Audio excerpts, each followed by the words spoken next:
The real dreamscape, the land of the exiles. Before we go, should we speak to everyone first? I'm really sorry for waiting until now to tell you everything. 2 reasons. Firstly, the script. In the future that Elio saw, Sam and the Astral Express's confrontation was inevitable. I tried to break the shackles of the prophecy, but this is as far as I could go. That aside, there were also my personal motives. I wished to travel with you as Firefly, and not Sam. Thank you.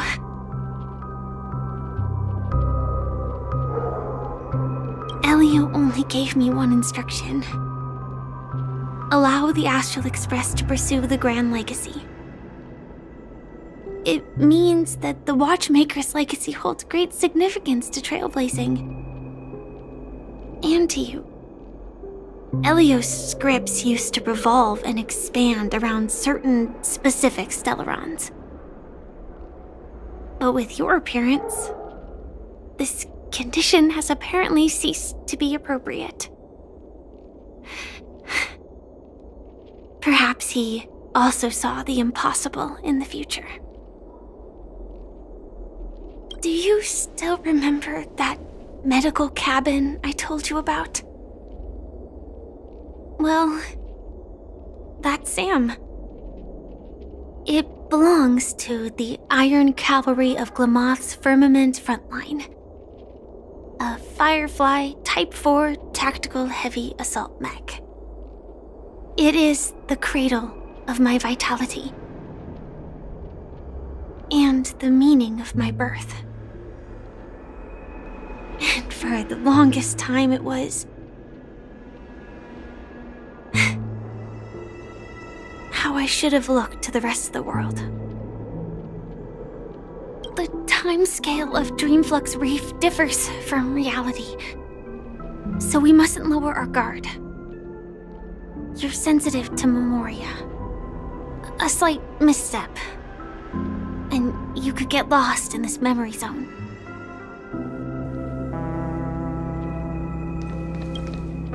Something on your mind? Let's talk about it. No wonder Miss Acheron is so averse to drawing her blade. It's hard to imagine such terrifying power could reside in an ordinary sheath.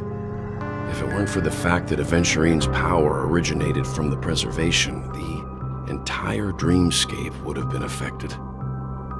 Don't feel burdened by this. Even without that Stellaron inside you, Aventurine would still have found other methods to accomplish his goal. Let's just believe in Miss Acheron. And given her prowess, I don't think we've got anything to worry about. During your investigation, he shared a vital piece of information. MiHoYo, the former watchmaker who collaborated with the family to construct the Penaconi we're familiar with today, had a falling out with the family for specific reasons. But this is precisely where the problem lies. You were clearly investigating a murder, so then why, as a security officer, is he changing the subject to talk about his past with the watchmaker? And now, with Firefly mentioning his name again, it's hard not to be suspicious. Before we found you, she'd already revealed her Stellaron Hunter identity and shared a lot of information. Who would have thought that the Molten Knight's true identity was actually a young girl? For her, this is a secret that she cannot allow others to know. That being the case, I think we can believe she's willing to cooperate. But she didn't reveal all her secrets. I just can't shake the feeling that her situation is different from that of the typical dreamer. And I hope that doesn't lead to any dangerous predicaments. I hope you've regained a little composure. We'll move out when you're ready.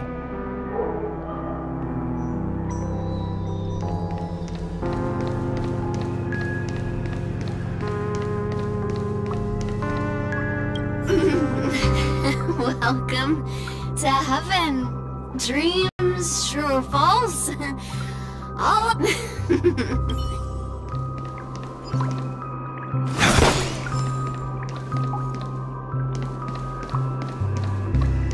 Keep going straight down this alley, and it'll lead to an elevator. It'll take us to the center of the land of the exiles.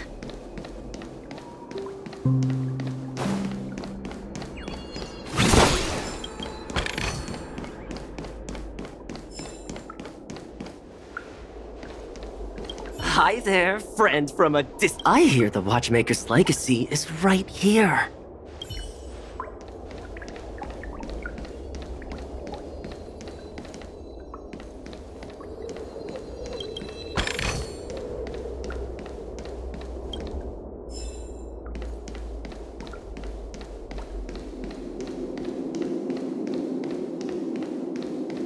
What a huge clocky. Looks like the Watchmaker also left his mark on Dreamflux Reef.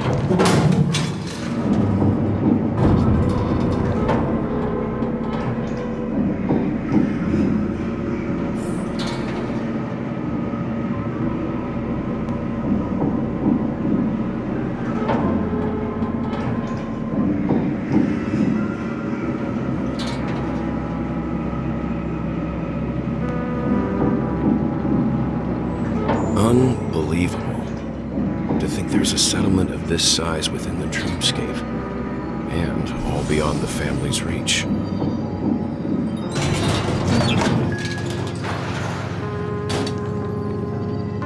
The atmosphere in this fortress is pretty different from that in the beautiful dream. When I first saw it, I was in awe too. The sky here, it's like a reflection of the 12 dreamscapes. What's even more bizarre is that this place is also separated into trade and residential areas. The layout may be simple, but the facilities are very comprehensive. It seems that there are quite a number of people living here. Though both dreamscapes have distinct styles, the architectural designs are quite similar.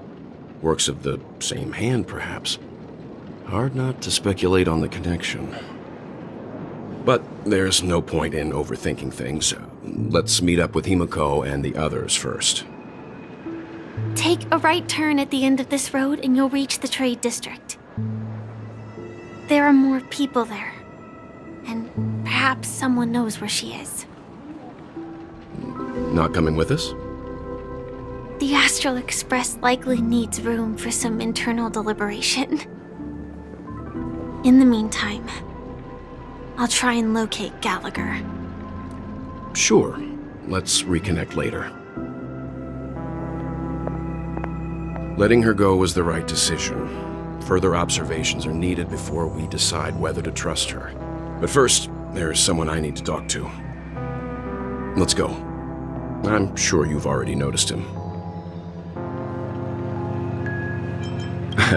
Not exactly. I've only met him once. Look, over there. The Reverie Hotel's bellboy. How did he end up here? And right after Miss Acheron severed the beautiful dream. We'd better check, just to be sure. Perfect for me, and perfectly legal for me to stay.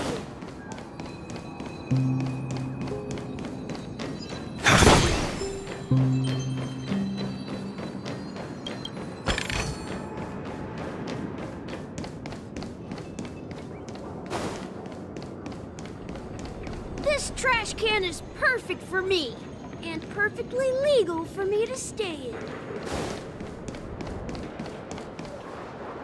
Huh? You're the guest from before. We meet again! And a new friend.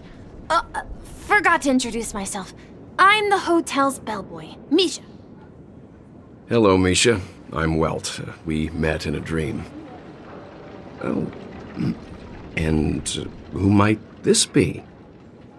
Tick-tock! Old friend and new friend! Let's high-five! You're a memory zone meme? Nope. Clocky is a good friend of mine. We all live here. How did you two get here? This dreamscape isn't supposed to be open to the public. I wonder if it has something to do with Sleepy. So, this is your home? Yep. After my work in the beautiful dream ends, I'll go back home. Commuting used to be more convenient, but ever since travel became cumbersome, Sleepy started ferrying people back and forth between the two dreamscapes. This Sleepy. Can you describe what it looks like? Sleepy is a memory zone meme. Looks fierce and has many eyes. But it's actually really well behaved. Gallagher's been taking care of it. Based on the description, that meme is indisputably death. A nightmare for the family, but for the people who live here, well, that couldn't be further from the truth. Death? Not in a dream, surely.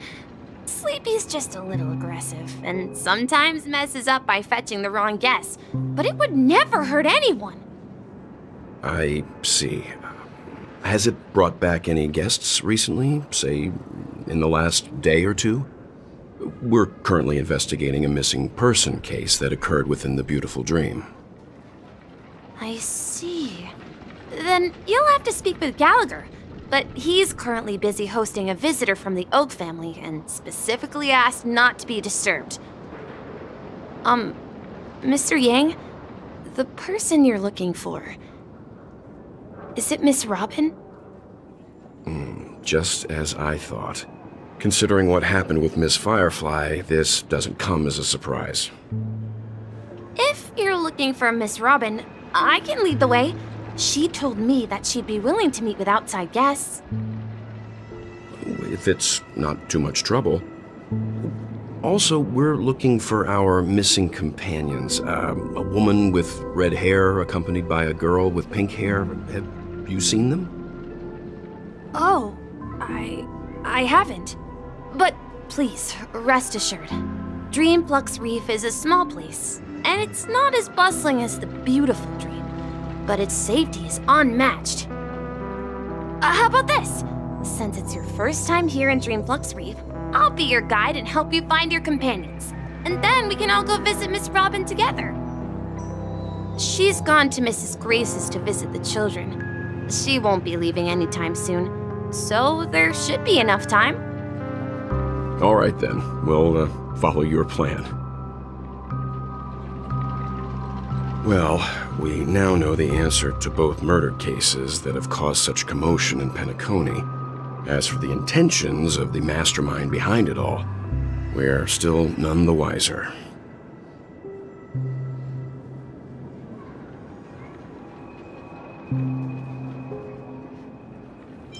Yes, and I believe their relationship with Gallagher may run deep. Why else would they be so clandestine about their discussion? Regardless, we have to find Gallagher. Say, you mentioned before that you saw Clocky that only you could see, right? I can't shake off this strange feeling. Am I really still so young at heart? Forget it. It's not important. We'd better just follow Misha.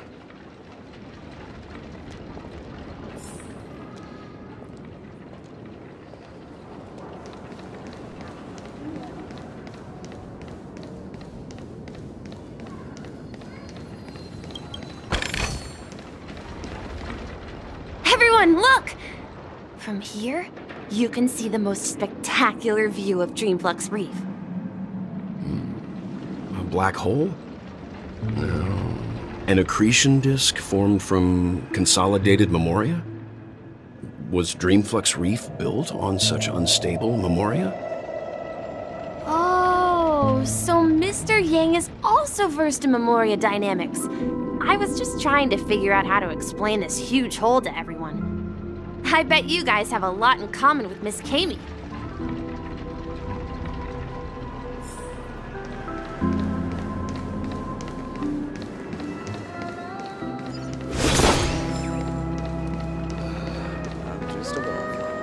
Look!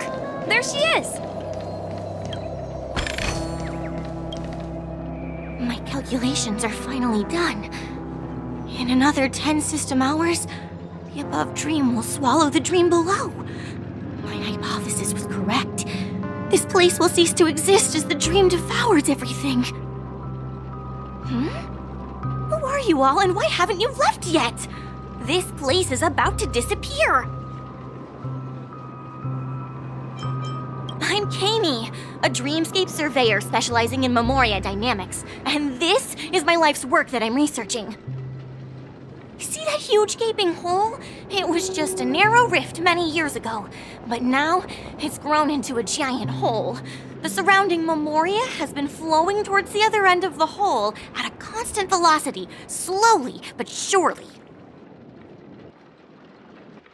But the scary part is, according to my calculations, the flow rate of memoria has recently changed, and it's faster than ever before. It's almost as if something is sucking it in from the other side.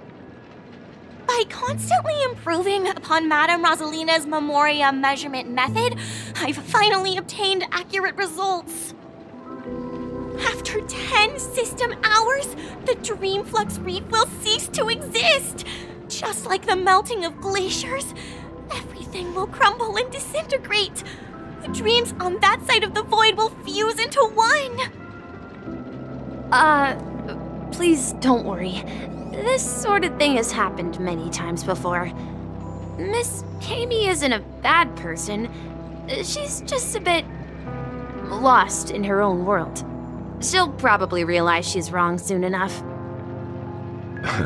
You don't say. There was something else that piqued my interest. Who is Madame Rosalina? Oh, do you know her too? Or are you also a fan of memoria dynamics? We're very interested in Madame Rosalina's achievements. Could you tell us a little more about them? Why, of course! She's an excellent scholar of memoria dynamics, and the first person to apply memoria rate measurement methodology on interstellar travelers. Regrettably, due to the presence of the Garden of Recollection, ordinary people don't pay much attention to the nature of memoria. She departed this world without much fame, leaving only a few thin journals behind. I came to Penaconi to learn more about my idol, and went to great lengths to seek out Dreamflux Reef, all because this is her final resting place. Prodigies always meet their demise prematurely. If only Madame Rosalina had more time, she would have discovered a way to reverse the flow of memoria. I felt it. The source is in the golden hour. There is a certain anomalous presence stirring the currents of the memory zone. I must uncover more concrete proof. I must convince everyone. Does the name Madame Rosalina sound familiar to you? That's right. It seems like she did a great deal of research and calculations in Dreamflux Reef before abruptly passing away. Miss Kami regularly mentions her. I hear Madame Rosalina passed away during the prison war. She could see the Penaconi of today. Its people building homes in the memory zone. I bet she'd be really happy. Perhaps. Our destination is the commercial district. That's where the largest crowds gather in Dreamflux Reef. We might be able to find the others there.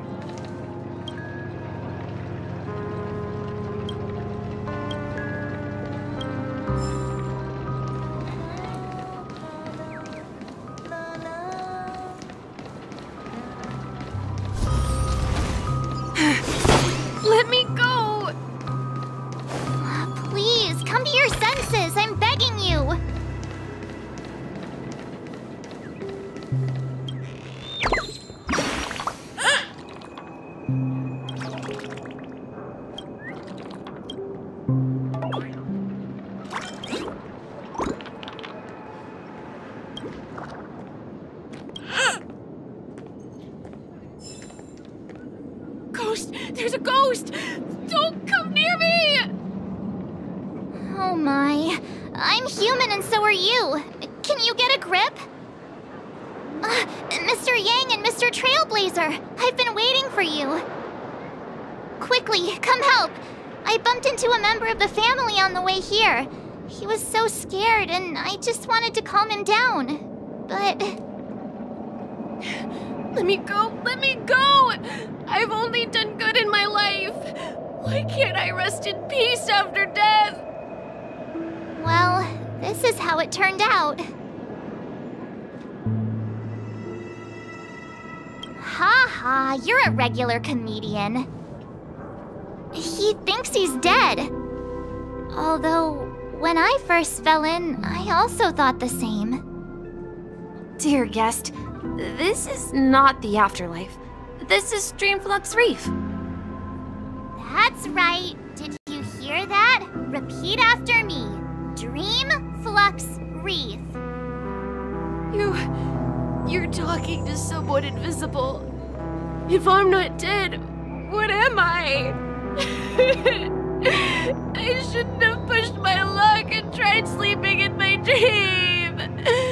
Curiosity kills the Papashi. Stop asking! You'll alert the monsters. All the dead are right here. All of them. You're not talking about the memory zone meme, are you? Don't say that name! It's all your fault. They're coming!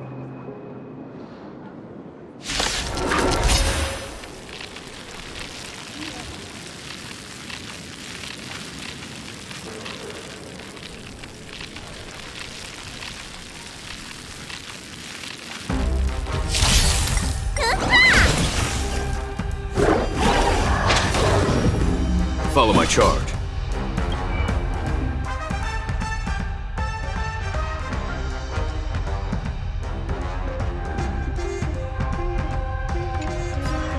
Conflict is pitiless! Hope I don't mess up. Coming up now! You impede me. Your end approaches.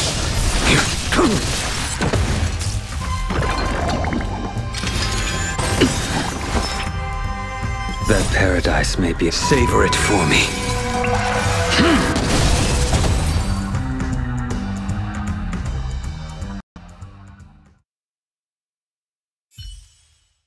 He passed out.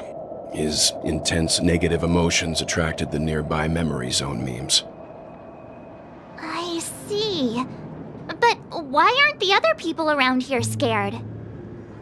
Unlike in the Sweet Dream, people here don't see memory zone memes as dangerous monsters. And even if they pose a threat, people can easily escape by forcing a wake-up call. But we can't just leave this man here. Can we take him somewhere safe? We can ask Jessie for help. I've gotten to know many locals while waiting for you guys. I remember. Everyone here is living a self-sufficient life. I don't know how to describe it, but this place feels like the real dreamscape.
No!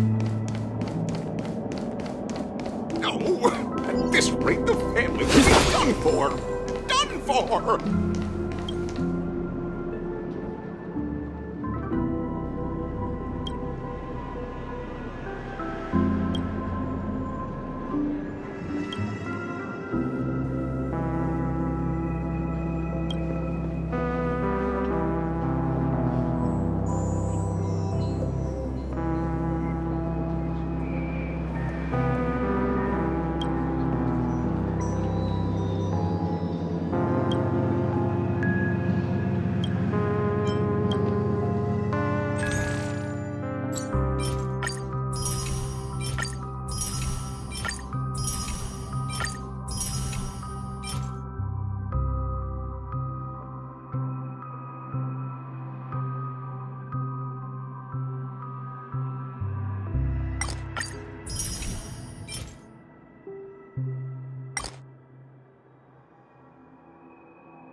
I knew you could.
Let's see how you handle a stroke of genius like this.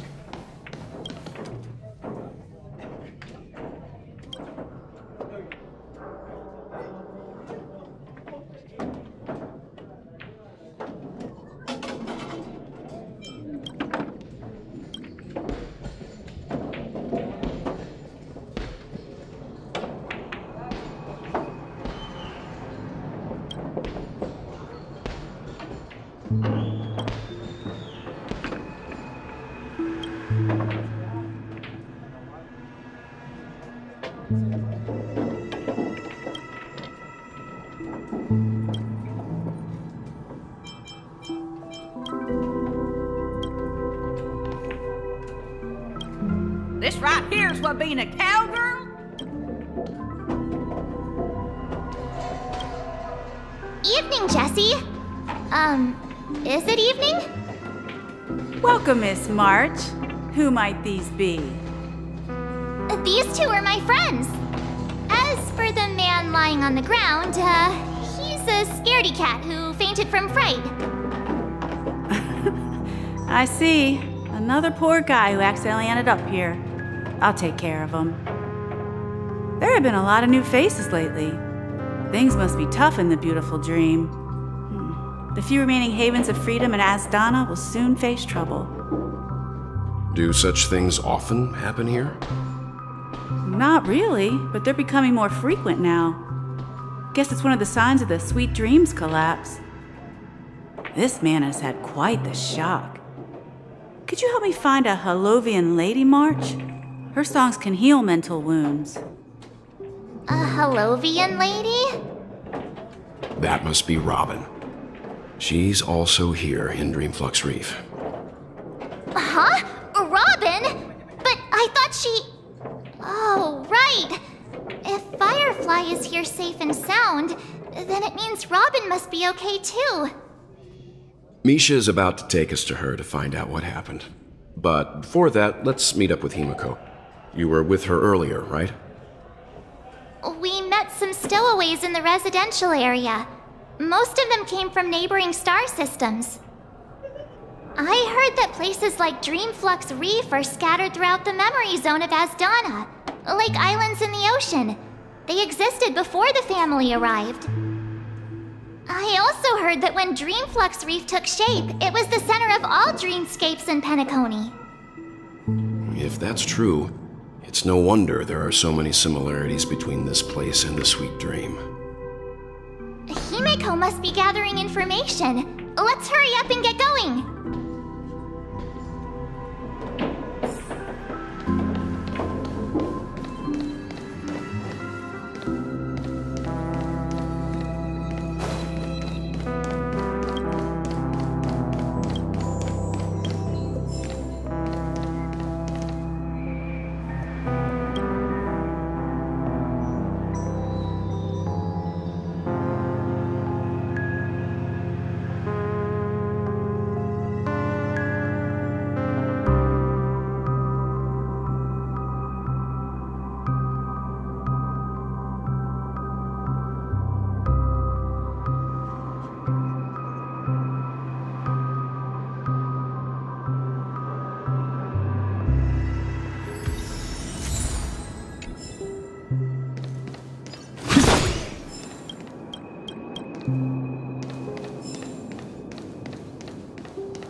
This is where we split up. She can't be too far away. So that's how it is. I never imagined we'd gather the remaining details here. To borrow Gallagher's catchphrase, what an unpredictable twist of fate. Himiko, here they are! Ah, perfect timing. Now that everyone's here, I'd like to introduce everyone to Micah, who's partly in charge of the Land of the Exiles. Micah, these are my companions. It's a pleasure to meet the Nameless. You know us? I've been keeping an eye on you since the day you arrived in Peniconia. We would have met under more appropriate circumstances if Dreamflux Reef hadn't been isolated from the 12 dreamscapes. Please, allow me to formally introduce myself. I'm Micah, the Gravekeeper of Dreamflux Reef. Gravekeeper? Life in Dreamflux Reef is pretty liberating. Everyone here mostly keeps to themselves, without meddling in others' affairs. My daily task involves cleaning a few tombstones. You're too modest, Micah.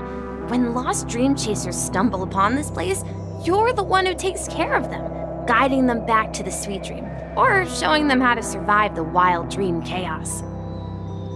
So, a guardian of sorts. Were you talking to me, Mr. Yang?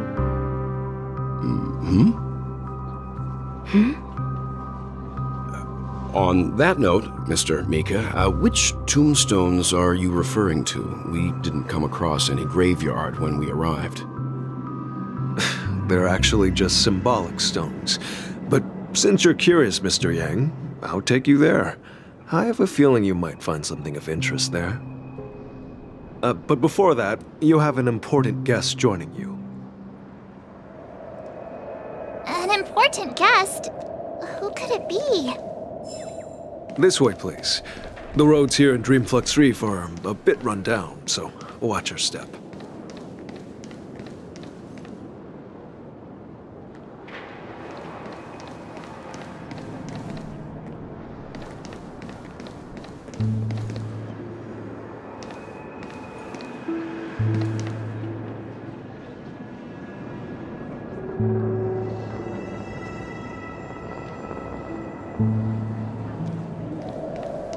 I remember when this place was all hustling and bustling.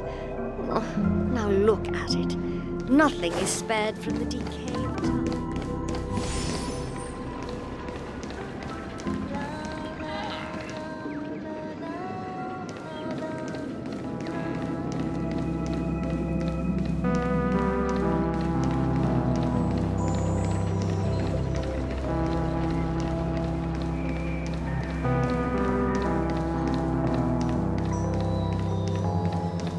There she is. Everyone sang so wonderfully. It's not often that I tried this music style, but I've gained some valuable insights from it. Oh, I can't thank you enough, Robin. Well, these kids have made incredible progress in only a few days. It was nothing, Grace. I merely taught them how to sing. It was you who brought hope into their lives. Life must be quite difficult for them in reality, I imagine. That's right. Whenever it's time to say goodbye to these kids, they're reluctant to leave. But I've explored every corner of Dreamflux Reef, talked to everyone I met, and they all told me the same thing. This shattered dream is not worth clinging to. It seems you truly are a child of the Harmony. Emma and Andy are orphans I took under my wing. Carol there, with her blind eyes, used to work at a nutrition center in the outer ring of Peniconia. And as for Gary, he's been living with autism since he was a child. They're not old enough to enter the sweet dream managed by the family. If we compare people to birds, these kids are like fledglings with impaired wings. But in this dream, well, they can fly freely. Even if they stumble along the way, well, they're still relying on their own strength. And me, an old lady with no legs. Well, without this dream, I couldn't even walk toward them. I'm glad that you found a new life here in Peniconia. It's just... Don't worry, Robin. Dreams have their significance, but they aren't everything. Both the children and I understand this. No matter how long we fly through this dream, we will one day return to reality. But you know what? Emma and Gary aren't plagued by their insecurities anymore. No, and Carol is learning how to cope with her blindness. And Andy is livelier than ever. Well, even I've become more optimistic. You see, in dreams, we learn how to live. Once we return to reality, we learn how to survive. And should our feathers be damaged, then we share our wings with one another. There's no need to covet an illusory sky in dreams, because we have the right and the ability to fly towards a broader horizon. It's a relief to see you safe and sound, Miss Robin. It's nice to see you all again, Astral Express crew. I heard my disappearance caused quite the commotion out there. I'm really sorry about that. Since you're here, can we assume that you're fully aware of the situation in Penacony? Ever since I returned to Penacony, my voice started to change, until it gradually faded away. At first, I thought it was a temporary ailment, perhaps due to having been away too long. I thought maybe it just takes some time for my body to acclimate to the high concentration of Memoria and Asdana. But now it seems the root of the problem goes way beyond me. There are elements around me that don't align with the harmony. And losing my voice is just one of the signs of the Sweet Dreams collapse. The Sweet Dreams collapse. That memo keeper mentioned the same thing. So it's real. While I was away from Penacony, the boundaries of the 12 dreamscapes kept expanding outward. But whenever I mentioned the anomalies in my dreams, all the family heads refused to talk about it. Only my brother was willing to respond. Later, I discovered the secret letters from the IPC ambassador, which further convinced me that there are hidden secrets beneath the surface of Penacony. So, following the clues in the Oak family's dossiers, I found my way here. The land of the exiles, concealed by the family under the guise of death. A dream within a dream, where Pennacony's past is buried. Hearing you speak, it sounds as if your voice has made somewhat of a recovery. I hate to admit it, but the harmony in this place resonates more broadly than within the Sweet Dream. It's regrettable, but the family has experienced betrayal. The traitor, or traitors, abandoned their original principles and, using the name of harmony, exploited people's weaknesses to turn Pennacony into the planet of festivities, trapping everyone in the illusion of the Sweet Dream. This is not the strong defending the weak, but rather the strong exploiting the weak. A world without equality won't ever be favored by the harmony. And naturally, those voices blessed by them have lost the ability to sing. Could there be another force influencing the family's shift in philosophy, Miss Robin? Considering what happened with Acheron, it's difficult to conceive of another entity within the realm of the harmony capable of influencing everyone. Unless a power surpassing that of an emanator is involved. I'd heard about what happened to the Xianzhou Alliance, but as far as I'm aware, the family hasn't faced any such external interventions.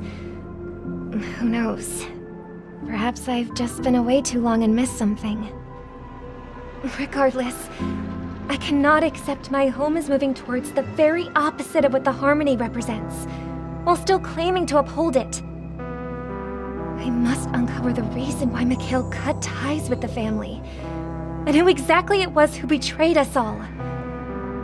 Do you remember our arrangement, Mr. Micah? Well, here's my answer.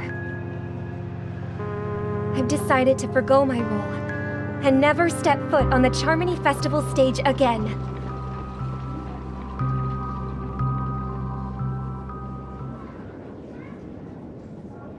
Look here, brother.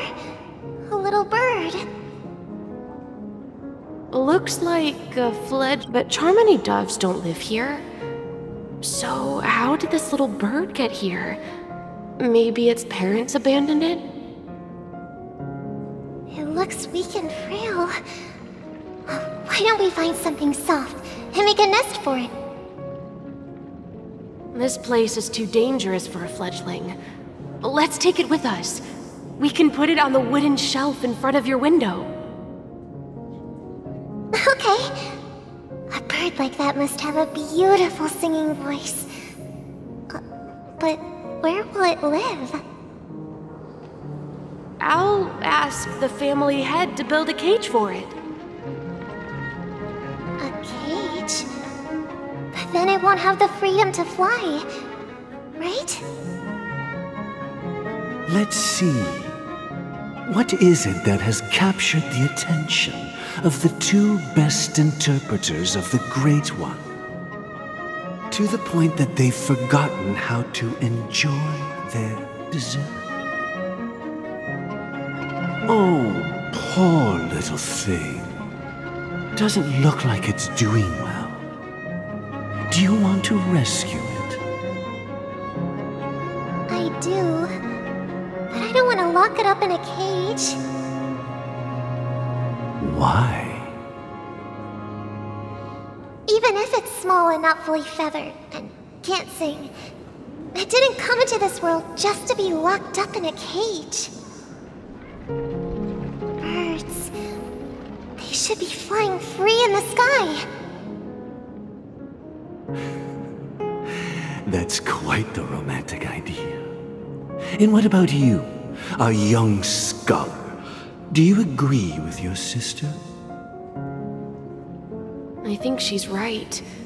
But if we leave it out in the wild, it won't survive for more than a few days at best. Ah, I see. It seems our little scholar is still a bit unsure. Well, let me tell you youngsters a story. As you probably know, Charmony doves can fly through the air. When they fly really high, the friction caused by the flapping of their feathers against the atmosphere creates amazing lights, so that they look like shooting stars. We've seen this spectacle so many times that we think it's just something they can naturally do. But that's not the truth. Their radiant display is the result of countless struggles against nature over generations. Their ancestors were too weak to survive on the ground, so to escape predators, they started seeking new opportunities in the air. After countless attempts by many generations, one of them finally figured out how to fly. It soared into the sky and never looked back at the ground again. So, you mean birds aren't born to fly, but they find a way to do it through their determination, right? Well, that's an idealistic way of putting it. So, what are your thoughts, Sunday?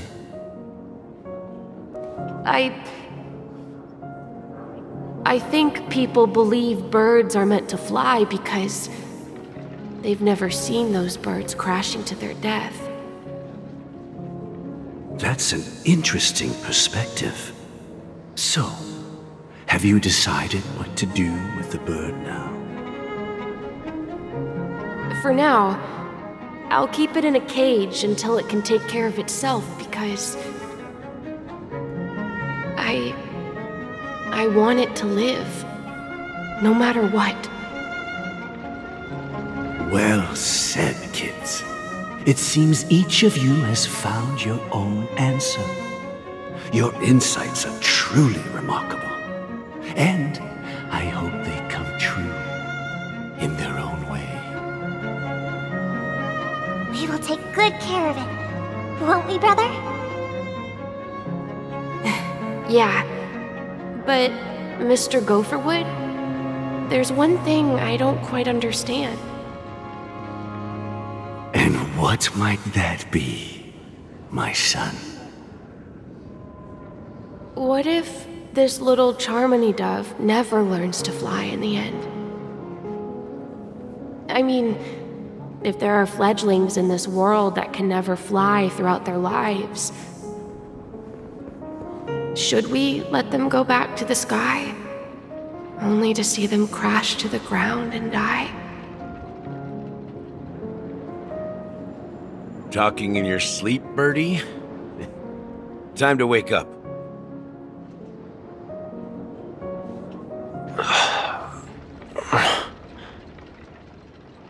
huh? Need a hand?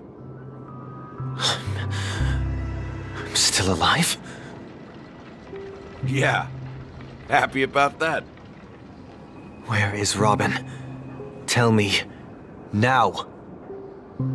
I knew that was going to be the first thing you'd ask. Don't worry, your sister is here, safe and sound. She's probably walking around the streets now. If I were you, I'd be more worried about myself. After all, right in front of you is the guy who just stabbed you in the chest with a dagger. If you wanted to kill me, you wouldn't give me the chance to speak. Just tell me your demands, lackey of the Watchmaker. So, you figured out who I am, huh? No wonder you had the guts to go against the Dream Master and the Four Families. Looks like I made the right choice. Choice? You are aware of my plan and see through my act. Time is running out, so let's drop the charades. I'm suggesting we cooperate. Cooperate? What makes you think I'd cooperate with you? The fact that the famous Robin has chosen my side. Plus, some clues about a traitor and a bright future for Peniconia. Any of that catch your interest? I find it hard to believe a man who's full of deception. Fine. You don't have to trust me. What you should trust is the sense of justice inside of you. Show me Robin first. All right, as you wish. Here she is. Huh? What's your trick this time? Just kidding. I mean, this lady will lead us to Robin, right? And the crew, too. There are too many people who you owe an explanation. That'd be great. Please follow me, Honorable Oak Family Head. Now, all the actors are on the stage.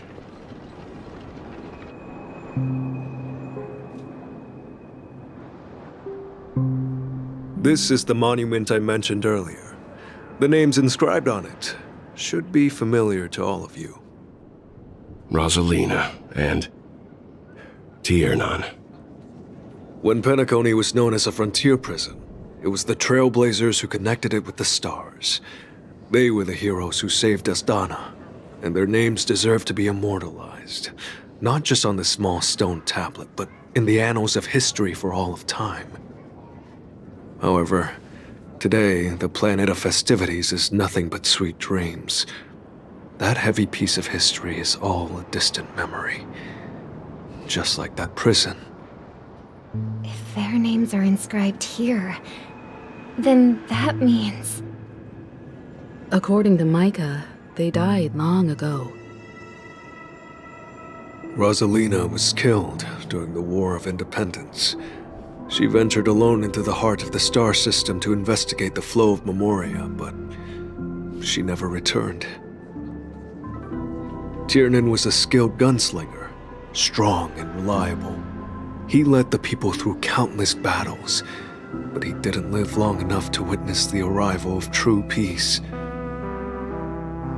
In the decade following the war, Peniconia faced challenges internal and external. To protect Asdana, Tiernan took up the way of the Trailblaze and led the Lampmoth family to explore beyond the system, only to be surrounded and wiped out by the Swarm. Though I had expected as much, the tales of these heroes truly are sorrowful. True to the title of Trailblazer, they spent their lives venturing into the unknown. But what about this tablet? There are no names carved on it. When Dreamflux Reef was created, its owner was still alive. However, he insisted on erecting a monument for himself, saying that it will happen someday. Here we meet again. Everyone from the Astral Express. Robin.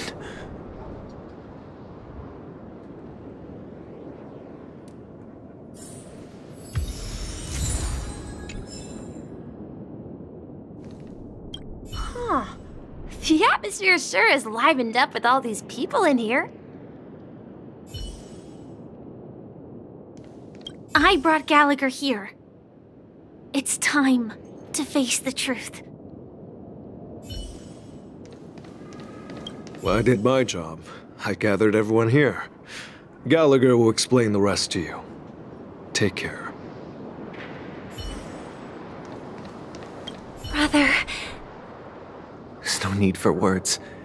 You're safe, and that's all that matters.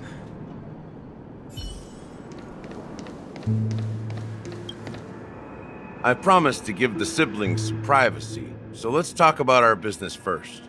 What do you say? That sounds sensible enough.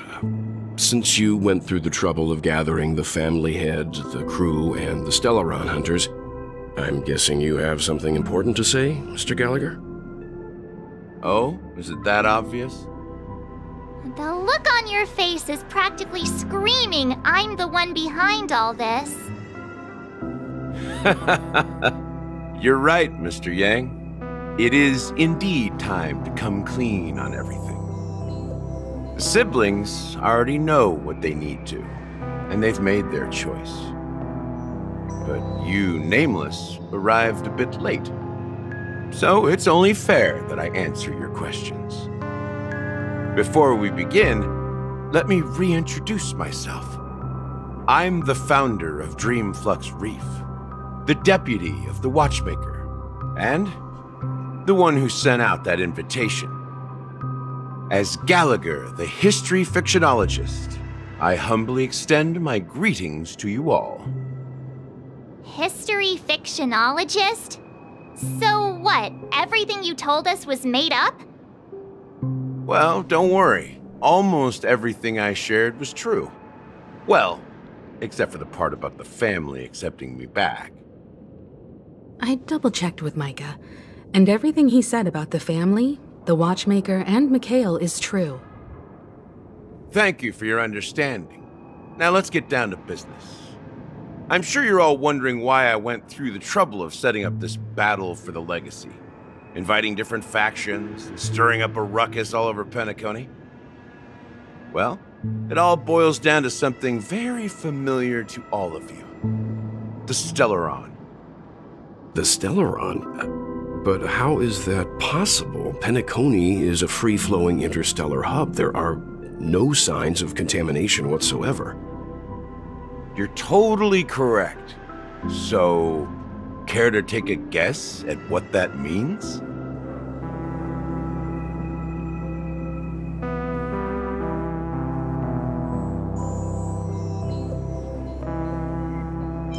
How keen. Well, what should I say? I expected nothing less from the person here who is the most familiar with Stellarons. The sweet dream doesn't come out of thin air. If you think of the memory zone as the sea, creating the land of the dreams is like filling that wild ocean with earth to make an island. To achieve this feat, without the help of an emanator of remembrance or enigmata, the only way is to use a Stellaron. And that's not something you can achieve with a simple wish.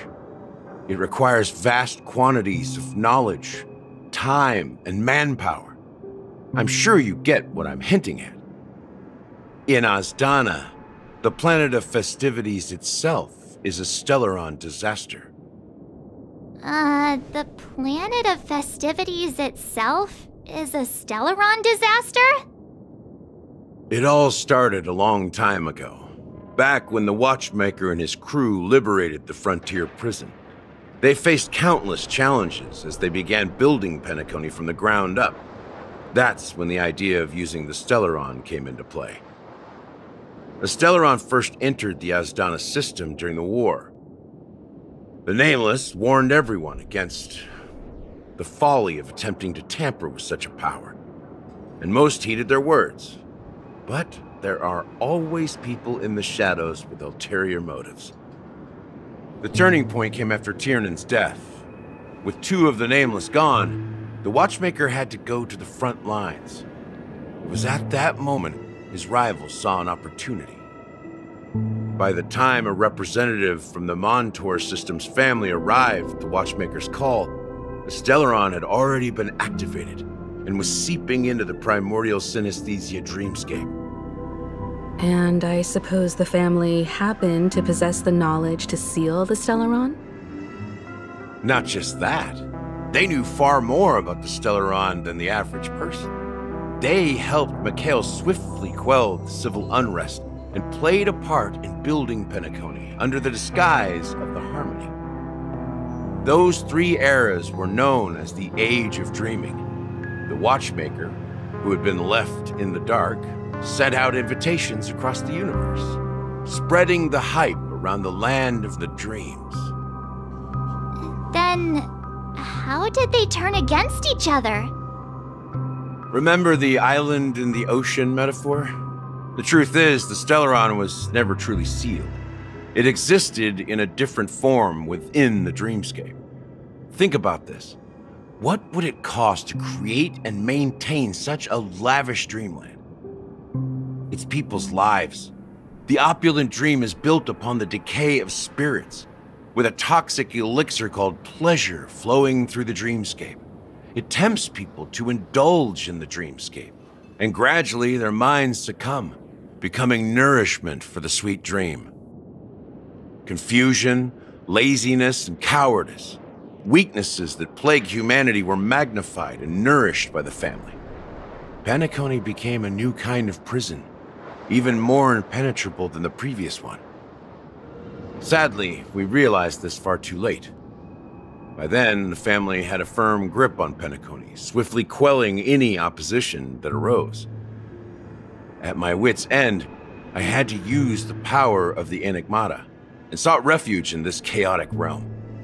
Over the years, I created a meme within this dream for our use. Dormancy. That's its real name. We exploited a loophole.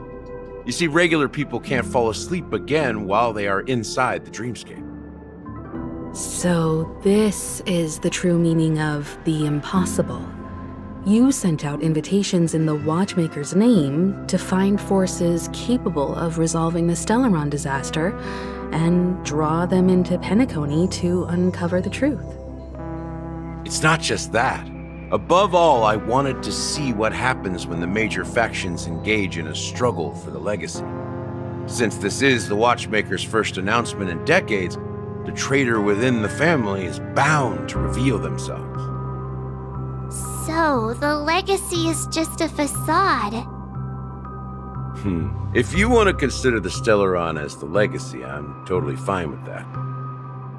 If that's the case, where is the Stellaron now? That's a question for Mr. Wings. The Stellaron is still under the family's control, and as the head of the Oak family, I'm sure he holds all the answers.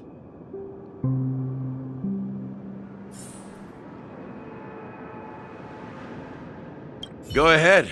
I'm sure Mr. Wings holds all the answers. As I suspected, the core of this issue lies within the Stellaron. You all look quite serious. Is there anything I can do to help? Are you done talking? So, will you tell us where the Stellaron is? It is the Peniconia Grand Theater itself. As I suspected, it's the embodiment of the family. The edifice that first materialized within the sweet dream. That's what turned Peniconia into its current state. As for the person who employed its power, it is in fact Mr. Gopherwood, the current Dream Master. Well, that was easier than I thought. Did you conduct your own investigation already? Correct. When I was trying to track down the person who murdered my sister, apart from you, Gopherwood was my second suspect. Confronting me first turned out to be a smart move on your part. I didn't have other options. The Dream Master has been elusive, and even the heads of the families can hardly get an audience with him.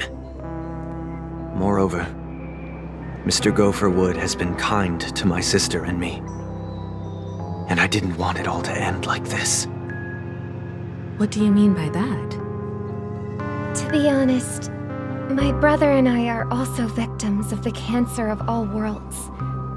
We grew up as orphans, and were adopted by the family when they came to help.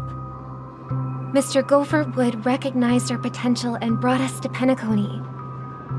But I can't just stand by and watch Mr. Gopherwood become an enemy of the Harmony. I won't use my voice to support an evil cause. I won't step on that stage and sing, no matter who the traitor is, or what orders they give me. I won't let the Charmony Festival become an event that destroys Harmony itself, or the paradise in our dreams. Indeed. For the paradise in our dreams. As the head of the Oak family, I'm responsible for ensuring Penacony's promising future. Robin and I will head into the sweet dream and confront the Dream Master. And if it turns out that the family has truly strayed from the Harmony, I'll fight alongside you. We'll put the Charmony Festival on hold and make sure Mr. Gopherwood pays for his blood debt.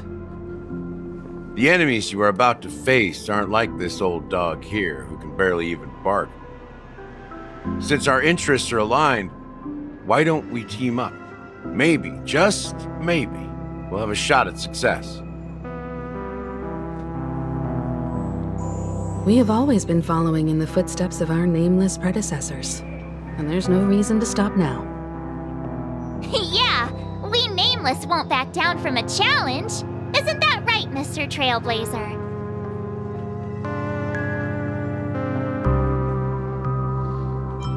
Exactly! It's time for the crew to save the world once more! Rest assured, sitting on the sidelines isn't in our nature. Mr. Sunday, Miss Robin, I'm willing to accompany you on behalf of the Astral Express. Having a third party present should help with negotiations, and could make all the difference if things get ugly. Thank you, Mr. Yang. Thank you all very much. The Charmony Festival is about to start, and time is against us. We must hasten. Everyone, let's gather over here. We still need to make some preparations. I may have been quick to step up to the plate, but confronting the Dream Master could be a very dangerous affair. Huh? Even you're saying that, Mr. Yang? How powerful is that Dream Master? He's the leader of the families of Peniconia, and he has the entire power of the Harmony behind him, not to mention the Stellaron in his possession. We must proceed with great caution. Maybe you can just stay behind this time, Mr. Yang? No, that won't do. Even if we count Robin as an ally, something felt off about Mr. Sunday just now. Although, I can't quite put my finger on it. I have to make sure he won't turn against us when things start to get dicey. You're still carrying the keepsake the IPC envoy gave you, right? May I borrow it for a moment?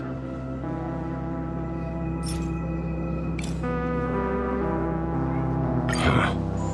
I knew it. As I suspected, this chip Aventurine gave to you is actually a miniature transmitter. If I'm right, he intends to use it to track your location or contact you when needed. As it so happens, this may actually be of some use in the current situation. Aventurine? Is he still alive? And what does he have to do with our mission to confront the Dream Master? Remember what I said earlier? Working with the IPC is a way to keep the family in check. If negotiations go south and the family show their true colors by going after the Stellaron, I'll use this transmitter to send a message to the IPC. It'll be just the opportunity the IPC ambassador was hoping for. The only question mark in all of this is Aventurine's current status. But the IPC is always listening, especially senior strategic investment department heads like him. Getting the message across shouldn't be a problem. Good luck to you, Welt. Well, you take care too. If anything goes wrong, don't worry about me. Just make sure to seal the Stellaron. Spoken like a true hero. Even if the Dream Master is innocent, the family's corruption runs deep. I won't make the same mistake McHale did. Let's wish him the best of luck. Don't you have something else to tell us, Gallagher? Why would you say so? Before we departed, the conductor asked us to inquire about the 3 nameless in Peniconey. We've already collected intel about Rosalina and Tiernan, so the only one left is legwork. If I'm not mistaken, we've already met him somewhere, haven't we? It's not enough to say meet, but the answer is pretty obvious. After all, I've hinted at it in quite an evident way. I've been watching over you ever since I received the reply from the Astral Express, and I've seen the great effort you all put into linking different realms together across the cosmos. And now, after getting this far all in one piece, you have truly proven yourselves. Miss Himiko, were you the one who repaired the Express and got it sailing through the cosmos again? Yes. And you two, young Nameless, you have very interesting life stories and extraordinary skills. I don't know much about my life story, but I do have extraordinary skills. You're full of energy. Please send my regards to the conductor, Pom Pom. Please let them know that their friend had fond memories from his time aboard the Express, which he reminisced on every time he had a good drink. As for the last Nameless, he embarked, disembarked, and embarked again, traveling in a great circle, ending up back where he started. On his deathbed, he told me to find the Astral Express and deliver an invitation to the future Nameless. He left behind a special gift, a true legacy. Something that belongs only to the successors of the Trailblaze. Come with me. Now is the time to reveal it.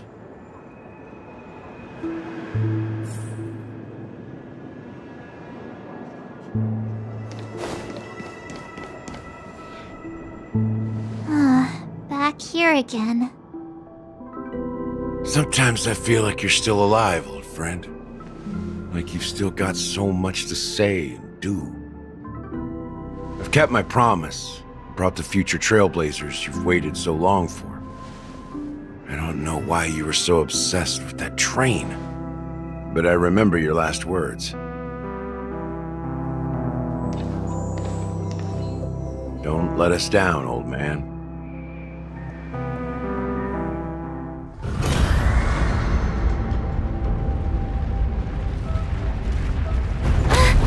What's happening?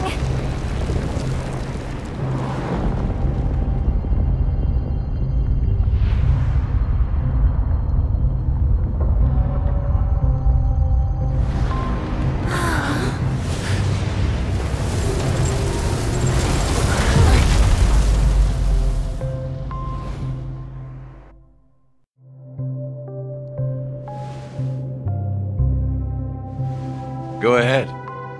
His resting place lies in the garden up ahead.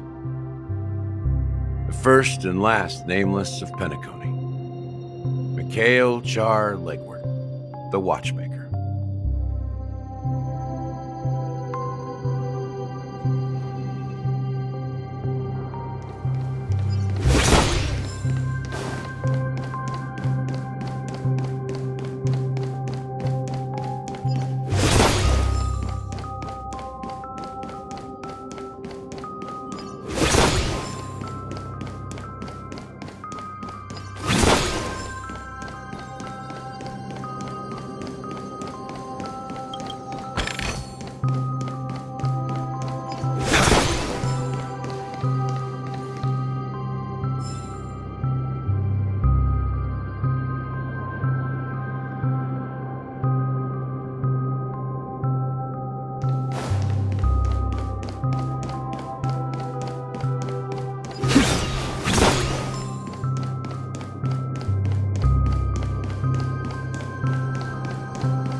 Sure enough, the watchmaker is the third nameless.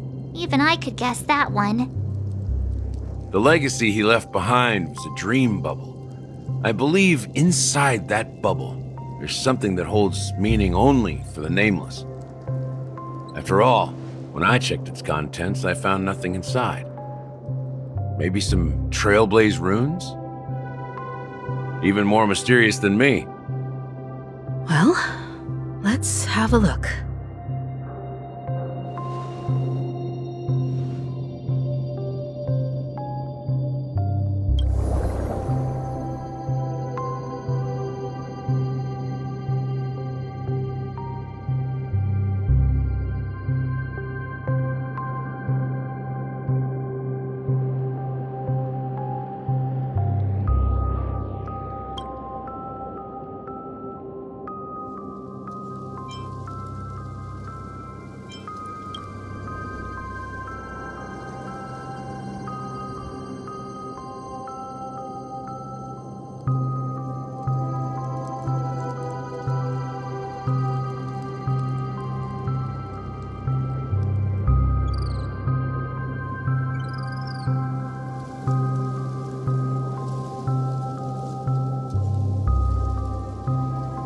Wait, what's going on? Seriously?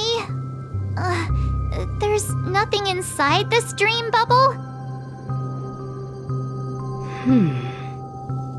How could a dream bubble be empty? Just as I suspected. That old man always had this strange belief in the nameless and the Trailblaze. And I never understood where he got that confidence from. Especially since he never managed to get in touch with the Express while he was alive. I could never figure out what was going on in that old man's head.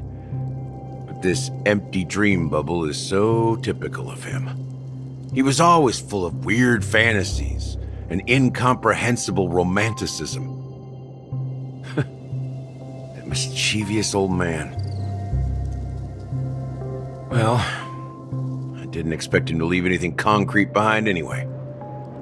Don't think that's the case, Gallagher. I'm sure McHale has left us the most precious thing of all. Don't start getting all philosophical on me, all right? Just as McHale believes in the nameless of the future, we unconditionally believe in the nameless of the past. How could they leave with regrets for the future when they were ready to dedicate their lives to the land they loved? There must be something contained in this dream bubble. It's just we haven't figured it out yet. You also have faith in the Watchmaker, don't you, Gallagher? Well, I'm a follower of the Enigmata. My philosophy forbids me to have faith in anything. That's why I understand what faith means in the path of Trailblaze. And I also want to know what he left behind. I'll leave it to you guys then. Can I borrow your pet? I need to make a trip back to Golden Hour and check something at the Dreamscape sales store. It's for McHale, and for the future of Peniconie.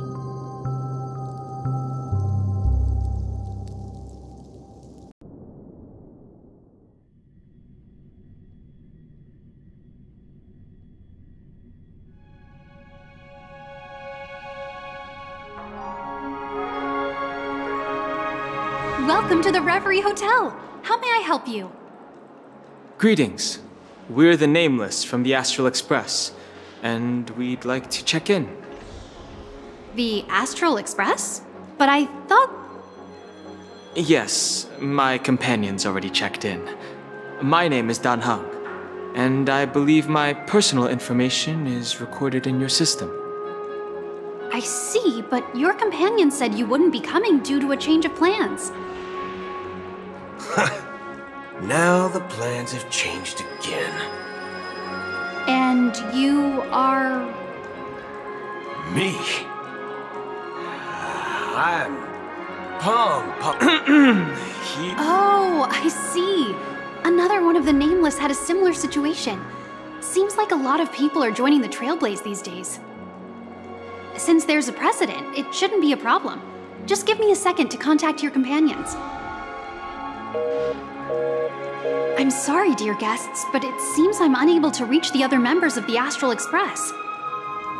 What do you mean by unable to reach them? My apologies. This is the first time I've encountered a situation like this. However, the system indicates that those guests are still in the dreamscape. How about this? Give me their room number, and we'll go check on them ourselves. I'm afraid that's not possible. I need to verify both of your identities before I can share any guest information. How about you just wake up someone? Let's say, Welt? I'm sorry, but there are strict rules regarding forced awakening. It cannot be done without the proper clearance. So nothing works, huh? What's your solution then? Are you saying we sleep here? At the reception? Please be patient. We need to contact your companions in order to confirm your identities. And now it seems you need to confirm our identities before you can contact our companions. It seems so. Oh, fudge! Look, nothing personal, but if you can't handle this, go find someone else who can, okay? Please calm down, dear guests. I do recall that Mr. Sunday, the Oak family head, personally handled this issue earlier. Oh, please wait a moment while I contact him. I don't think she's trying to give us a hard time. She really just doesn't know what to do. I have a bad feeling about this. He tried to contact them on the Express earlier, but they didn't respond. Something doesn't seem right. I need to leave for a moment. You can stay here with the receptionist. Sure thing. Just don't keep me waiting forever. Don Hung seems pretty worried about his companions. I should give him some space. Stressing out about it won't help anything.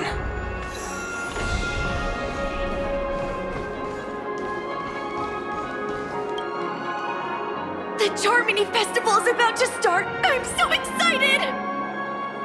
Hey! You guys here for the Charmony Festival too?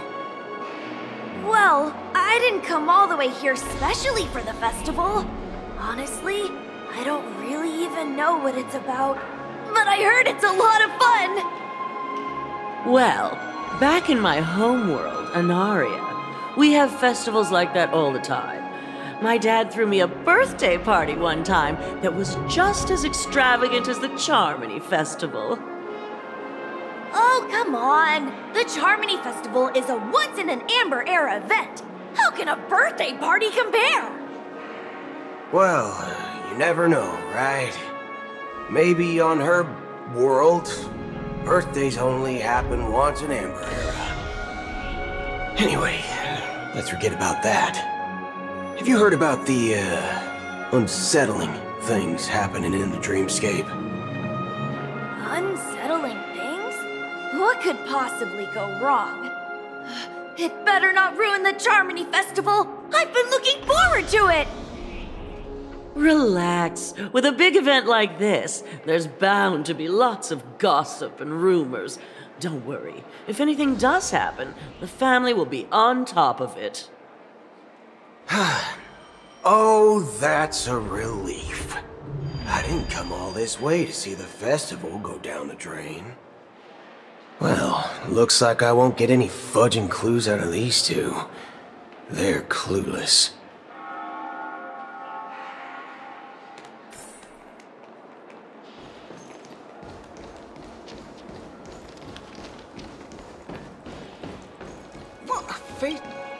Greetings! I'm Cody of the Bloodhound family, head of security for the hotel.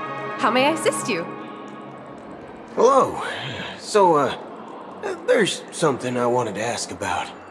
I've been hearing some unsettling rumors about certain incidents that might affect the Charmony Festival. Do you think there's anything to be worried about? I've traveled all the way from the Hayaii Federation, and I don't want my trip to be ruined. What do you mean? Wait, you haven't heard? I'm not sure where you heard those rumors, but they're completely baseless. I can assure you, as a representative of the Bloodhound family, that everything is going smoothly for the Charmony Festival. At present, all of the families are focused on making sure the festival starts on time. Even the Dream Master himself has arrived. So don't worry, your trip won't be in vain. That's a relief to hear. She doesn't appear to be acting. So, it seems that even the hotel staff are out of the loop.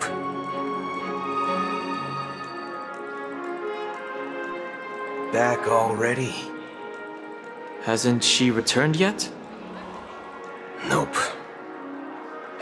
I'm starting to wonder if sending her to contact Sunday was a good idea.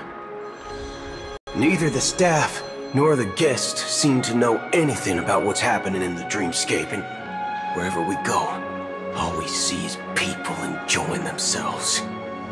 Definitely not a good sign. I agree. Another unusual thing is that the Oak family is supposed to be in charge of organizing the council and managing everything inside and outside the dreamscape.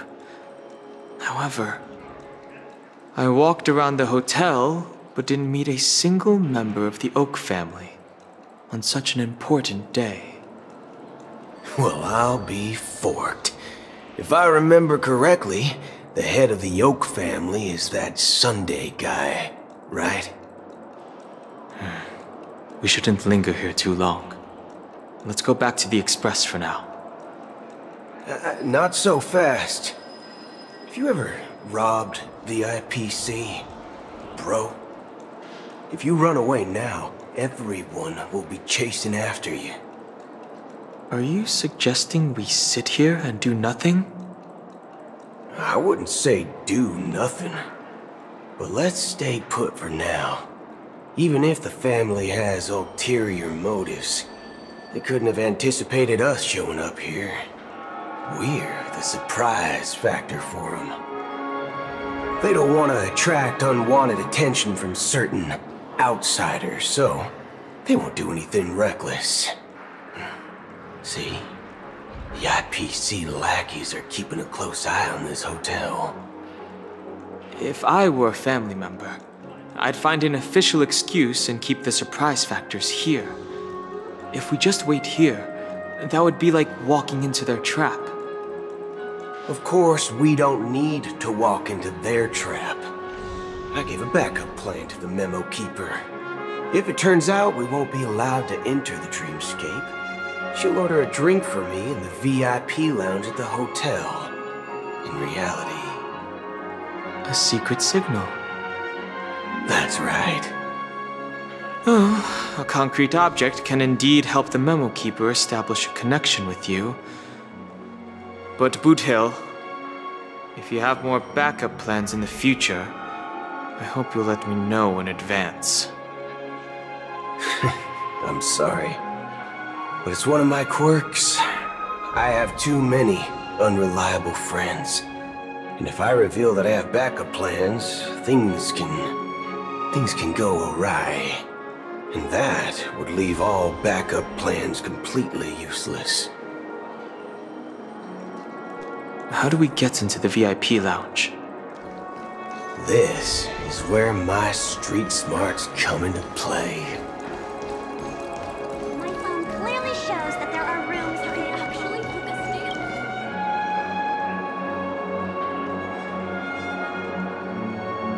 stay. You're the lobby manager, right? Yes, I am. How may I assist you? We're the Nameless from the Astral Express. We wanted to check in, but there's something wrong with your system. The lady at the front desk said she would contact the manager, but now she's nowhere to be found. Now, we've been waiting here forever, without any food or water. What the fork, man? Is this how the family treats its guests? Is this your idea of street smarts? Starting an altercation? It's called standing up for your rights. I apologize for the inconvenience. Please wait while we try to contact Mr. Sunday. I'll arrange 2 premium seats in the VIP lounge so you can rest there while you wait. See? Just like that. Just don't call yourself nameless next time. Wow, this bar's something else. Certainly worthy of the planet of festivities. 1 peach soul glad? Shaken? Not. Good evening, gentlemen. Hey, I have an order for a bottle of Hasdana's White Oak. Can you help us find it? Hasdana's White Oak? I think there might be a misunderstanding. We don't serve that here. Oh, no way. Are you sure you're not mistaken? If someone had reserved such a beverage, I would definitely remember it. It sells for hundreds of thousands of credits per bottle, after all. I couldn't afford to cover for such an item if it were broken or lost. That's strange. Well, could it be that the memo keeper couldn't afford it? Then what should we do now? Oh, no need to rush. Let's grab some drinks first. Maybe I arrived too early and she hasn't come yet. Now, let's see what kind of juice malts you all have here. Well, give me a glass of Hinam Valley, 40 years. I'll have it neat. No ice. Wow, that's the most expensive one on the list. You have a taste for the finer things. It's on the house, anyway.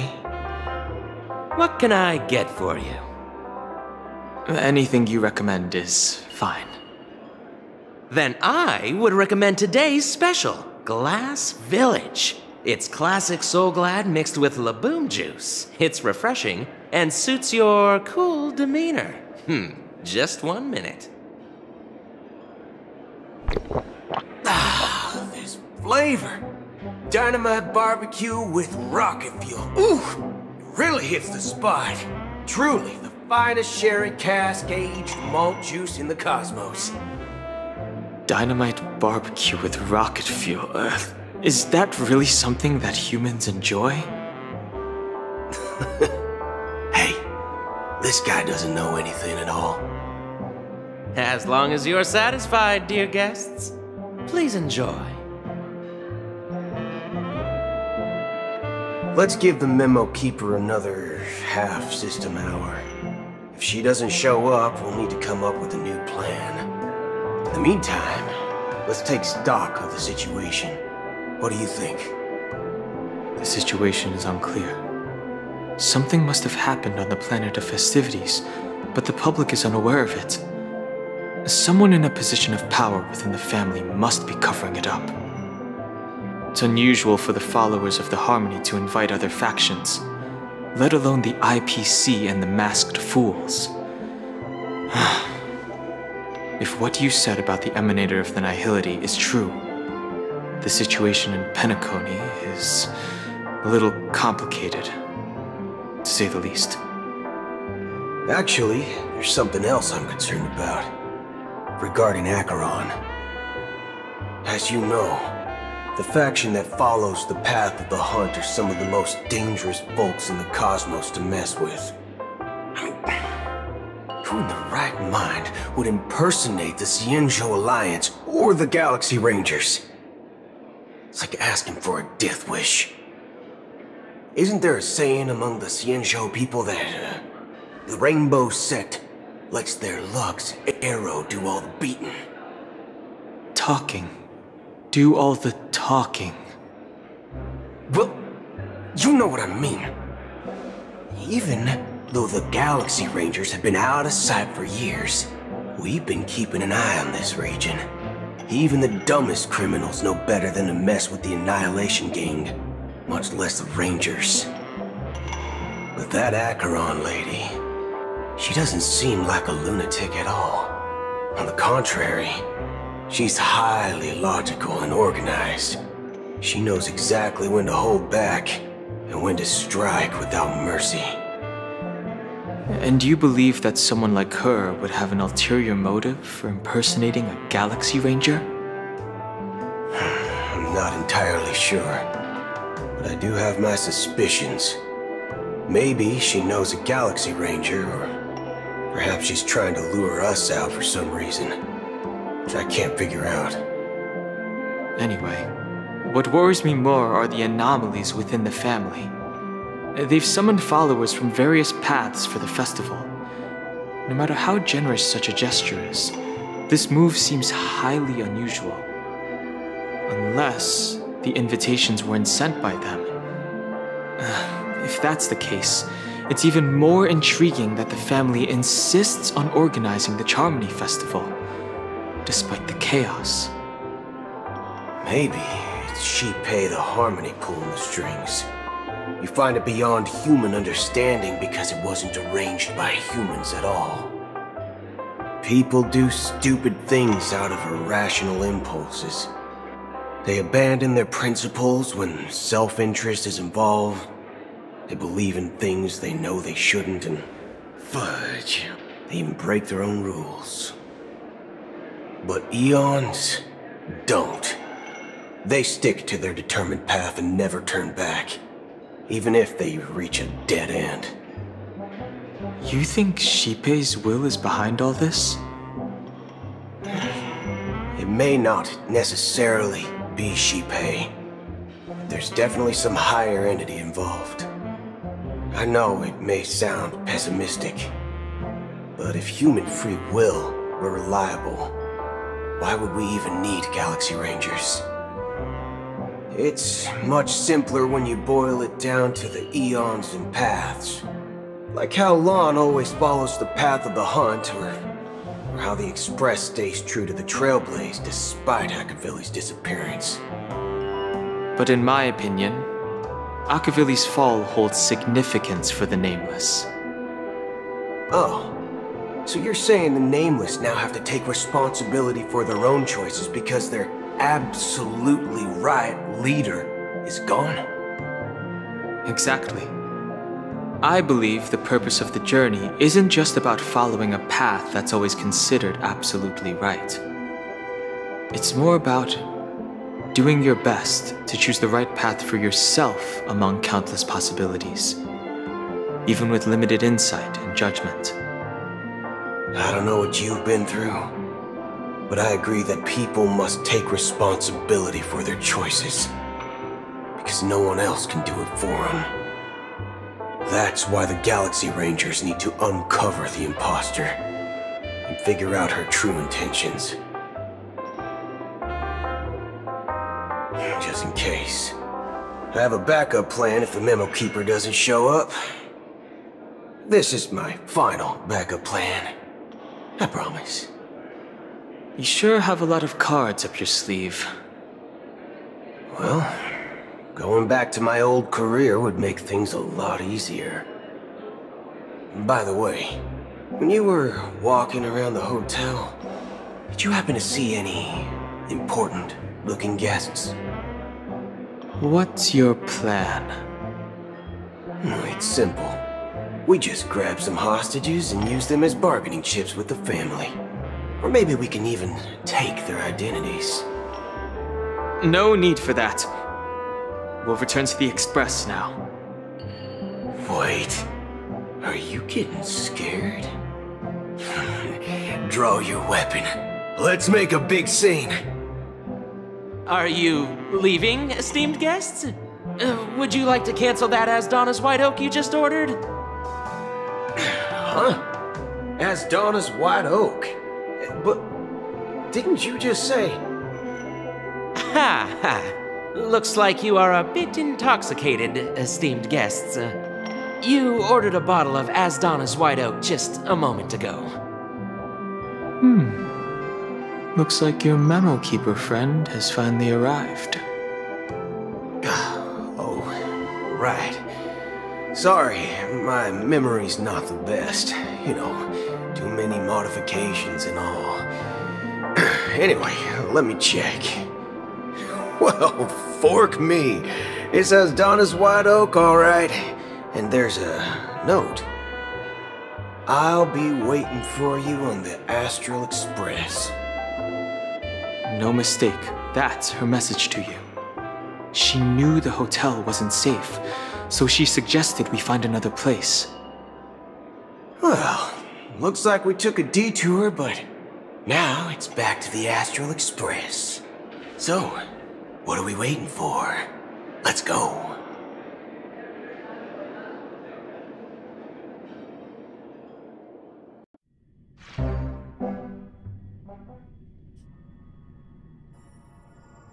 You're back? 2 guests just boarded saying they were looking for Boot Hill, so I told them to wait in the parlor car. Oh, just in time. 2 guests? Yeah, or 2. Look, we welcome all passengers on the Astral Express, but sneaking in like that, you have no regard for etiquette. My apologies, conductor. It was an oversight on my part. I assumed you were already acquainted with the garden. Given the chaotic situation in Peniconia, the Nameless are the only ones we can truly trust right now. You are the memo keeper. Pleased to meet you, Dan Hung. I've seen you in others' memories. And as for Boot Hill, this is our first face-to-face meeting. I hope you enjoyed that bottle of Astana's White Oak. You sure have a refined taste.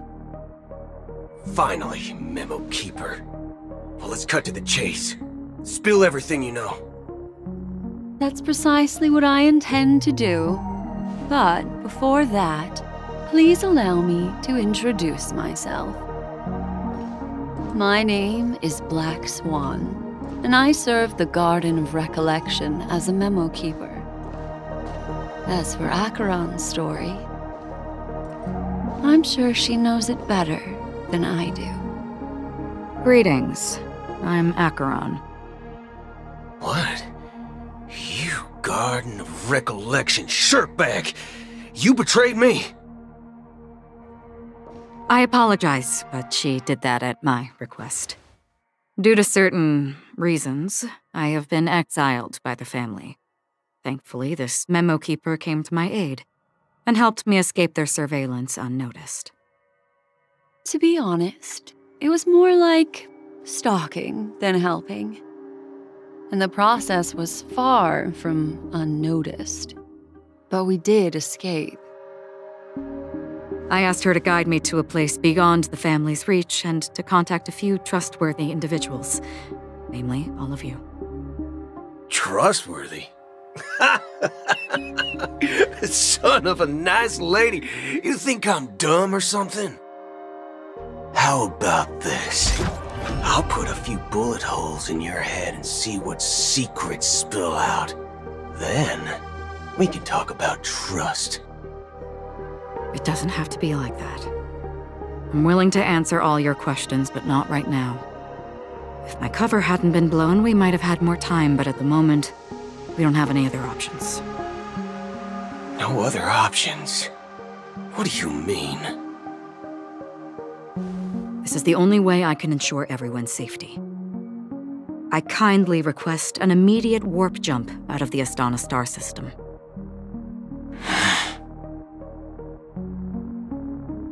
This passenger is requesting... As far as I can tell, she's not a threat. and seems to be telling the truth. I've briefly traveled with your companions and know their whereabouts, Dan Heng. Please rest assured, your nameless companions are safe, but they need our help. As for Boot Hill, you may have guessed, I've been waiting for you. Galaxy Rangers are known for their elusive nature and limited contact with each other, so this was the only way I could reach out to you.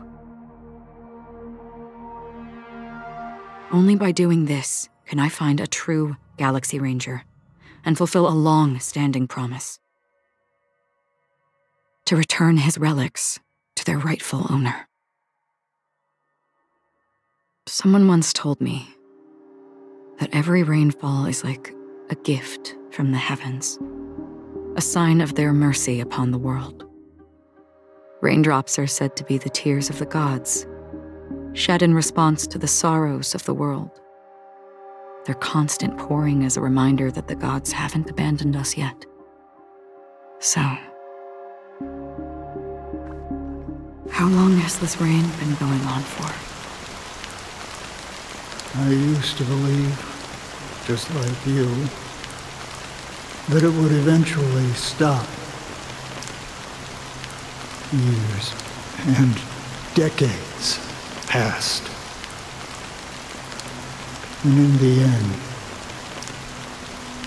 such hope faded away before the rain did. Looks like the god you mentioned doesn't exist after all.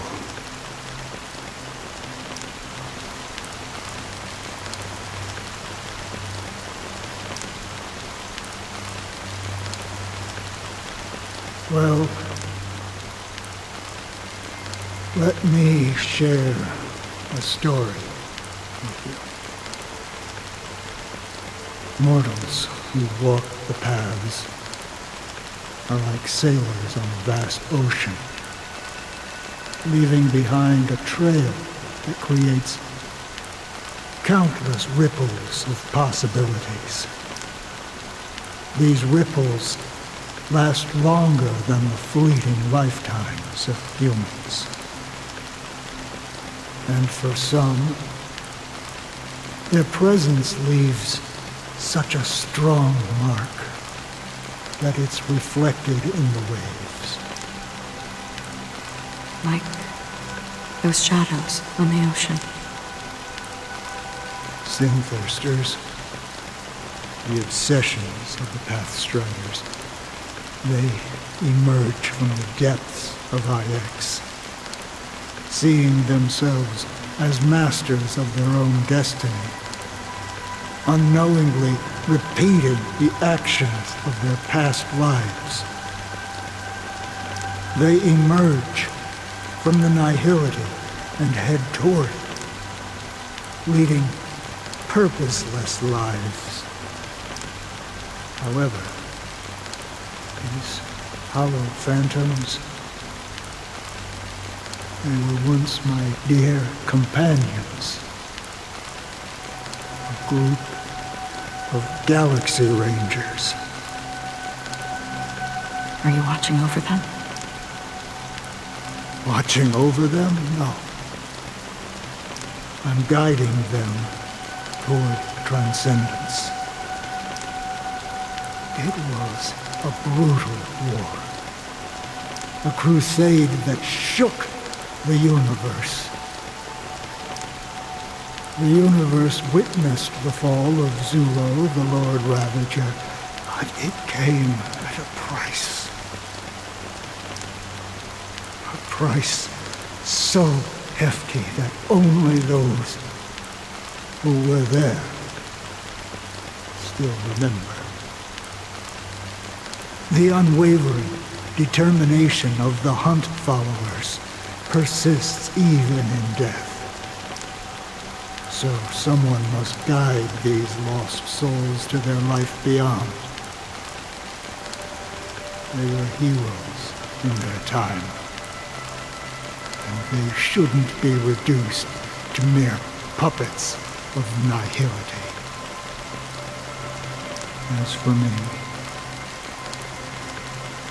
I've suffered too many losses on that battlefield to advance any further. And that makes me the most fitting person to carry out this task. But you know, these sin thirsters, they're not who they used to be. Does this seem pointless to you? Well, some tasks have to be done, even if they are pointless.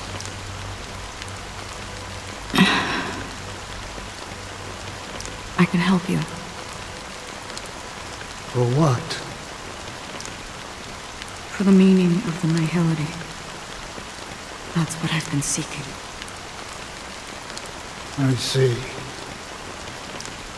After all, this realm is off limits to ordinary souls, right?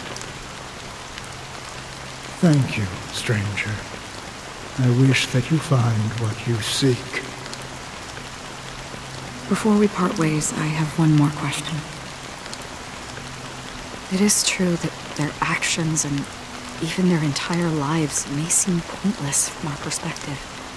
But if, and it's just an if this is what the departed ones expected, should we try to change it? A good question, and a profound one. I don't know the answer. What I do know is that one day I too will pass away. And when I bid farewell to this world,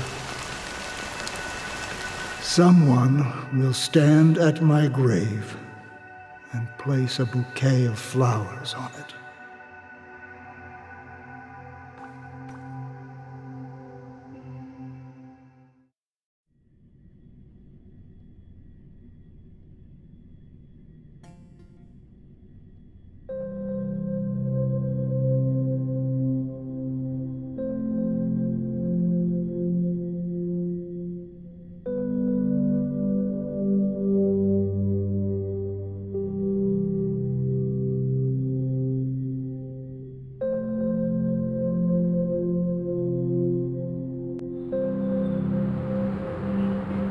When I appeared as a child, my speech, mindset, and soul reflected immaturity and innocence.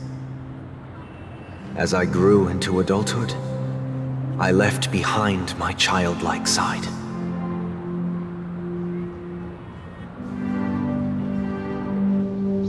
I humbly request your blessings, esteemed advocate of Shipe. Come to me, my kinship. I have sought their presence with us. As you wish.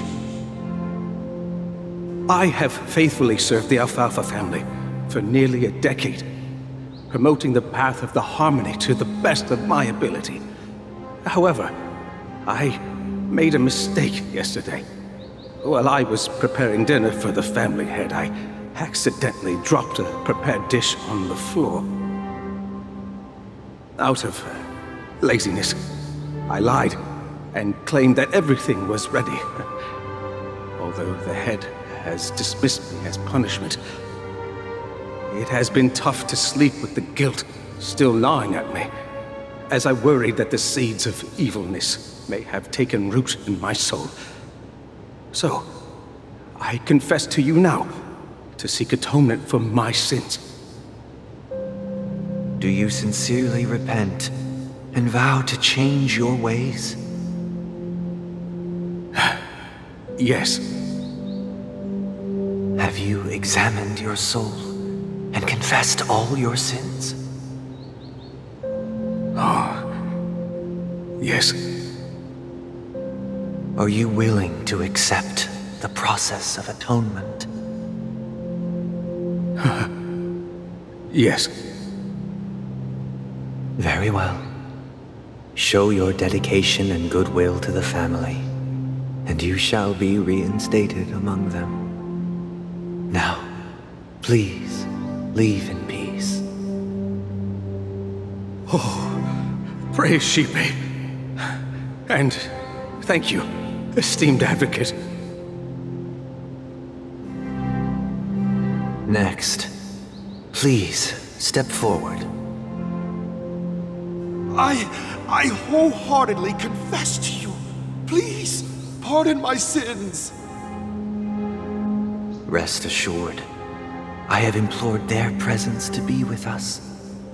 As long as you are sincere, absolution will be granted. Oh, great. You know, I arrived in Penacony as a stowaway. I sold everything to get a ticket. My house, my land, and my 2 children. I see. Please, go on. My children were starving, and I hoped they'd have a chance at survival if they became slaves here. If I can strike it rich here, I'll lift them out of that situation and give them the life they deserve. But the Bloodhound family got wind of it. They're on my tail, hunting me down. I thought I could bring my kids here. It was all my fault. All my fault. The family is ready to forgive all sinners. I'll ask the Bloodhound family to cease their pursuit. You don't need to live in fear anymore. Oh, thank you. Thank you. I'll work my hardest to redeem my children and make them part of the family. Praise the harmony! Next, please step forward. Hey! Long time no see, Mr. Sunday. The most esteemed individual in Penacony, and the next leader of the Oak family, right? I have sought their presence with us. Let us proceed. Sure, let's just get this over with. I have sinned, please forgive me. I wasted half a pizza at breakfast, and a bottle of Soul Glad. That's it, nothing more. Can we wrap this up? I've got a robo-ball game to catch, you know?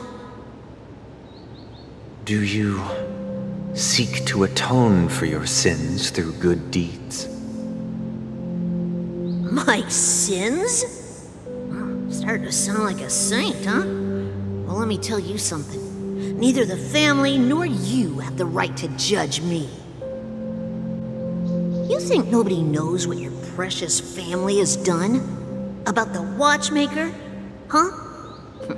Don't kid yourself, Featherbrain. Those dream chasers might be fooled by your act, but don't fool yourself. Before you start spouting off your holy verses, answer me this. Where does the power of the Oak family come from? And your power? What makes you think you can sit there all high and mighty, looking down on everyone else? Well, I've spent enough time in confession today to enter the Harmony's paradise, right? Then I'll take my leave. Good luck with your election, and, don't make me regret my investments in you.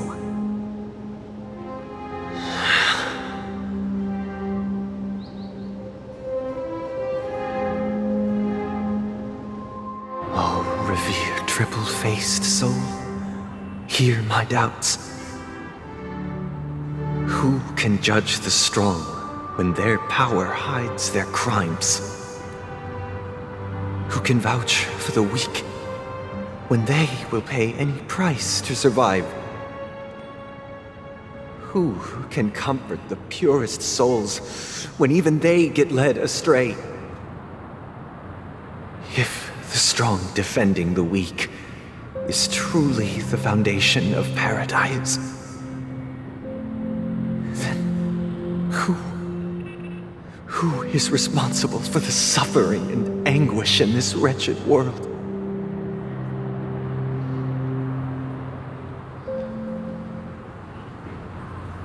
Brother? Brother? Brother, are you all right? I'm fine. I've been working long hours, and I just made a trip to Dreamflux Reef and back. So, I'm a bit out of sorts. But it'll all be over before we know it. You've been working non-stop on the Charmony Festival, Mr. Sunday, and no one could have predicted this incident. Even if the Stellaron does pose a grave threat, I still feel sorry for all the trouble we've caused you. No need to worry about troubling anyone. The Charmony Festival was meant to spread joy and harmony across the cosmos. But now that we know the truth, I'm afraid we'll have to cancel it. It has always been our wish to make everyone happy, so... we'll do our best to explain everything to the Dream Master. I'm sure he'll understand. Even if the negotiation does not go smoothly, I'll refuse to go on stage. Without the Chordmaster, the Harmonious Choir would not arrive, and the Charmony Festival would be just a grand performance, and nothing more. I'm relieved to see your determination. You know, since arriving in Peniconia, we haven't had any contact with this Dream Master himself. I'd heard of the heads of the 5 major lineages, but the Dream Master is a mystery to me. The Dream Master rarely grants an audience, even for us. But, given the urgency of the situation, he's agreed to meet us in person. Perhaps you'll be the first guest to meet the Dream Master in years, Mr. Yang. Let's hope we can reach a consensus that satisfies everyone. Indeed. Let us hope so. It's about time. We'll have to get ready for the meeting. I apologize for any inconvenience caused by the urgency. Don't worry. I'll be waiting here.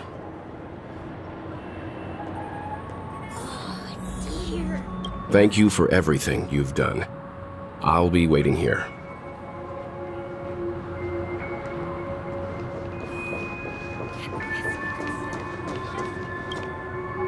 Oh, Mr. Sunday. Hey there! Okay, see the moon in the sky? It's about the size of the cap on my Soul Glad bottle. If I just reached out my hand, I could grab the moon, couldn't I? The moon? You mean the Grand Theater? Yeah. Look at me. I've been away from home for too long. I must be missing that moon. But it's no big deal. The Grand Theater here looks much better than the moon back home.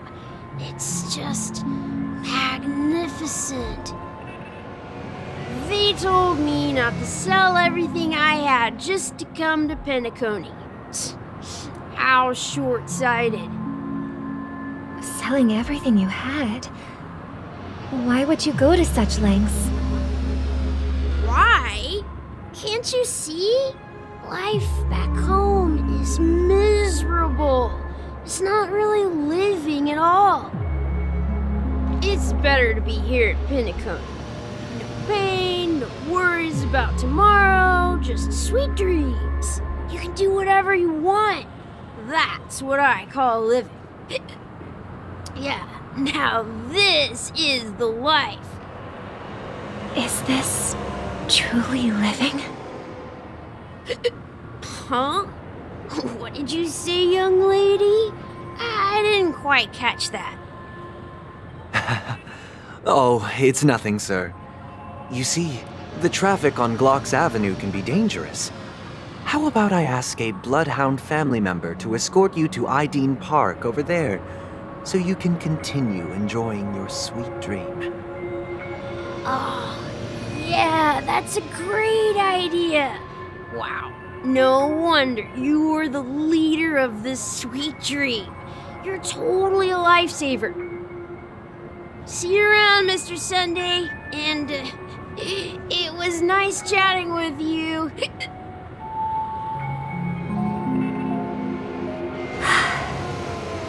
What's up, sister? This is the land of the dreams. But why do they live like this? The man we ran into, he doesn't seem happy at all. Even though sweet dreams are nice, they're just illusions. But for him, they're the only way to survive, even if it means giving up on reality. That's not really living at all. I suppose you have a point. But, in my opinion, that's how most people live their lives. Why do you say that? You think that man is not actually living, but that's not quite accurate. Even without Peniconie, people create their own illusions called self-value.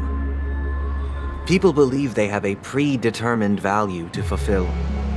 Gaining value means gaining power, and those deemed worthless are seen as the weak. However, value doesn't come out of thin air, and there's a limit to it. To accumulate value, people have to take from others, so the weak get exploited and oppressed. Are you suggesting that this is not how things should be? Exactly. But, ironically, people don't think there's anything wrong with it, because they uphold the illusory notion of self-value, and even the weak believe in it. The survival of the fittest. That's where all the tragedies in the world come from. People come to the sweet dream in Peniconie to escape from that reality and find solace. No tragedies exist here, only happiness, although in its nascent form. Isn't that the same paradise we yearn for in our dreams? Perhaps that man is just an exception. Let's not jump to conclusions. We should experience the dreamscape ourselves, just as I did at Dreamflux Reef. Yes, seeing is believing. I'll accompany you. The Dream Master hasn't shown up yet, so we have some time for a stroll.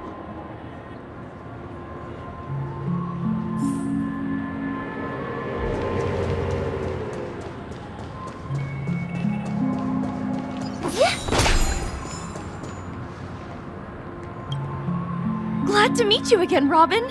How are the preparations for the Charmony Festival coming along? We're all so excited about it. It's going smoothly. Thanks for making the trip to join the festival. You're too kind, Robin. It's a pleasure to have guests from all over the universe celebrating day and night. I can't stand being lonely or bored, so this jubilant dreamscape is perfect for me. But if this went on forever, would it get boring too? Nah, not at all. Who would get tired of having so much fun? Every day, you get to wear fancy clothes, explore all sorts of dream bubbles, indulge in delicious food without gaining weight, and you never get old or sick. As long as you can afford a room, this place is the ultimate paradise. But you know that only a few things can be brought back from the dreamscape to reality, right? That's exactly why I don't plan on bringing anything back. Just enjoying the dream itself is good enough for me.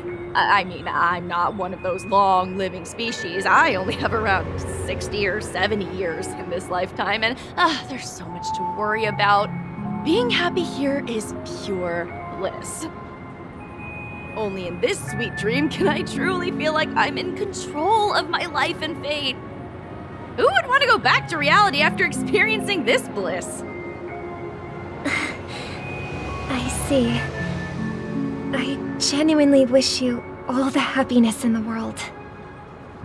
And I wish you a fantastic performance, Robin! I'm off to the Blue Hour for the ball. See you later.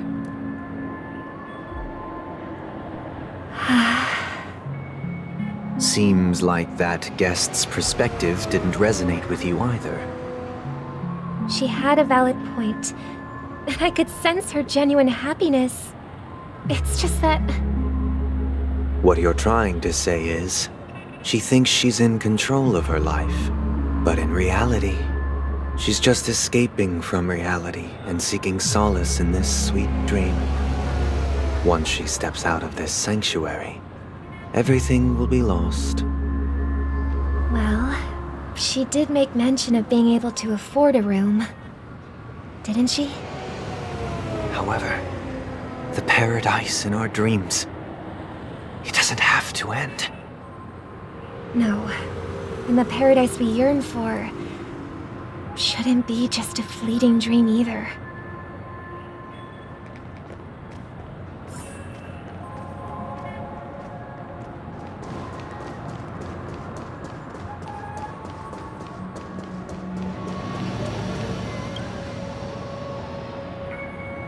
The scenery in this dreamscape is truly breathtaking, isn't it?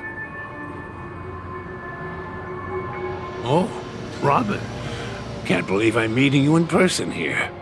What an honor. You're right. Even though time stands still in this dreamscape, it always feels fresh. I find something new every time. A philosophical mind. I hope I'm not intruding. Oh, not at all. No. With little time left, I yearn for meaningful conversations. Especially with someone as esteemed as you. Do you mind if we chat? It's my pleasure. No need to be formal. Just speak your mind. You said, with little time left. Please, forgive me for being blunt. But is that why you came to Peniconia? Yeah. I was part of a war, and while escaping from the Sarkosian mothership, I got exposed to some radioactive materials. And then, all my comrades died, and my hometown was wiped out by neutron bombardments. I couldn't bear to live with everything I knew gone. That's when I heard about a possible solution here, so I came. How heart-wrenching. I hope the family has been able to help you. They have, and I'm truly grateful for that. They provided me with a comfortable room, the most advanced life support devices in the cosmos, and a stellar team of caregivers. My physical body is now in the dream pool, sustained by life support. The me you see here is whole, rational, and no different from any other person. But I can't say the same for the me in the hotel room. My true appearance. Well, I hope you never have to witness it, Robin. So, you'll be living forever in this dreamscape, right? Just being able to live at all is good enough for me. Whether it's in this dreamscape or not, well, I don't really have much say in the matter. My world has been torn apart, and my life could end any second. So, even if this whole place is an illusion, it's still my paradise, and I'll treasure every moment I spend here. How I envy those everlasting things. That old man's story. It's so tragic. Fortunately, this sweet dream gives him joyful memories to hold on to for the rest of his life. That's precisely why this sweet dream in Peniconia exists. However, even the sweet dream has its limitations. While it provides solace to the disillusioned, it can't completely eliminate pain in reality. There will be a way out. Penaconi is already on the right track.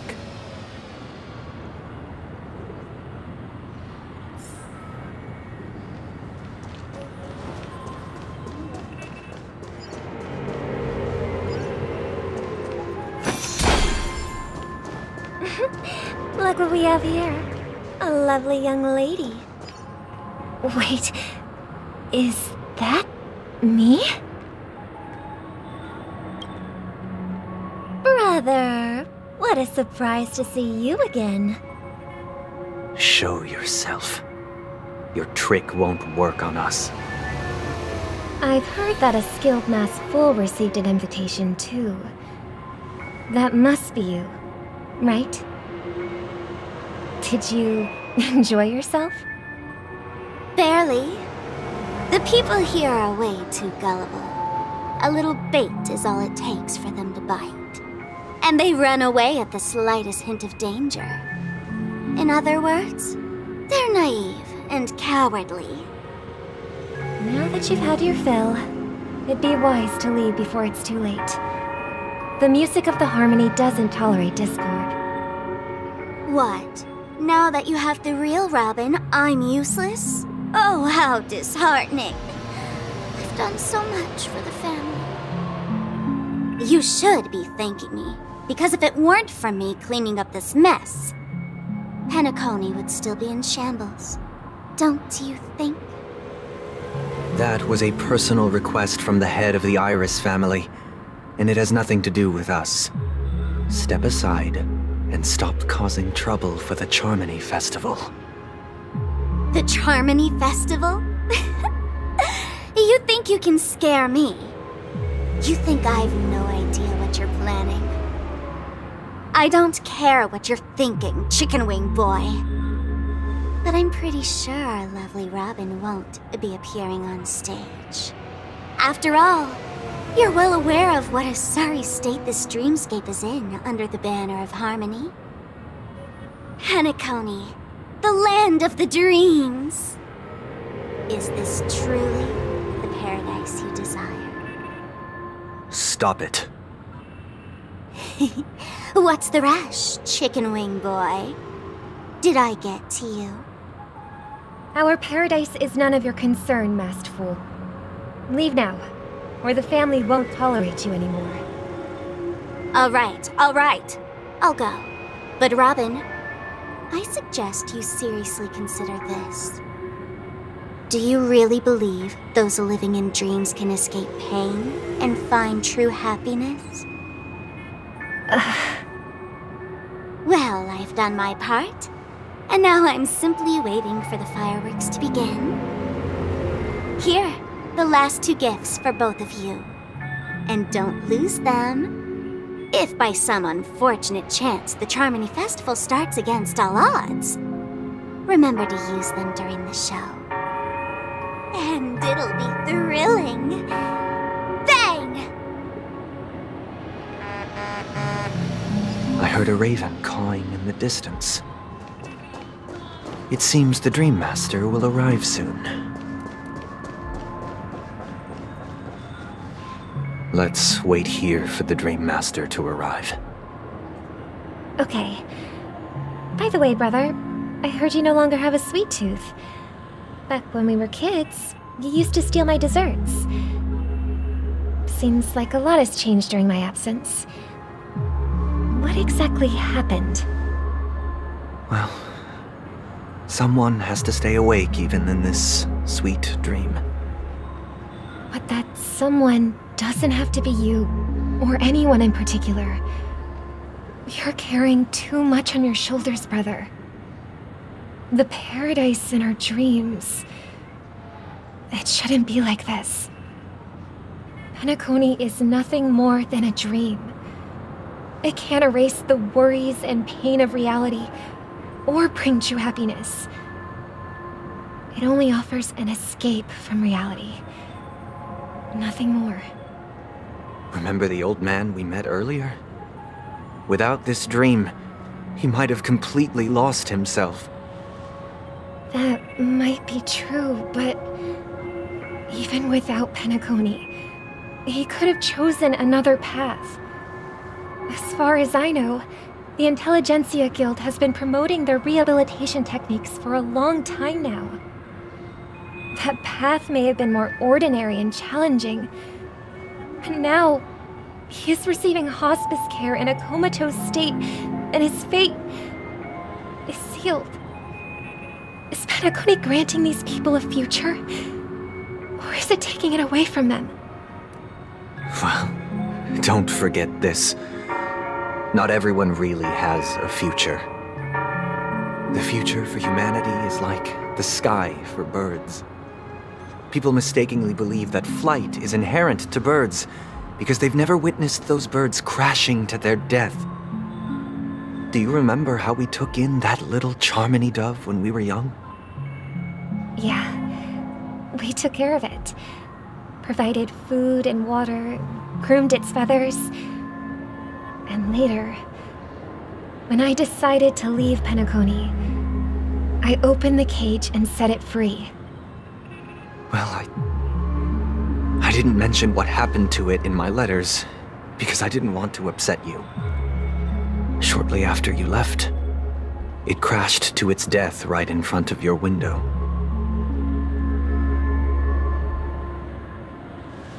I had surmised as much. I knew you wouldn't have avoided mentioning the bird for no reason.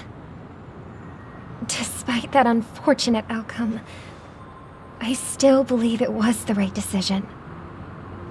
Birds aren't meant to spend their lives in cages. They belong in the sky, even if they can't fly. But here's the thing. If there are birds in this world that can never fly, can we really assert that they belong in the sky? Are you implying that the same goes for humans too? Let's take the Astral Express as an example.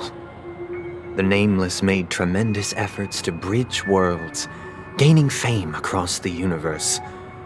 However, only a few extraordinary individuals can endure such a perilous journey. That's because the pursuit of the Trailblaze exceeds the capabilities of ordinary humans. Otherwise, why would this path be filled with broken rails, an abandoned express, and even a fallen Eon?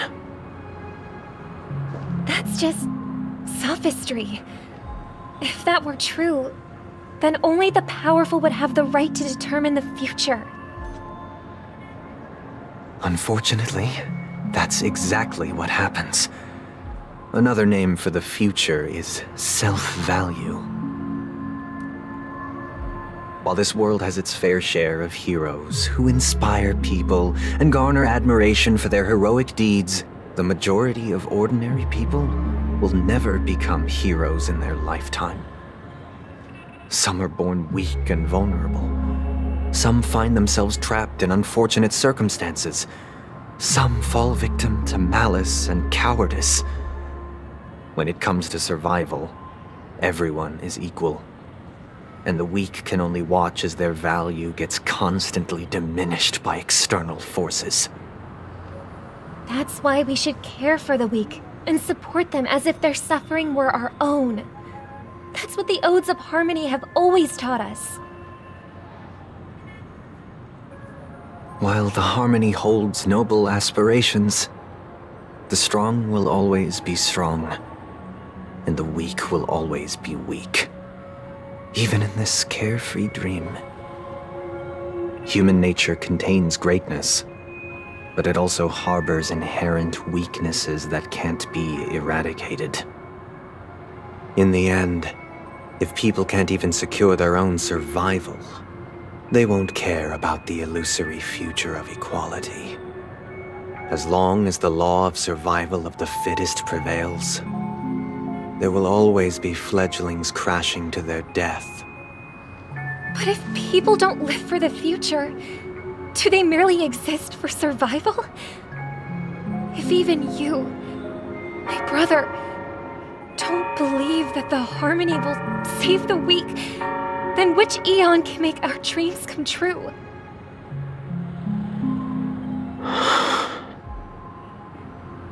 People often forget that when the first bird took flight, the entire world envisioned a future where no more fledglings would ever crash to their death. Are you reading, sister? What are you reading? Mr. Gopherwood gave me a picture book. It's about the story of the harmonic strings. If I could become a chord master, I'd like to summon Dominicus, the harmonious choir. I want to sing with everyone and spread our wishes so that all can feel happiness and joy. I see. Then, I would summon the harmonious choir too. Don't you have a wish of your own, brother? Of course I do. It's just that it includes your wish and everyone else's. I long for a true paradise where everyone can find peace. Then, let's build a stage there and invite everyone to our performance so that both our wishes come true through the power of the harmonious choir. It's a deal then. Yeah, it's a deal. But how can I become a chord master?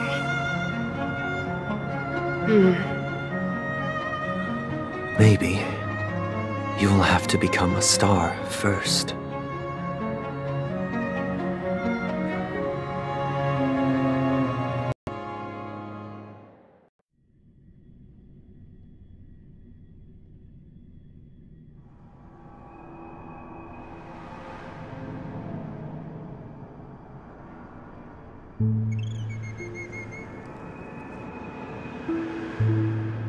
You're back sooner than I thought.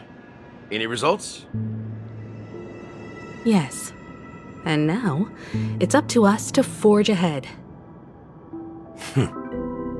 Since he's already carried out his last wish, my final mission is complete. But pardon me if I sound curt. It's good to have determination. The path MiHoYo left for you is not an easy one to tread. Why else would he have chosen to sleep in solitude, staking everything on some nameless in the future? But you have the numbers, and in numbers comes strength. So that might just delay your inevitable a little more. Got any more encouraging words? As I see it, relying on Welt's negotiations alone is far from enough. Regardless of whether the other party will be compliant, negotiating simply allows us to meet them as equals and won't grant us an upper hand. Penacony is our rival's home turf, and we already have very few chips left to play with. Rather than idly sit around while the family's got us blocked off, an offensive approach might be a wiser course of action. We're more familiar with the Stellaron's properties than most, and since it's the key to stabilizing the sweet dream, it's vital to the family's interests. By attacking their core interests, they're bound to retaliate hastily. And as the saying goes, haste makes waste. That's right. As long as we pose a threat to the Stellaron, either with words or otherwise, we have a chance at gaining the upper hand. But the problem is, on the eve of the Charmony Festival opening, how exactly are we going to get close to the theater? Family security will be airtight, and if we brute force it, even if we succeed, it's too risky. So, no one's gonna say anything? Then I'll raise my hand. I know the answer to this question. What's that supposed to mean? You'd better believe it. So, I heard that before the Charmony Festival begins, there'll be a pageant to kick off the festival.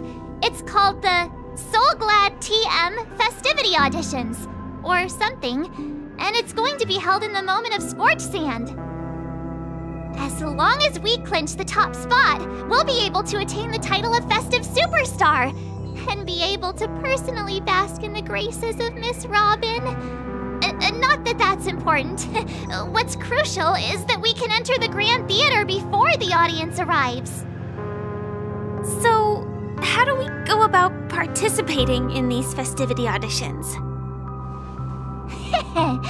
I've already procured special invite tickets from Miss Robin's fan club. To tell you the truth, I had been preparing to join the auditions all along, but now it looks like even if I scrape through, I probably still won't have the chance to shake Miss Robin's hand. So they're still running this thing, huh? It was originally just a publicity stunt, set up by McHale to drum up attention. But it looks like it might be worth a shot. We'll follow Marge's plan. Mr. Gallagher, will you be joining us? I'm afraid I won't have the time. As a virtual character, I've already completed my final mission. Whether Peniconia can awaken from this dream is all down to you. Should we ever cross paths again? I'd love for you to visit the Express. All right. I'll have to add to that databank of yours you've got on the Express. And Miss Firefly, we thank you for all your support. We're faced with a formidable enemy. As long as the Astral Express and Stellaron Hunter's objectives are aligned, we're willing to cooperate with you. We've already come this far together. I'd like to join you for the rest of your journey on Peniconia. I'm pleased that we can finally fight shoulder to shoulder. I couldn't ask for a better ending. This is also the spirit of the Trailblaze. Now everyone, let's prepare to move out.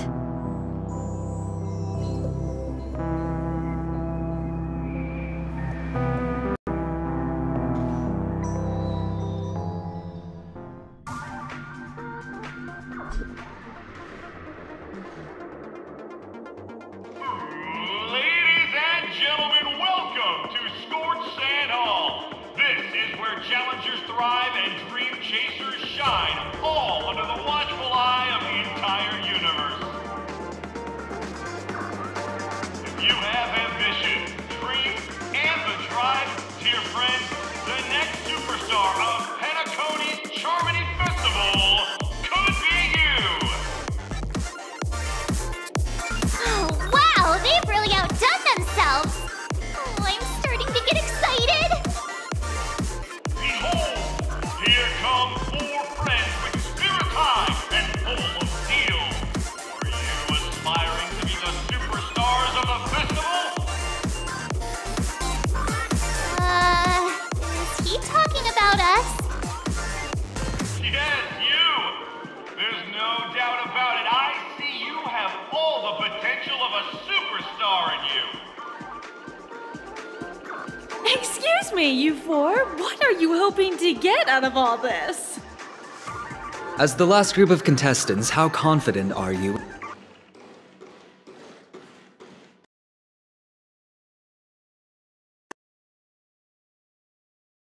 Would you be open to a brief exclusive interview with us? It'll be quick.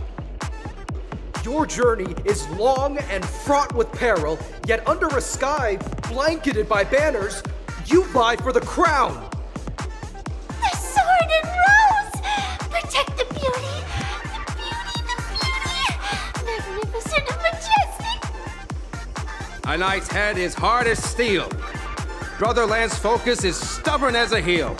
We don't all have to be winners, but if we don't have fun, we'd all be sinners. People are pouring in. It kind of feels like all sorts of baddies are showing up. Let's get in there quickly and enter the competition. Ladies and gentlemen, please make way. Make way. Coming towards us now is one of Penacony's top 10 wealthiest tycoons and the Soul Glad Business Empire's founder, Mr. Ideen. allow me to introduce myself. I'm the director of Solglad's factory, Haideen Lena. My 4 friends, introduce yourselves to the audience across the cosmos. Hello, everybody. I'm Himiko, a nameless from the Astral Express, and these are my companions. Don't you guys need to hide your identities? Can't hide it anyways. Peniconia is plastered with our posters. And because the Astral Express is so well known, the family won't dare to make any rash moves.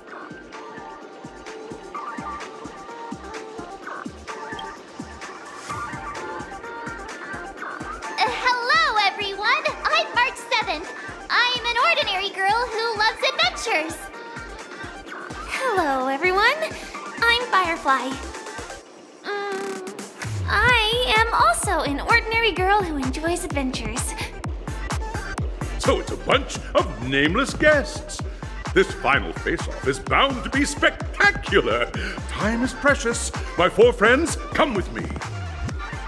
Grab a bottle of Soul Glad and make your dreams a blast.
General, my bow and arrows are at the ready, awaiting your command.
This place is buzzing. That's right. This venue is a miniature representation of that time known as the era filled with boundless possibilities.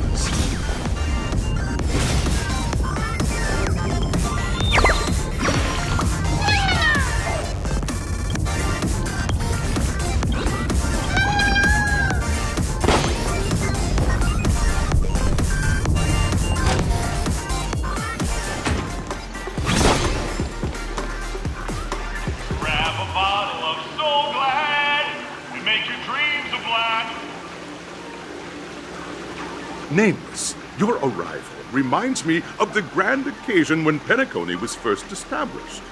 I was still a young, bright-eyed lad back then, lured here by the watchmaker's ads, full of zeal and ready to make my first fortune in life. Once, during a particularly grueling day, I passed out and was resuscitated by a drink from Mr. Sousa. That sweet taste has since been etched in my mind, and that was what drove me to create the Soul Glad that we all know and love today. The dream-chasing era was truly a wondrous time. Oh, I miss those days, and the watchmaker. Scorched Sand Hall is my homage to that time of boundless possibilities. I wholeheartedly hope you make it to the finish and emerge as the next superstars of Peniconia. Now then, is there anything you'd like to say before the competition officially begins?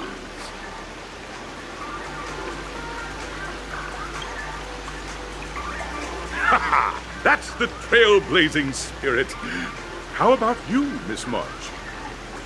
Hello, everyone! Next up, get ready for the Mega March 7th Adventure, where I'm going to break the speedrun world record! Trailblazing into the uncharted and challenging the limits. That's Miss March 7th for you. How about Miss Firefly?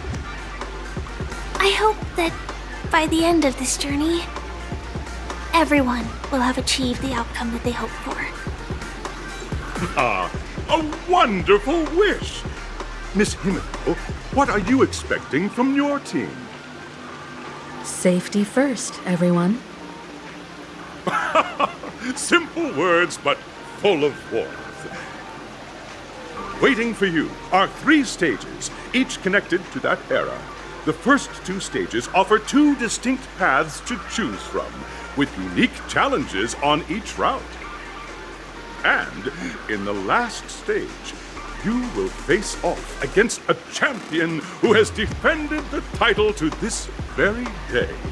A beloved contender whose noble virtues are unrivaled. Those are the rules. Simple. Everyone clear? Now, I hereby announce that the 33rd Scorched Sand Festival of the 20th season, sponsored by Soul Glad Enterprises, has started.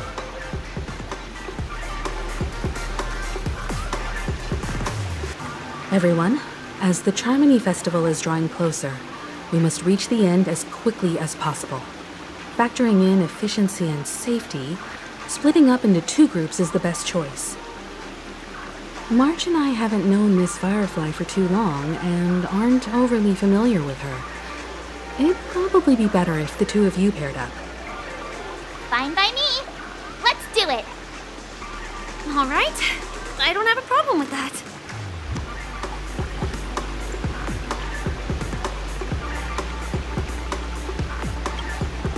We'll split into the assigned groups then.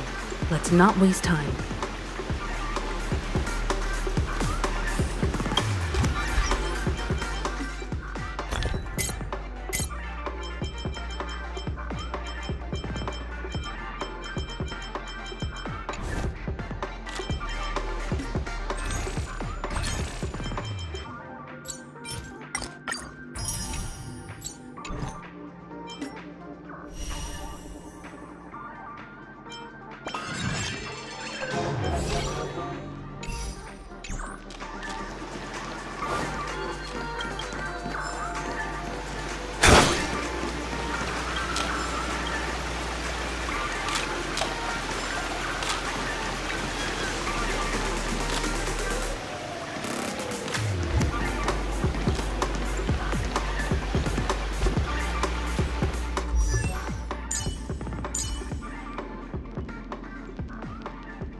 Welcome to the first stage of Soul Glad Enterprises' 33rd Scorched Sand Festival of the 20th season, Dream Play Fantasia!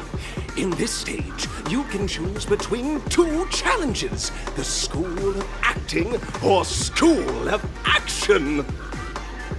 In the School of Acting challenge, you have to complete 3 performances from 3 scripts and move the panel judges. In the School of Action challenge, you have to defeat 3 groups of enemies convincingly and reach the end. Now, make your choice.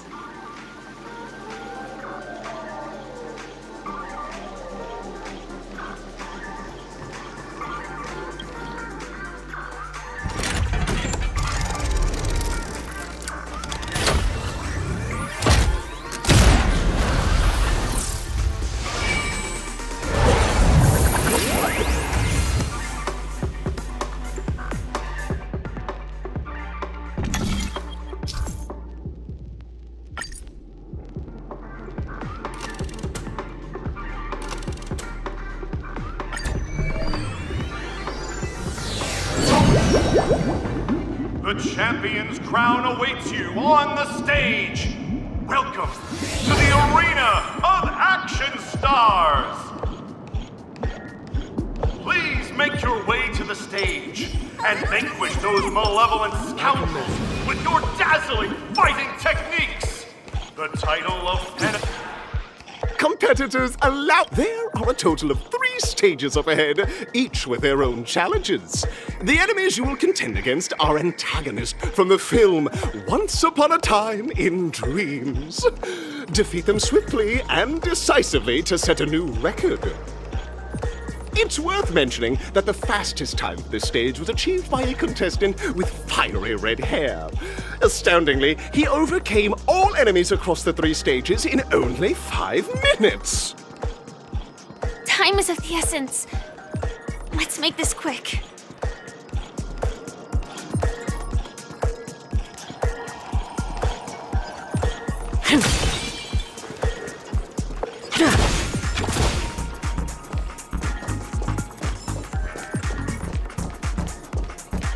Speed, not haste. Contestants, you are about to confront the monsters of the primordial dream as dream chasers who've come to Peniconey.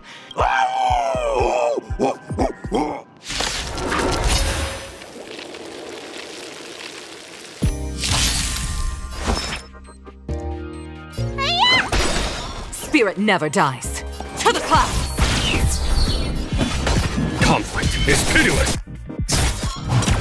Was that it? Show no mercy. The fight is set.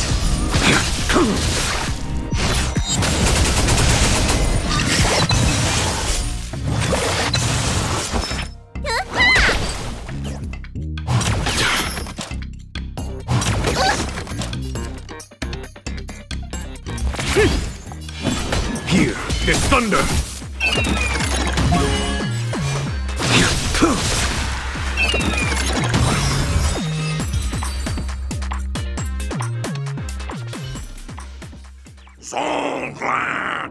Pretty simple.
quite the taking.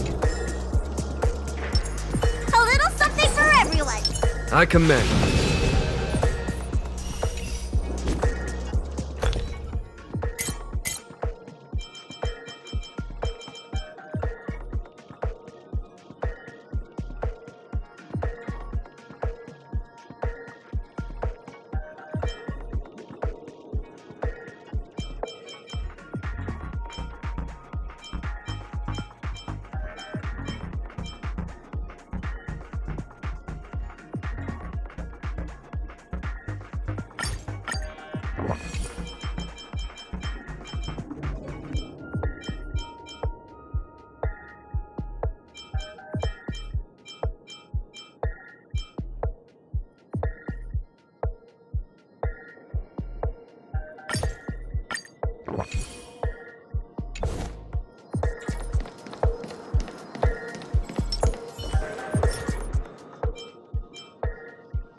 Congratulations on becoming the first group of Dream Chasers! Answering the call from the Watchmaker, you are disappointed to learn that Peniconia isn't paved with gold. Just as you're about to give up, a downpour sparks a business. Why is our opponent? Because this is Soulglad Enterprises. Isn't this just product? To safeguard the integrity of Soul. You'll overheat!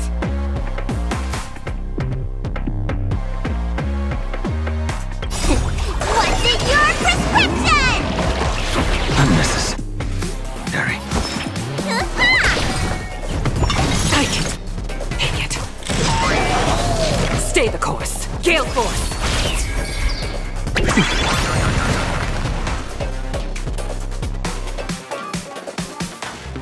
Here, this thunder! Show no mercy.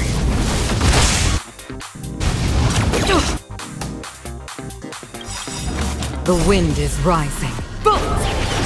From the boat! That paradise, savor it for me.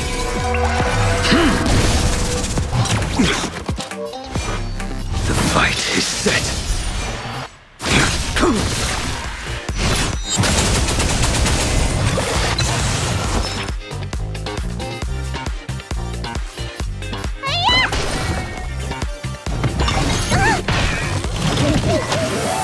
Spirit never dies. Follow my charge. Conflict is pitiless.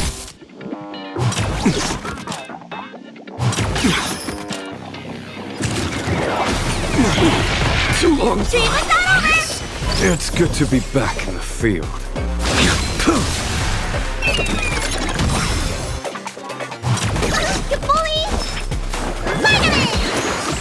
Unnecessary. To the clouds!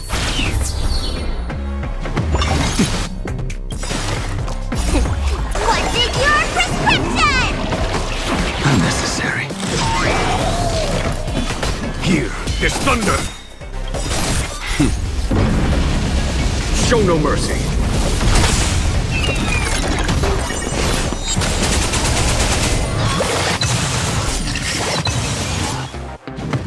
Too little. Failed to send you.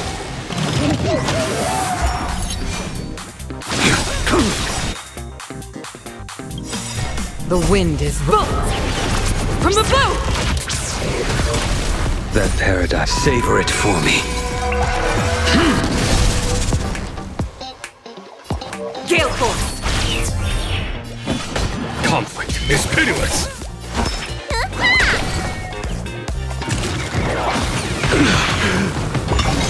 Is that it? There's no time to lose. Here, this thunder! Show no mercy.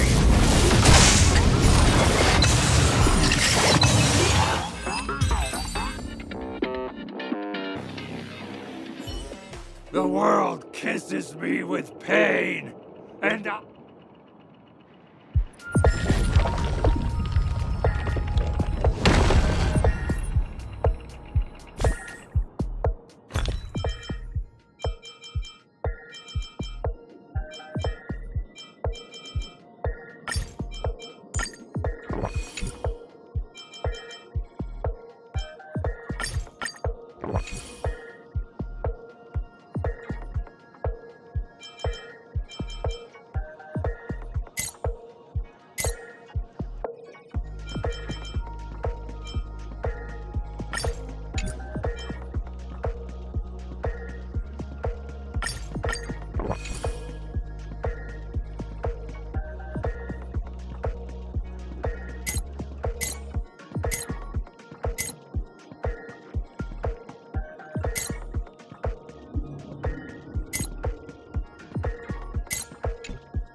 I commend.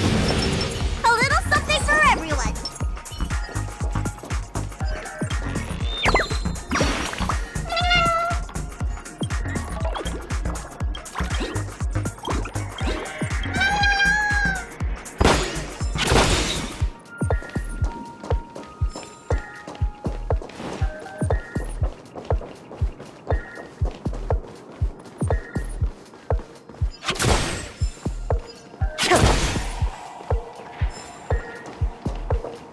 Congratulations to our 2 Dream Chasers for establishing yourselves as budding stars in Peniconia.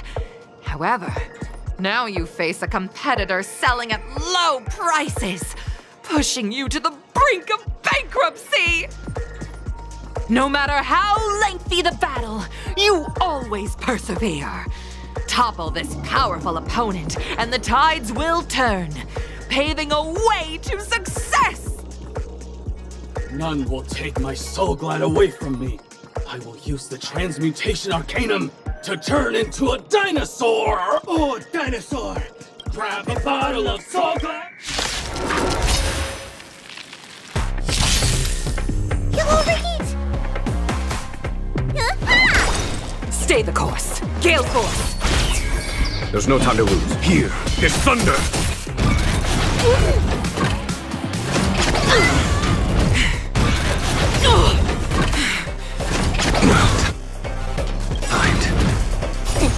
What's in your prescription? 1,000 thanks. You're it. And approaches. The wind is rising. Bolt! From the blue!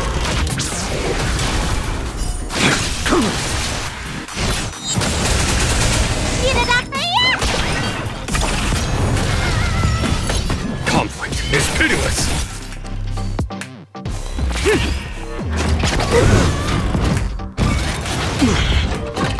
A blade knows no mercy. Failed to send you. You don't look so good. Follow my charge. Here is thunder! Spirit never dies. The clouds! Show no mercy.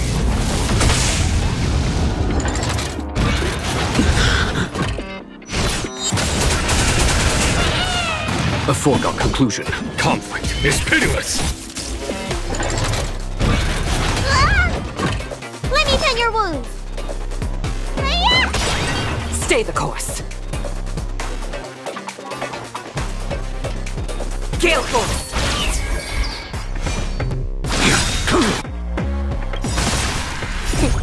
What's in your prescription? Unnecessary. The wind is rising. Bolt! From the blue!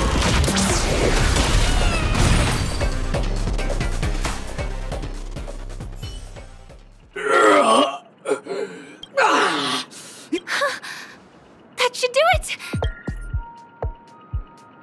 Isn't this fight way off from the action? Transforming into a dinosaur isn't imaginative enough for you? After an extended battle, you finally emerged victorious! In the years that followed. Well... Looks like we won!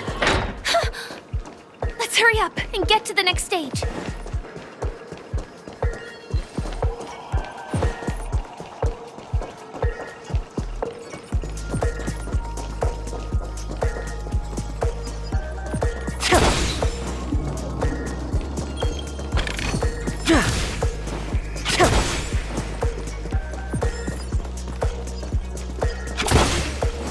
Speed, not haste.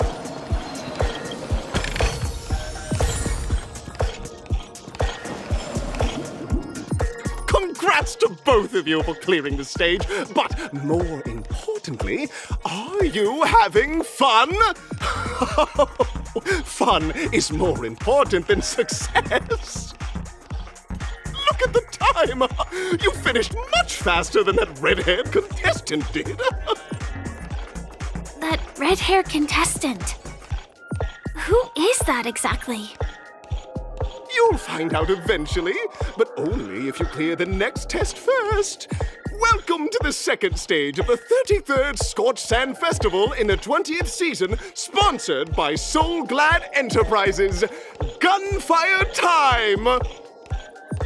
You have the option to choose gunfire and undergo Brother Hanu's trial, or time, where you'll face Clocky's trial.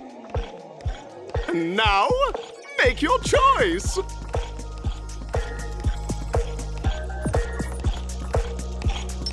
I commend. A little something for everyone.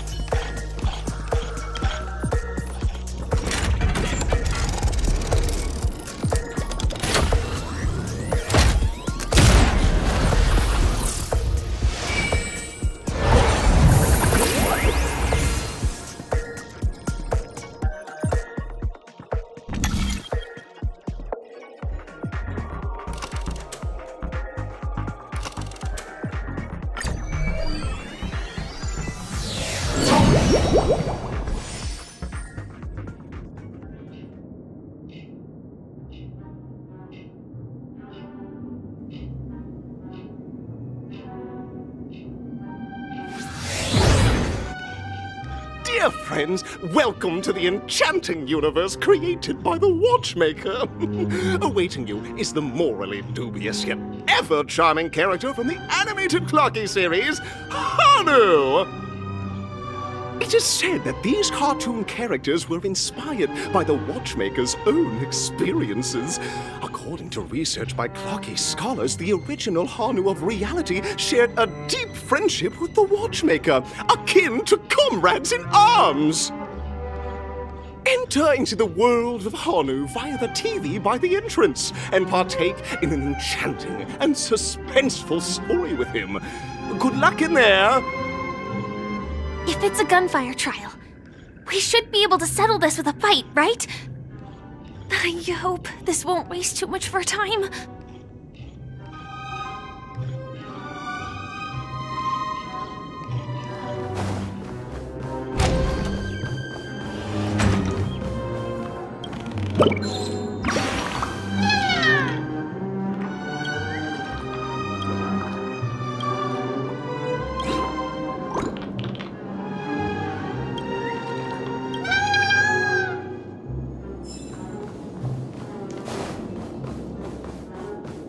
Ready? 1, 2, 3.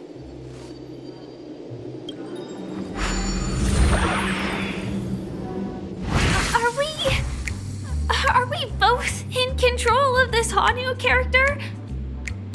Very good!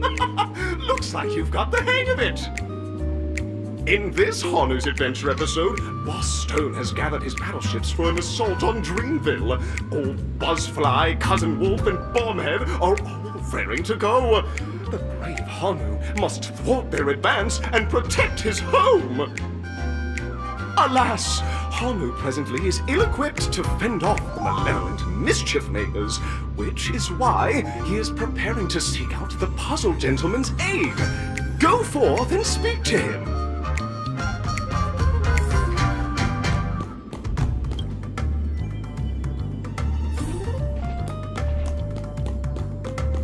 Oh, brave Hanu, you look like you could really use some help. Long time no see, Hanu. You look pretty stressed out. How about an intense and thrilling game of Dream Jigsaw to blow off some steam?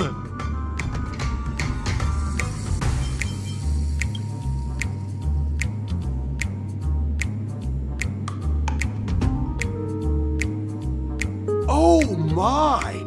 Are you telling me that Boss Stone has rallied the villains to seize Dreamville? What a dreadful... Listen closely, Hanu. I'm aware you're in need of us, but you know what? You'll have to play an exhilarating...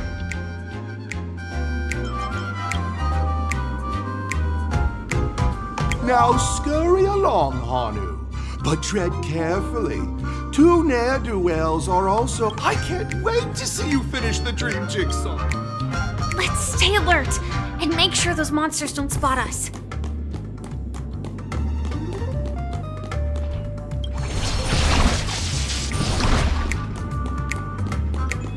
Look up there!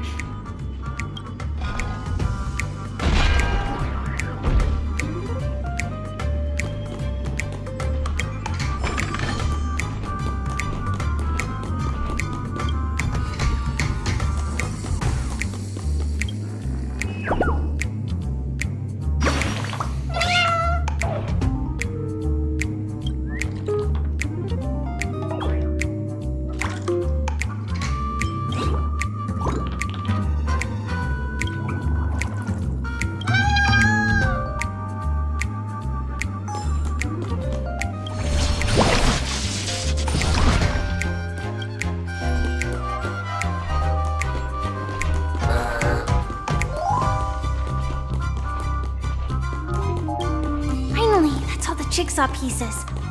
Let's hurry back.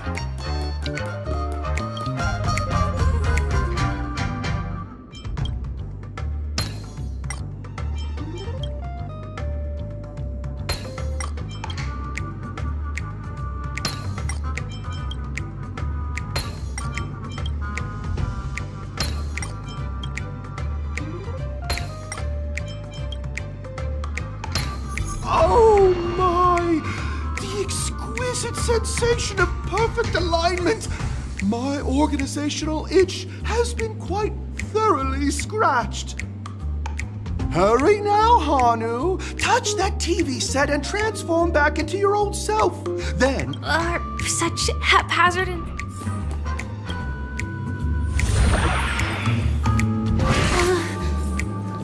disconnecting from that thing so suddenly has left me feeling slightly disoriented.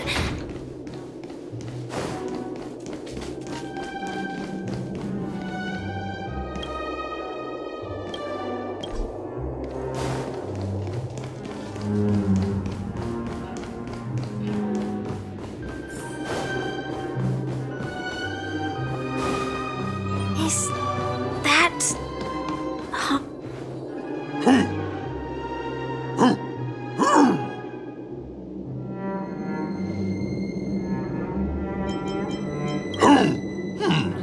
What exactly is he talking about? Tick-tock!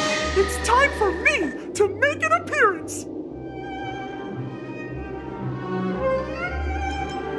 Clocky? I can also see him. Is this character part of the show? In Dreamville, Clocky is everywhere and can do anything!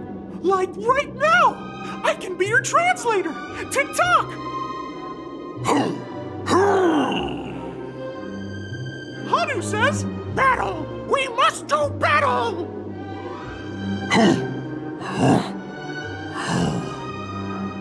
The enemy is at our doorstep, and we have no path of retreat for the future of Dreamville! Touch that suspicious-looking TV right now! So they just jumped inside that TV. Sheesh.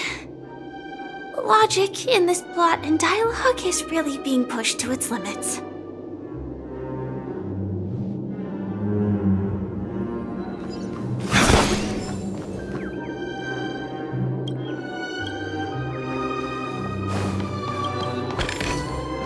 Well, here we go again.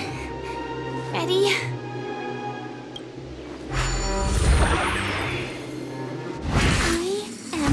Gradually getting used to this.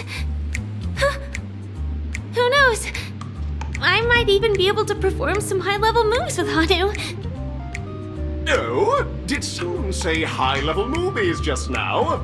That's right, pal. The upcoming script is just exploding with all sorts of high-level shenanigans. Last we saw, Hanu was preparing for battle. Suddenly, he hears heavy footsteps coming from the hallway. The mischief makers have broken into his home. But brave Hanu won't go down without a fight. He instantly sprints for the storage room, ready for a do-or-die showdown against the baddies. But we still don't have any weapons in hand. Guess what? Hanu's favorite bazooka just so happens to be in that storage room. So get a move on. What a coincidentally convenient plot twist. It'd be even more awesome if the organizers allowed me to wear armor.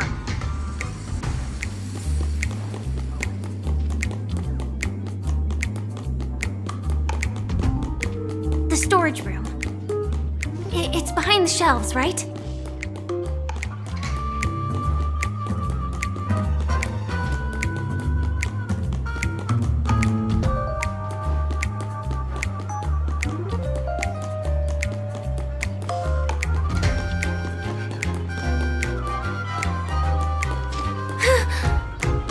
Wasn't lying. There's actually a bazooka here.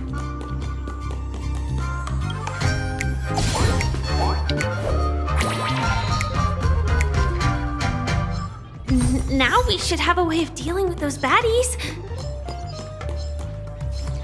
This thing feels just like the Soaring Locust too.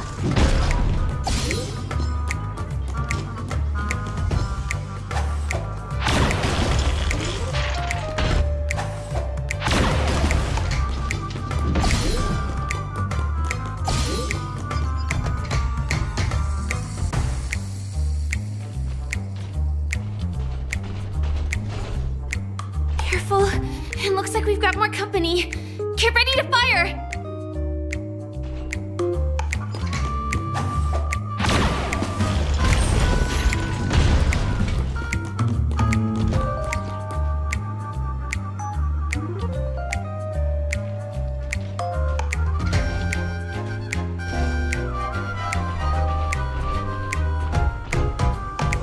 Here we go again.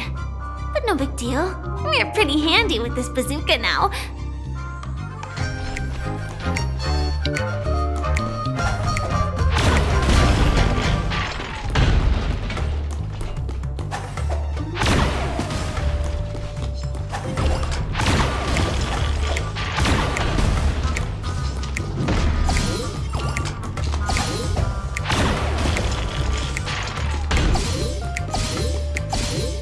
That should be all of them, right? Oh my! Honkai is on the street!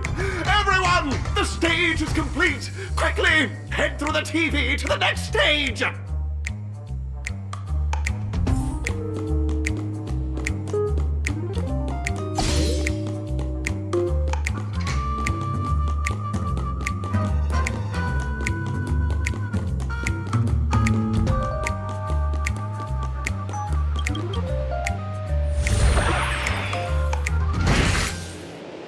Well, that's that. But it is gonna be hard to let go of this bazooka. Never mind. Let's hurry over to the next stage.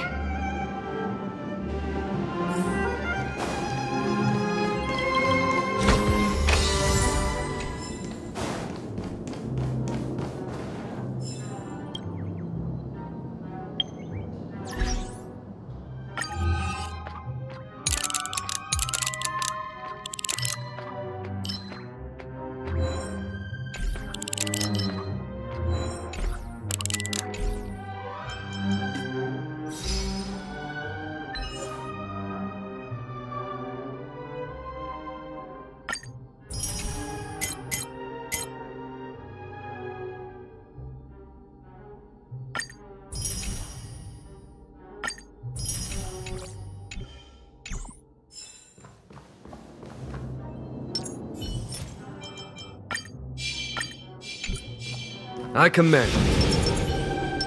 A little something for everyone.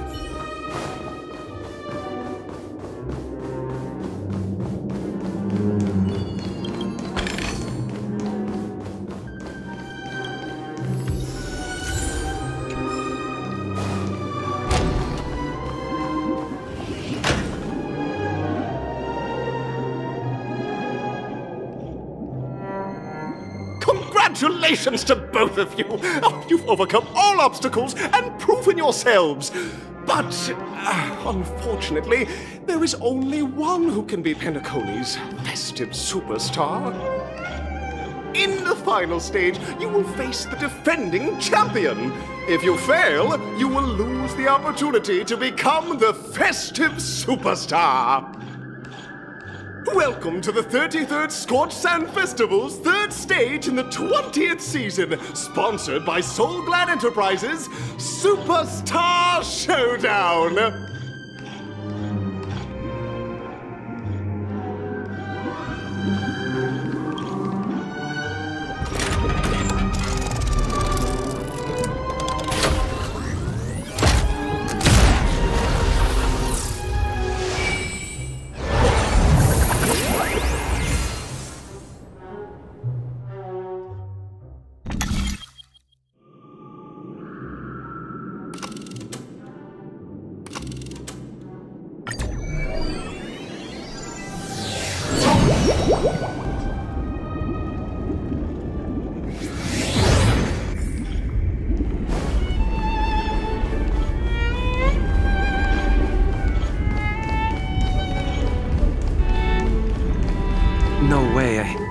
think I just saw someone. Someone extraordinary.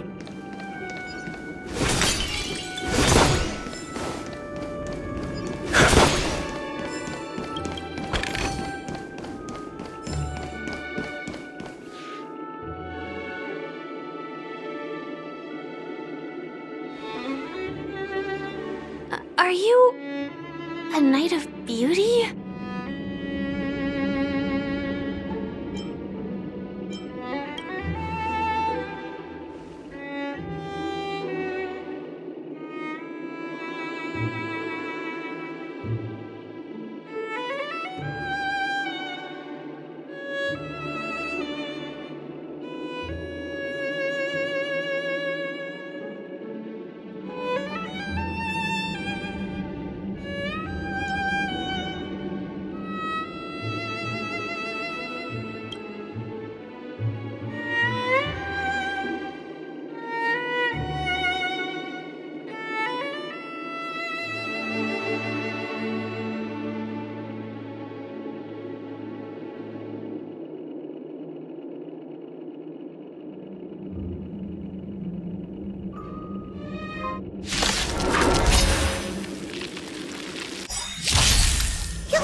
Behold, this symbol of pure... Was that it? Follow my charge. Conflict is pitiless! A blade knows the fight is set. That paradise, savor it for me.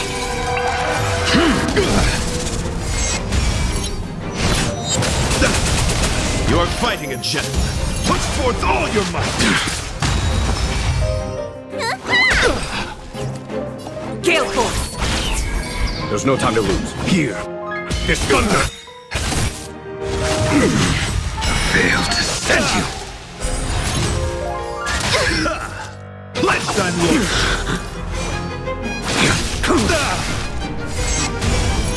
Need a doctor? Spirit never dies. To the clouds! What's in your prescription? Unnecessary. Show no mercy. Conflict is pitiless. The wind is full. From the blue! Bear witness to me. I will dispatch you. Rise to the challenge. Stay the course. Gale Force!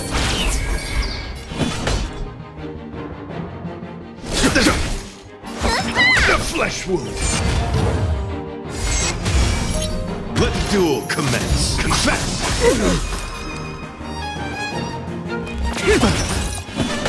Here is thunder. Put forth all your might. There will be more to Failed to send The you. flesh wound. Let me tend your wounds. 1,000 thanks.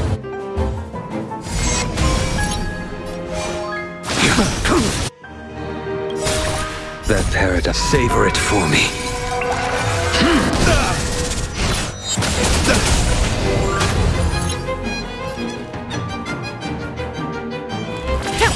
Behold, this symbol of pure... Follow my charge. Conflict is pitiless. Bear witness to your fighting a gentleman.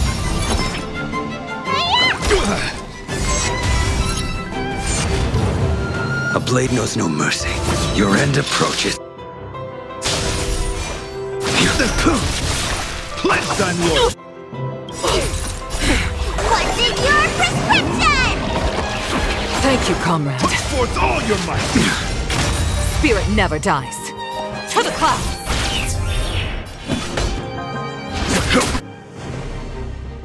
Rise to the challenge. Show no mercy. Failed to set. The wind is right. From the blue! The flesh wound. Too little. Thank you.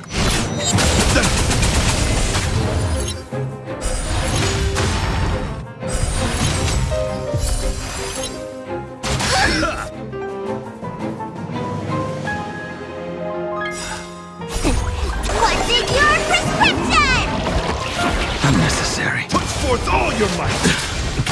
Stay the course.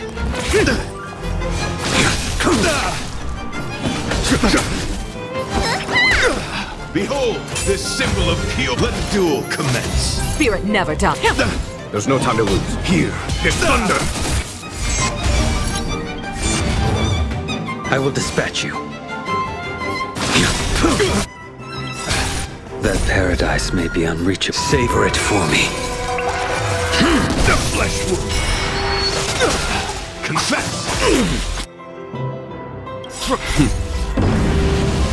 Show no mercy. Put forth all your might! Rise to the challenge. Need a doctor?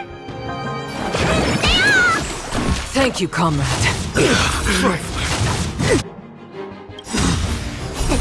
What's in your prescription?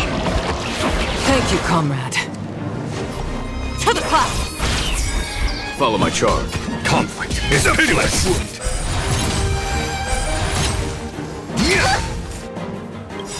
The wind is both from the bow!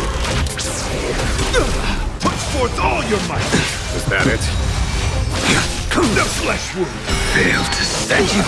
Let me tend your wounds. Here is thunder. Show no mercy.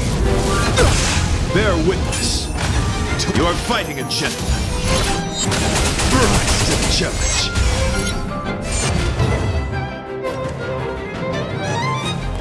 Rise to the challenge. Pledge thine loyalty. Put forth all your might. What's in your prescription? 1,000 thanks.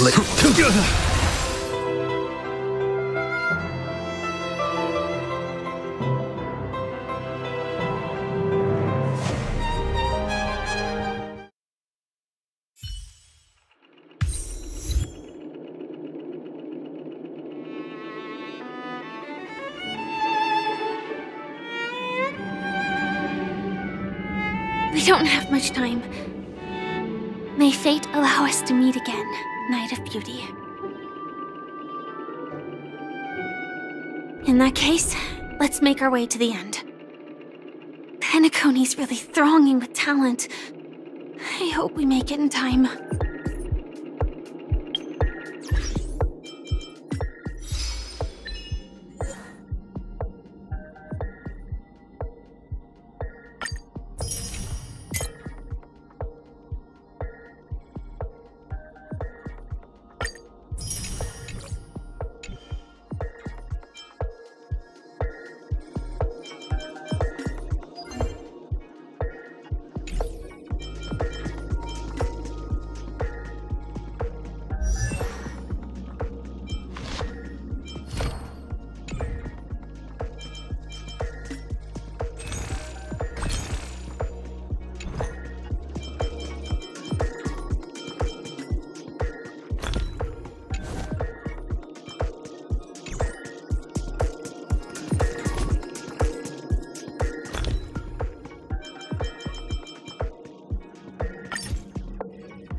I commend.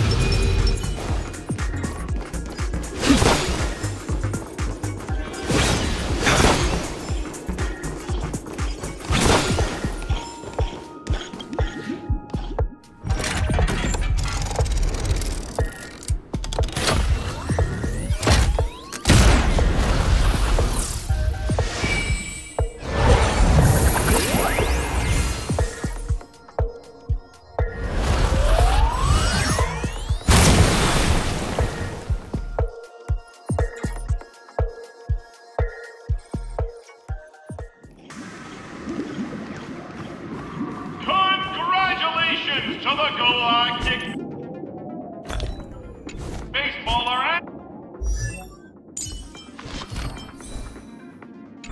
and Firefly on becoming this Scorched Sand Festival's champion. We look forward to their amazing entrance in the Charmony Festival. Let's give a round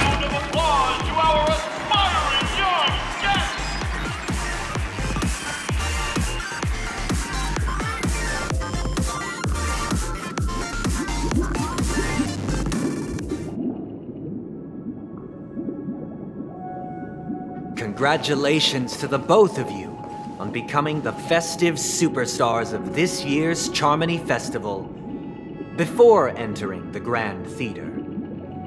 I, on behalf of the organizers, extend my sincere congratulations to you, wishing you joy under their radiance.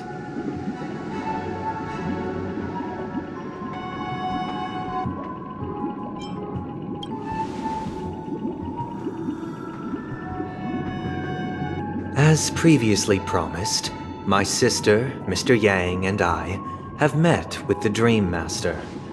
We delved into the truth about Peniconia and its Stellaron, and have come to a consensus. Both I and the Oak family cannot acquiesce to your request. Just as expected. We acknowledge the perspective of you, Nameless. Peniconia does require change, but not as you propose. The planet of festivities cannot and will not revert to a place characterized by chaos, disorder, or anarchy. Through your journey of overcoming obstacles, you must have glimpsed the essence of that era. The vulnerable ruthlessly eliminated, equality non-existent, common folk living precarious lives, eking out a dreary existence. Ultimately, only heroes like yourselves manage to achieve success. But I would dare ask, if you did not possess the special status of having a Stellaron, and you were but an anonymous and frail member among the masses, which Peniconia would you prefer? A dystopia for the survival of the fittest, or a sweet dream paradise for all?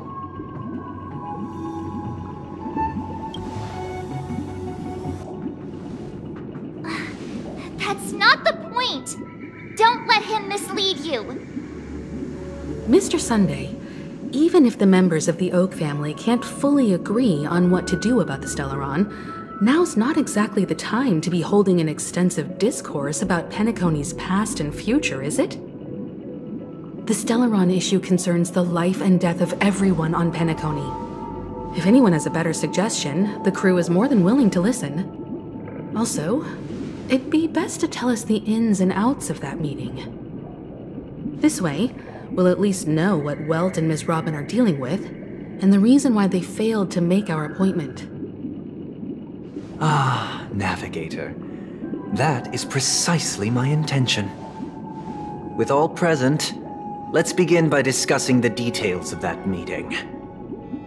Let's talk about our tribulations and choices, our ideals and beliefs, and our final course of action. The only path to take.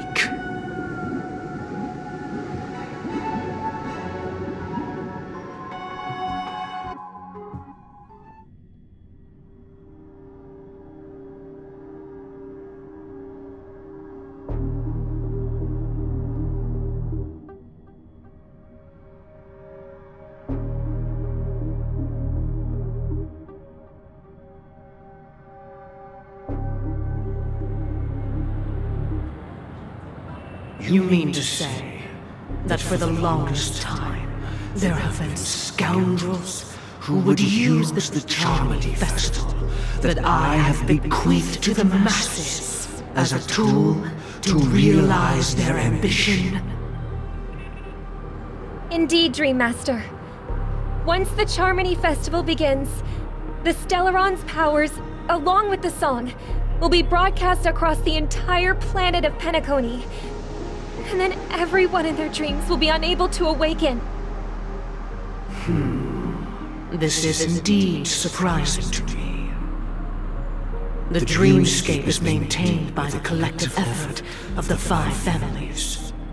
If someone were to use the Charmony Festival to recklessly disseminate the power of the Stellaron, this individual must hold a position of great authority. Do you have any suspects? I'd like to ask, did you really not know of the Stellaron's existence?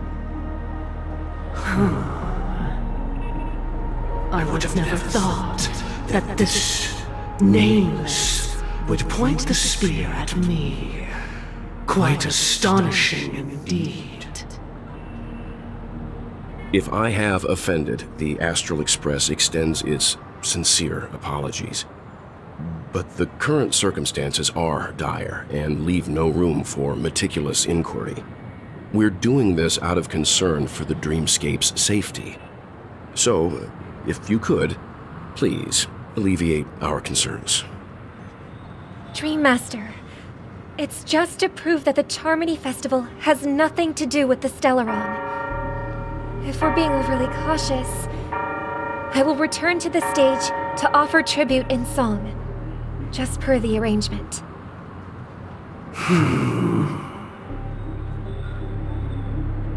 Sunday, Robin. I've watched you two grow up, and know your dispositions like the back of my hand. Both of you, right now, can surely be lauded as their most devout advocates. I already know your resolve. The magnitude of this matter is enormous, and cannot be taken lightly. Since Mr. Yang has asked with such earnestness, I will personally respond in kind. If there is a need, the entire Oak family will be mobilized to heed your call. Someday, might I ask you to beseech them to cast their light unto me, and question me in their stead, so that no lies may be concealed? I will do as you command.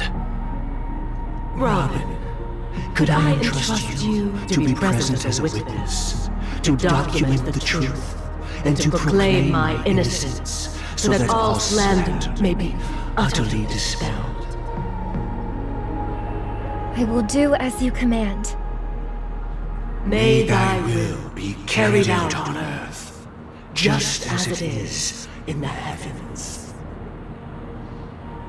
Oh, triple-faced soul, please sear his tongue and palms with a hot iron, so that he will not be able to fabricate lies and make false vows. Let us begin. There is nothing else to prepare.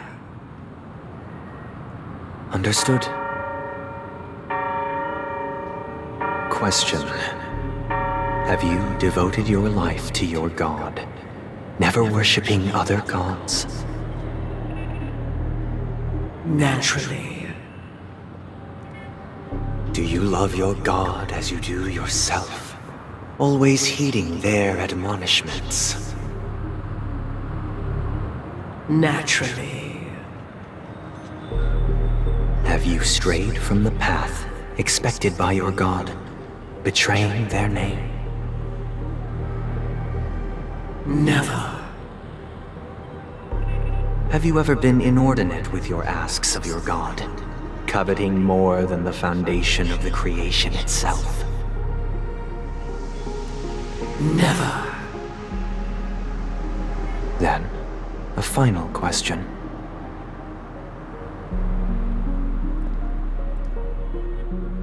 Do you swear to fulfill all vows, past, present, and future? With the Eon as my witness, if I do not deliver on my words, or if I renege on my vows, may I be cursed in accordance with divine law. They have seen your faith, and have endorsed your faith. With this, it can be evidenced... Just a moment. What is it, Mr. Yang? I have another question I hope to have answered. To my understanding, the family's harmony and prosperity have never relied on so-called divine laws. The god you both mentioned, Are they truly Shipe? Mr. Yang should know that those belonging to the family toil together as if they were kin, embracing solidarity and unity under their light. All duplicity is laid bare before the harmony. Such a delicate and complex symphony. Which other god could perfectly harmonize this, if not for the great one, Shipe? Perfectly harmonize. Therein lies the problem. It isn't an outsider lurking in the shadows who changed the harmony, but a dissonance that has surreptitiously emerged from within this very symphony itself. In the distant past, there existed an eon. With one flick of the wrist, they crafted the laws of the cosmos. Their followers formed the Beyond the Sky Choir, spreading solemn and reverent hymns throughout the universe. Later, they fell. The route traversed by this eon clashed with the harmony, ultimately being absorbed and fused into it. The chorus that once reverberated across worlds fell silent, and when it echoed anew, it was transformed into the hymn of harmony. Though an eon may perish, paths with no masters still linger. In the all-forgiving harmony, echoes of bygone dissonance may subtly arise. Mr. Yang. Being overly astute can be a detriment. Especially when you find yourself alone and without allies. So this is how it is. For the sake of our grand cause, Sunday, please afford these two an opportunity to rest. What?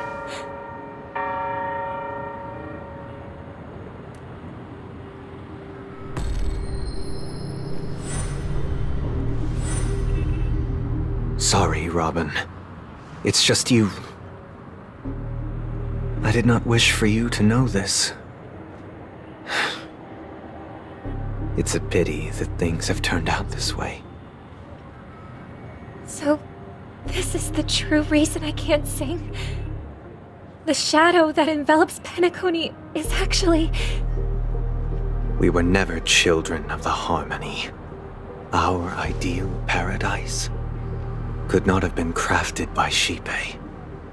True bliss can only be guaranteed by the one who transcends the many. Within the foundation of law, humanity establishes civilization, and through harmony, we obtain order.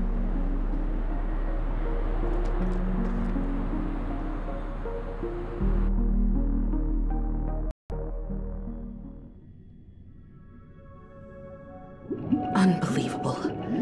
To think that there would be remnants of the Order on Peniconia. What have you done with Mr. Yang and Miss Robin? Don't worry. I just gave them some time alone to ponder their fates. You should know that these actions make you an enemy of the Astral Express. Should we need to stand against the Nameless, it would only be myself and the Oak family involved.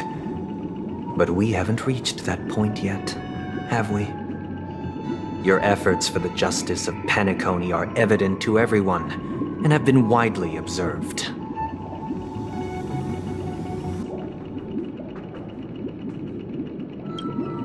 Smart kid.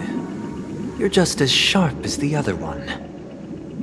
If it is the Order that drove you to imprison Welt and Robin, and you're using them to coerce our compliance, then there'll be no point in entertaining any type of discussion. You're mistaken, Miss Himiko. They are in very safe hands, and just as the family has always proclaimed, no one can be harmed in the dreamscape, least of all in the beautiful new world belonging to the Order. Peniconia and the entire universe have witnessed far too much innocent bloodshed. The strong wield their blades against the weak, and the victors push the vanquished to the brink of life. Natural selection. The world abides by this principle, establishing the well-being of humanity atop the corpses of the downtrodden.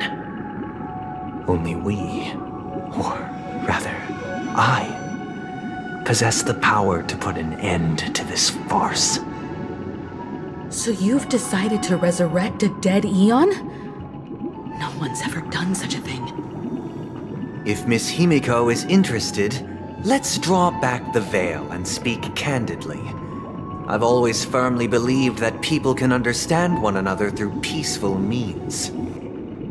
I'm willing to divulge the unembellished truth as to the intentions of the Order's Pathstriders, so that you will make better judgment for the Astral Express, for Peniconia, and for this stretch of the universe. Words can hardly do justice to the beauty of that ideal. So, come with me, everyone. Let us retrace our steps and see once again where this road leads. Huh? Where'd he go? Welcome. This isn't any location in Peniconia's dreamscape. It's my inner world. The reason the scenery before you remains unchanged is because your consciousness has drawn on similar concepts to fill in the gaps.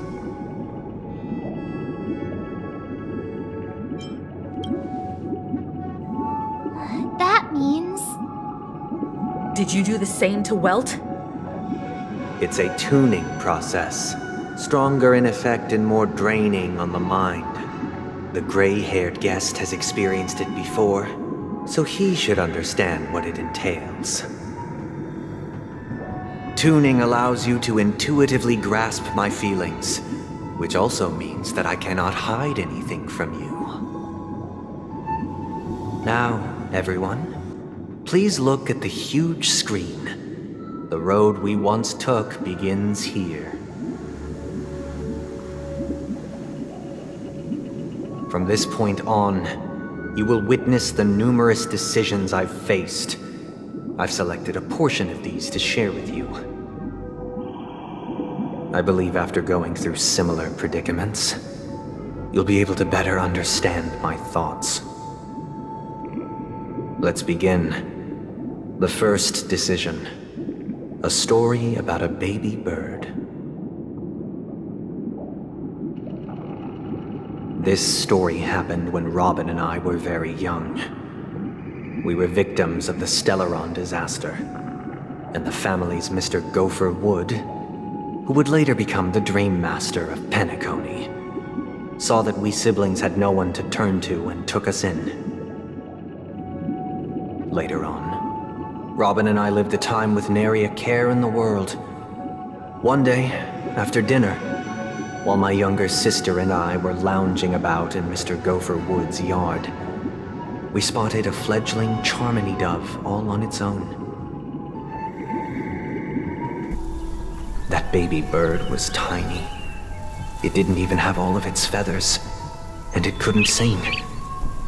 When we found it, it was already on its last breath, having fallen into a shrub, probably abandoned by its parents.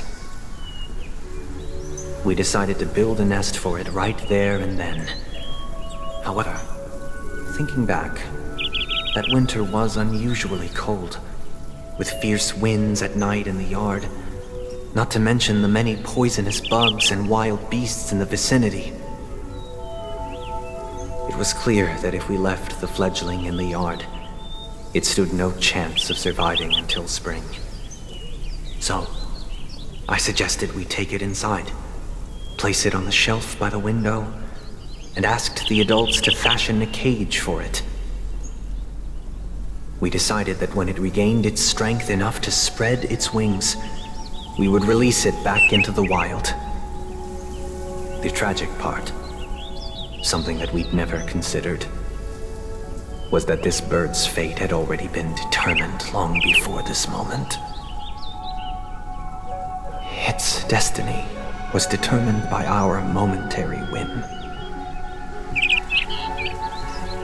Now, I pass the power of choice to you all. Faced with this situation, what choice would you make?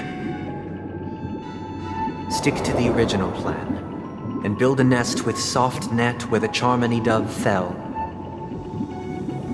Or build a cage for it, and feed it, giving it the utmost care from within the warmth of a home. I eagerly await your answer.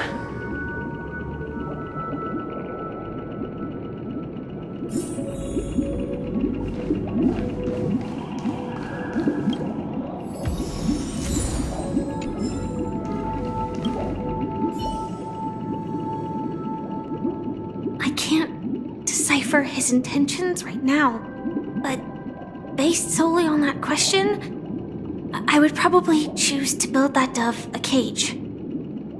Even if I was gonna release it back into the sky, it'd have to be strong enough to fly first. If I left it where I found it, I fear it'd never get the chance to fly ever again.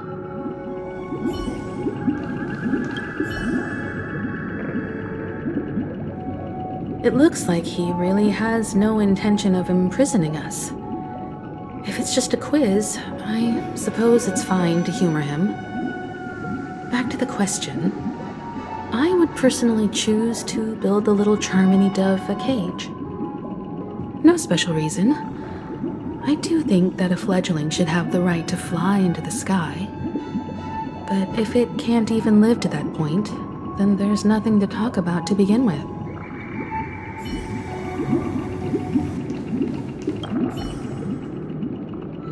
That guy just casually throws this kind of question at us? What exactly is his deal?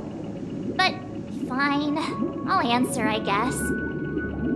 If it were me, I guess I'd choose to build a cage for the little Charmony dove. After all, leaving it there, it's bound to get hurt by wild animals or something. And that'd just be too sad.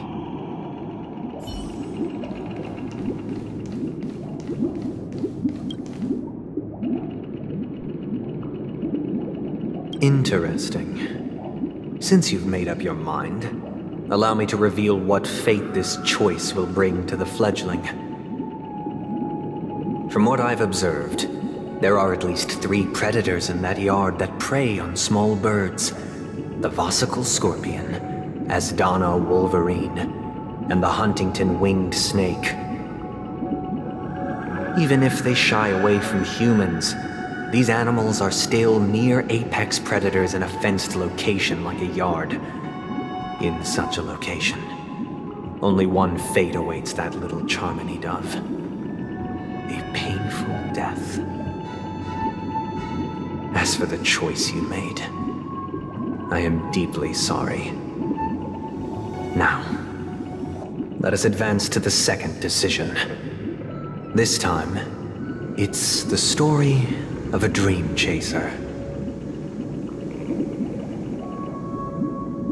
This story happened when I was appointed as Bronze Melodia, a position exclusive to the Oak family, charged with listening to the problems and vexations of dreamscape residents, and providing them with the relevant guidance. It was during that period that I had the opportunity to hear voices from all corners of the dreamscape. Joy, sorrow, arrogance, regret. The complex tapestry of human nature that formed the world. And I was fortunate to catch a glimpse of it. He was a dream chaser, and an illegal stowaway. Just like the rest of them, he came to Peniconia in search of a better life. Except that, to most people, the price he paid, I suppose you could say it was everything. He told me I sold everything I could at home. The house, the land, even his 2 children. He said he could not afford to raise them, and that at least they could eat if they lived as slaves. He had a plan in place. He would buy back his children once he had made his fortune, and enjoy Penacony's beautiful dream with them. Alas, his plan to smuggle himself was somewhat clumsy, and he was sniffed out by those pig-headed hounds. After hearing the Dream Chaser's story, I immediately appealed to the Bloodhound family to cease their pursuit. That way, at least he could live peacefully. But I was still too naive to the ways of the world. I did not anticipate that what I thought was a kind gesture would later lead to dire consequences.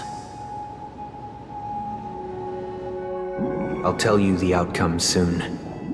For now, I'd like you all to make a choice. Will you do as I did, and try to convince the Bloodhound family to stop their pursuit, so that the Dream Chaser may live peacefully and realize his wishes?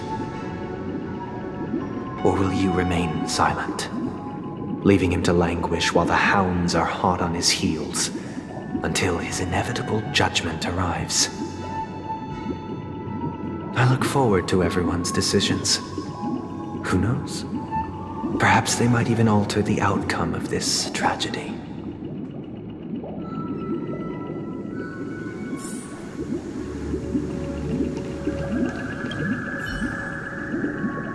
This question... Surely it has some connection to the baby bird story. And this connection is precisely the breakthrough Sunday aims to use to persuade us.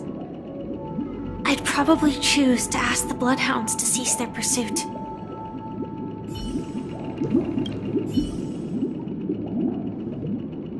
A Dream Chaser story. If I acted out of kindness, I would probably ask the Bloodhounds to stop their pursuit and lend him a hand. But what cruel repercussion would this choice result in? I think Sunday must have been deeply impressed by the limitations of the strong defending the weak through this incident.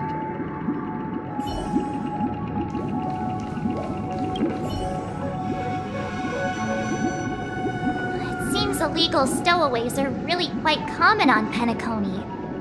But that guy in the story, I don't think he deserves any sympathy at all.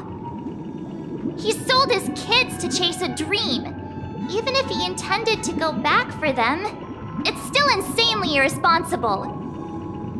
With that thought, there's only one choice. Let the Bloodhounds send him back home. This person deserves to be punished.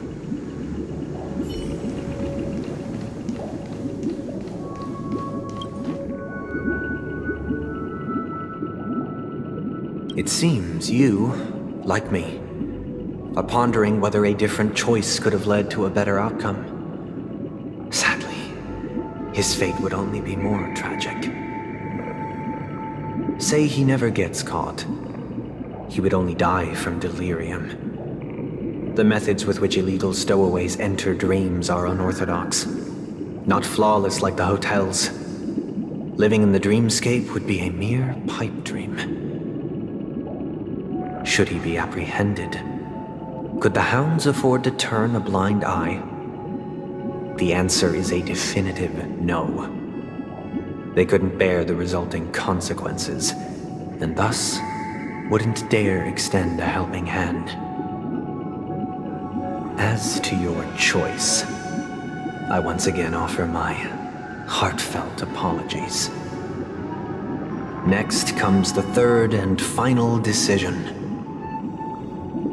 And the story this time is my own.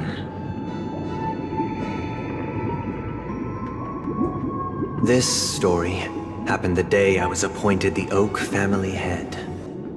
At that time, Mr. Gopherwood was the current Dream Master, and as per his wish, we had a private conversation.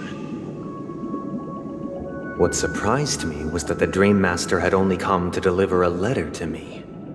He let me read its contents, and it was a letter from my sister.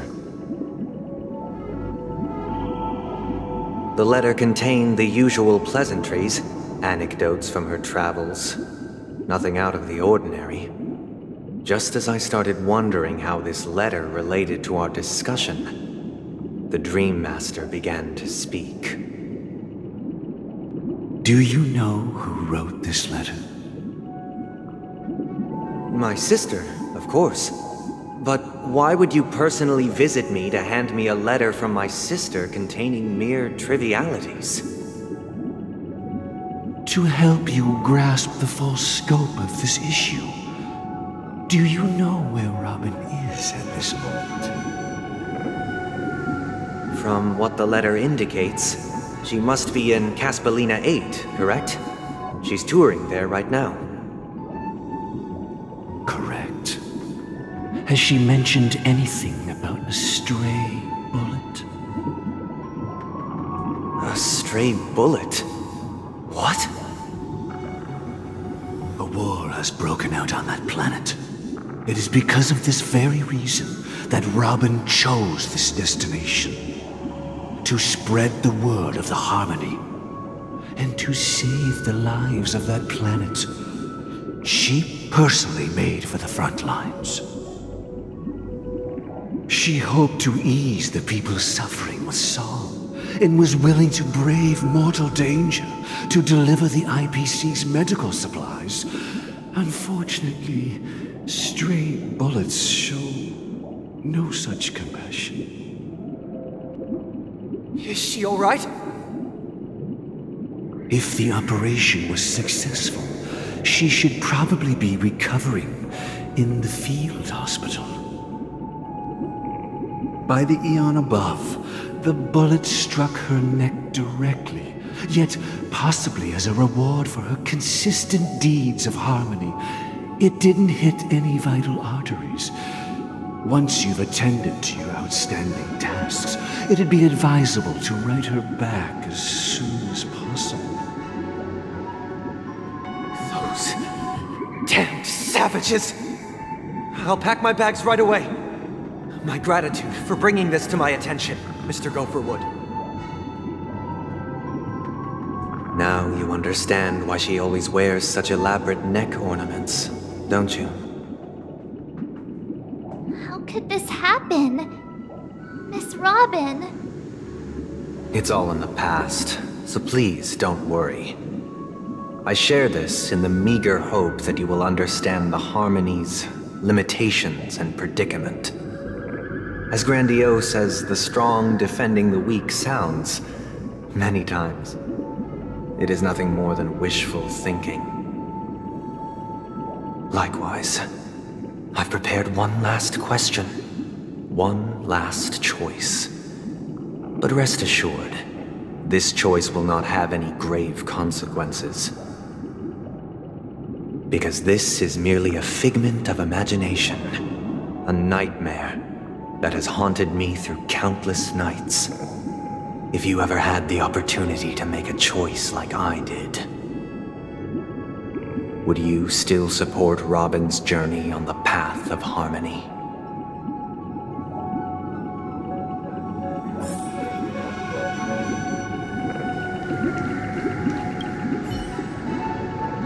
Miss Robin's courage is admirable. And here I was thinking she was just another superstar celebrity. But the fact that she is also Mr. Sunday's younger sister? No, I doubt he'd wish harm on his own flesh and blood, no matter how grand the ambition.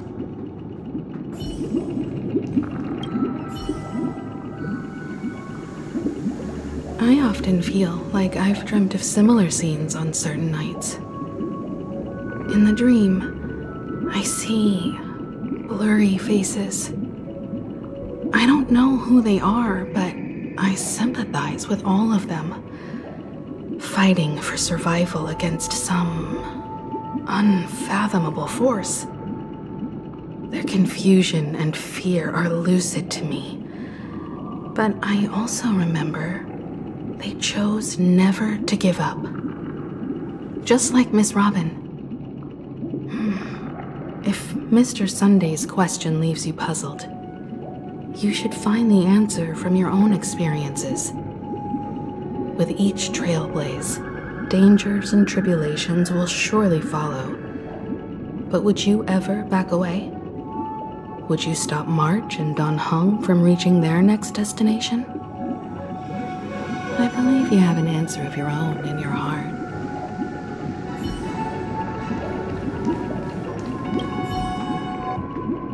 I can't believe that happened to Miss Robin.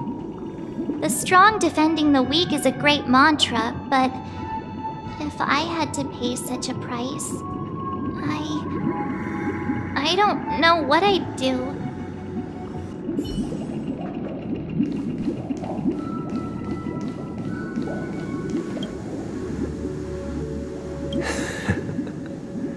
I see.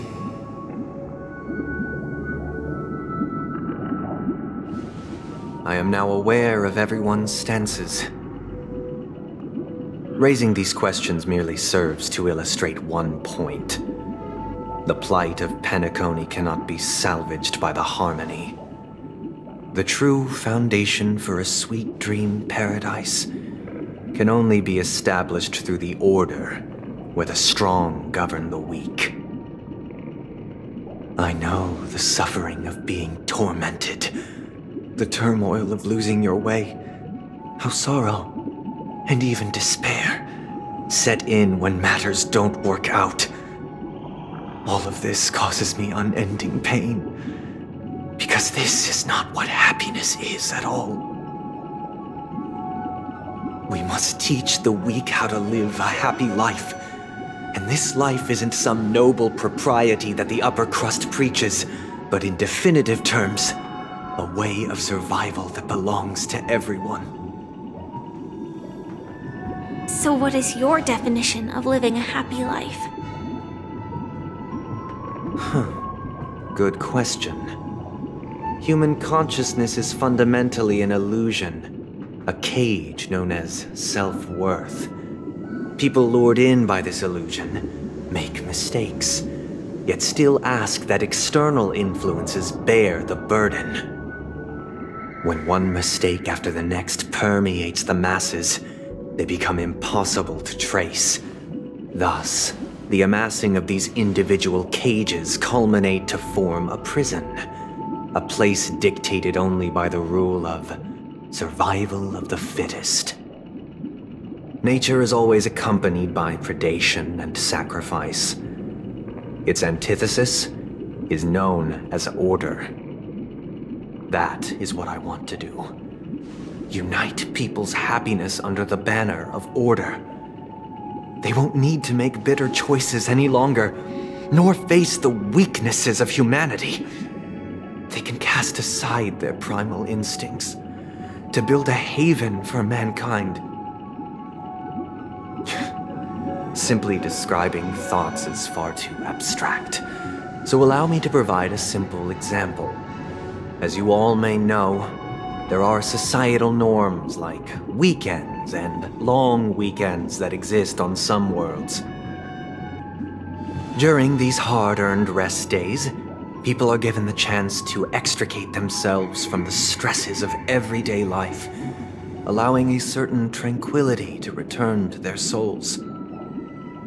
And it is only on these days that people do not have to adhere to the law where the strong prey on the weak. They can live out their lives happily during these brief intermissions. It's just a pity that 2 or 3 days are still too fleeting compared to the span of a lifetime.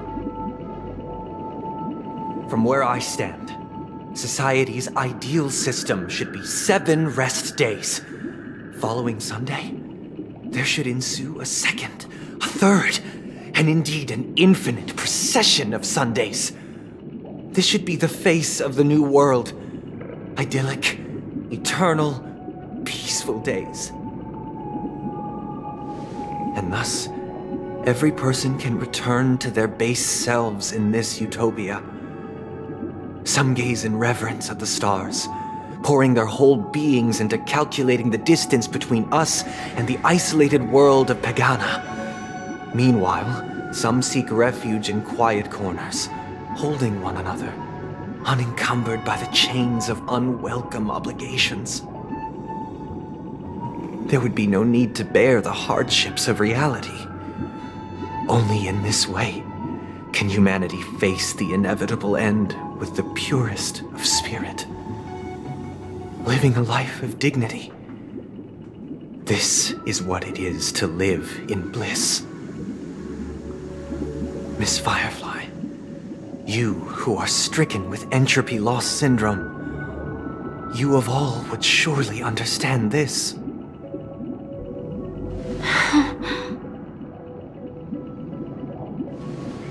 It sounds like a flawless theory.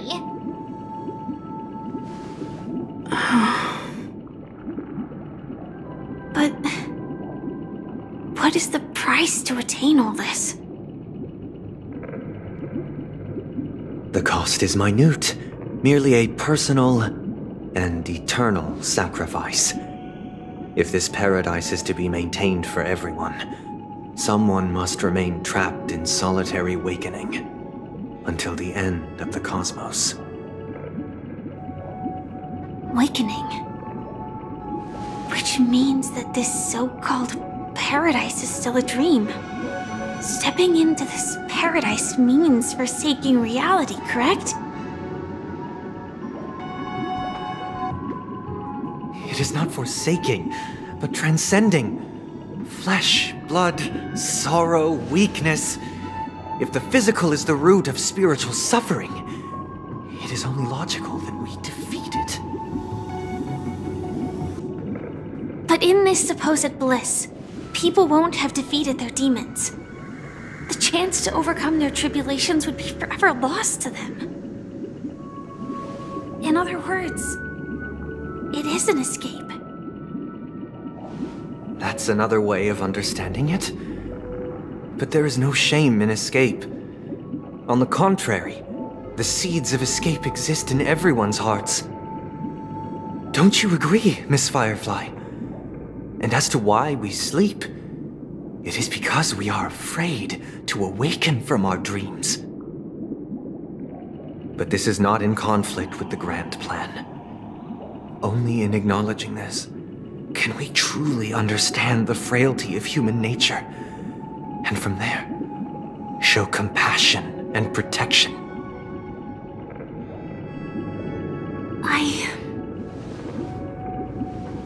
I admit that you are a born leader.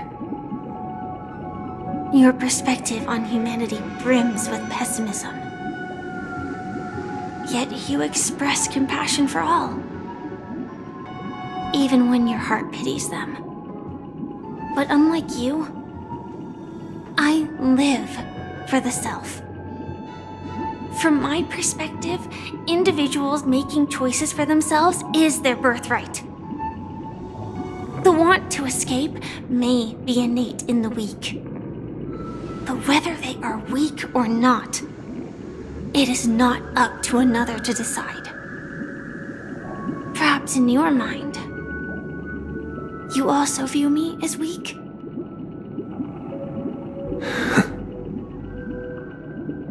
Because I don't think so. Since Miss Firefly has said her piece, the Astral Express will also naturally give you our answer. We'll leave it to you. Just as Mr. McHale instructed before.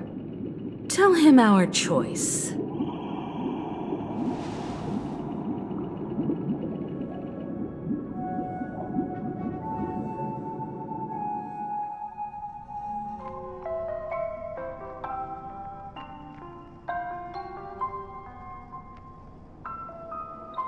What is this place? Does this place ring any bells, Misha? I don't know, but I feel a sense of déjà vu. What is this place?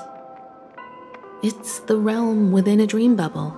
This was left to the Astral Express by a nameless, But weirdly, when we entered it, it was completely empty. Dr. Edward from the Dreamscape sales store told me that dreams are formed from memories, and a dream bubble can't take shape if its core is empty. So I thought you might be able to help us in unraveling this mystery, Misha. As a hotel doorman, you know Peniconie best among us. I don't know much about dream bubbles, but if you want to figure out what this mansion is, I'll do my best. I'm counting on you then. Himeko, I still don't get it. Why were you so sure that Misha had a connection with this dream bubble? I wasn't sure. It was just a hunch.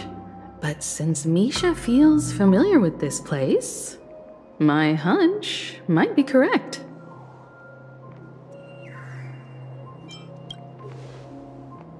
Exactly.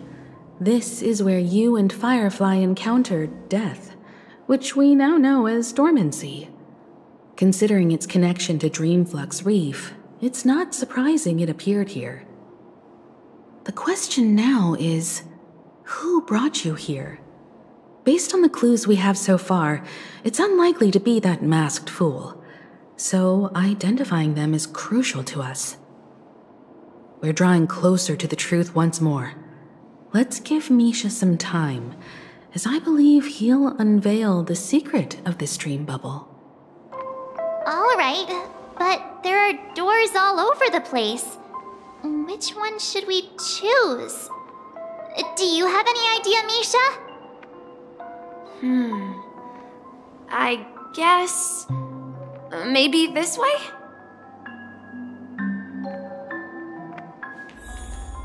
I'm not entirely sure, but... let's give it a try.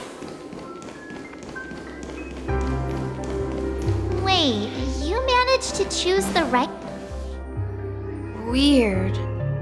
This place is quite different from the hotel. But I feel like I've been here before, and even lived here for a while. If I remember correctly, there should be a fireplace down that hallway.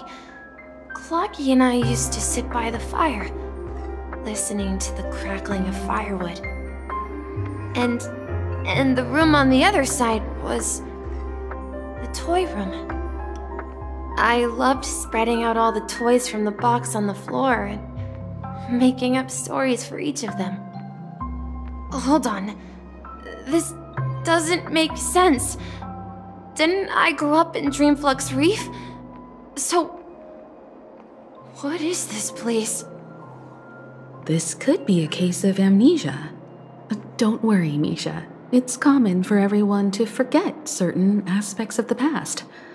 Those memories haven't vanished. They're just lying in the depths of your mind. We can surely get them back. Since this place seems familiar to you, why don't we explore a few more rooms and see if you can recall anything more? Yeah, then let's check out the rooms I just mentioned.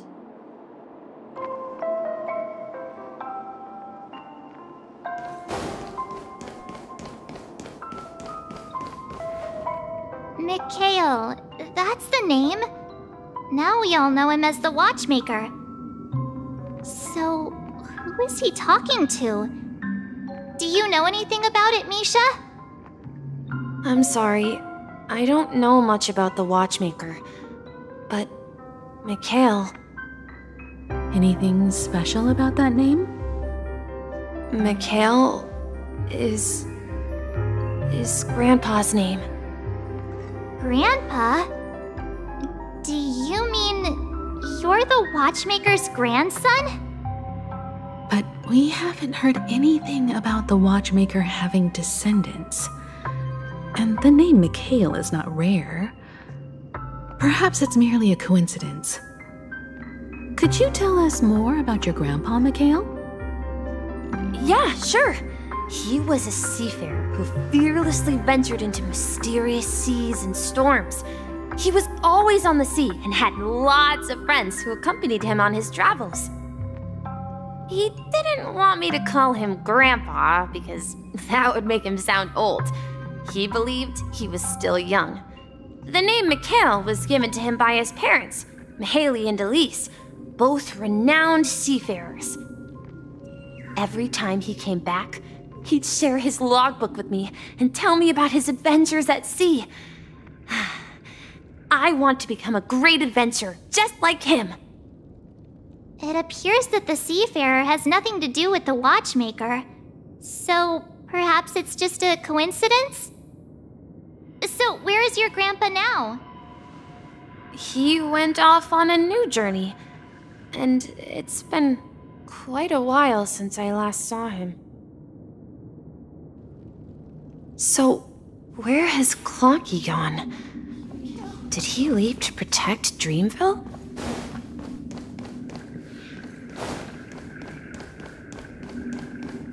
Tick-tock, tick-tock, tick-tock, tick-tock.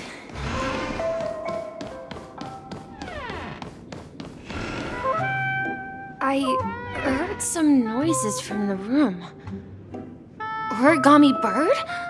That's a friend of mine. You and Origami Bird are friends? Yeah.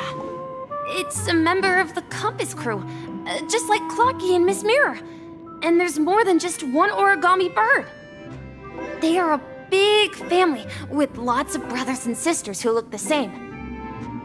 They follow Miss Mirror's orders and handle all sorts of jobs on the ship. They're the best sailors.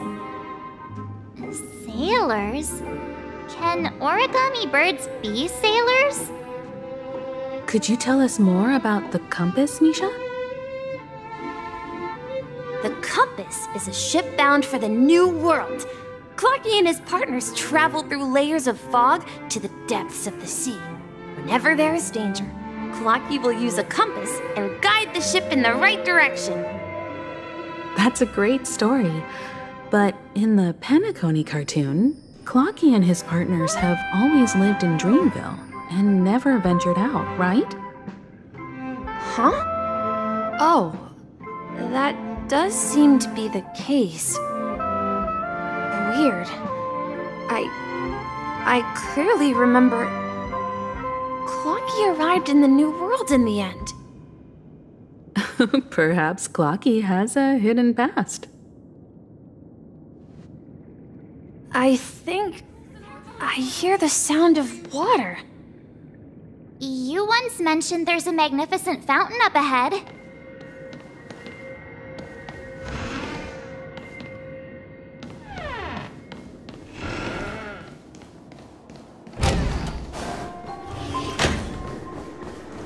Look, there it is!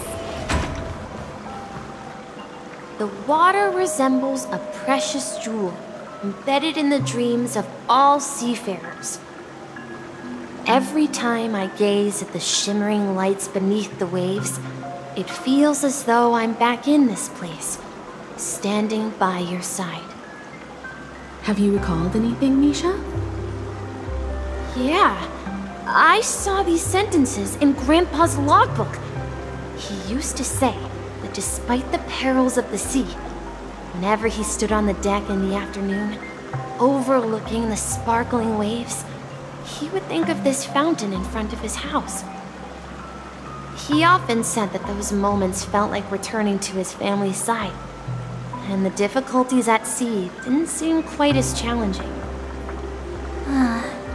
You know, I quite understand such sentiments.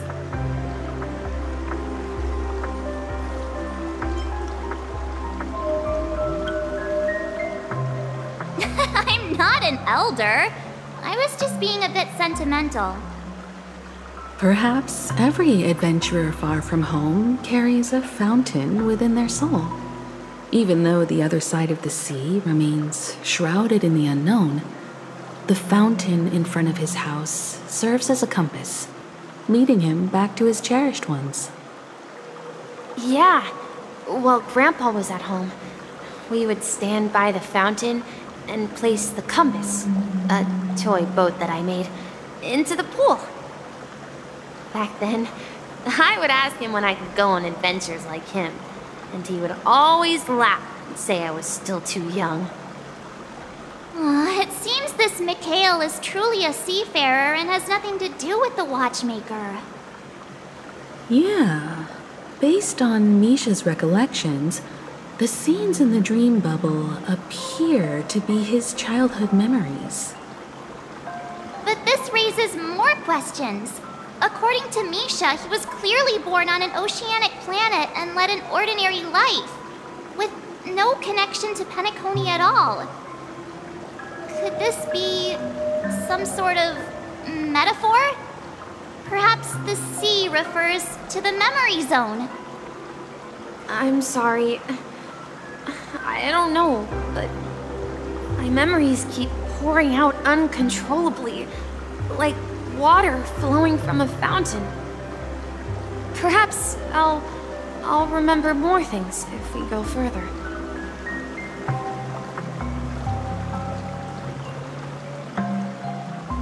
I wish to share your burden. We're going to the opposite side, right? No, we should turn left here. Huh? Something feels different about this place. Up ahead is Grandpa's study.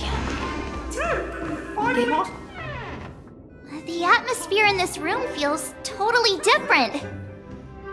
Misha! You finally come! Clocky! You're here! Yeah. This is the room where we first met each other. Are those books on the bookshelf logbooks left behind by that seafarer? Yeah. Whenever he came back, he placed a logbook on the bookshelf in his room. They contain records of his expeditions to every corner of the world. He described our world as a fountain.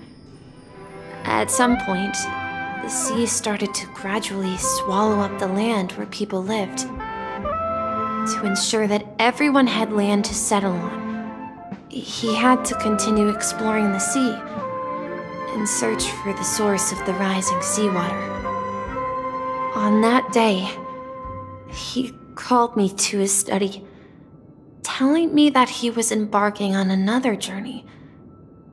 However, I could sense the gravity in his expression. It was the same look I had seen on my father's face before his final voyage.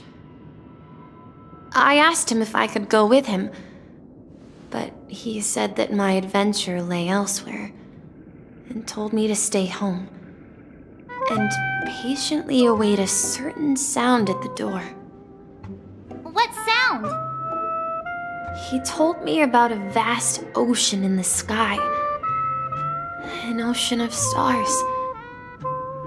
He spoke of a train that transports children with a desire to venture far away, traversing the sea of stars without ever stopping. He said that he knew the crew on the train, and that he had asked them to take me along. He said the journey I had always dreamed of would start there. A train? Could it be?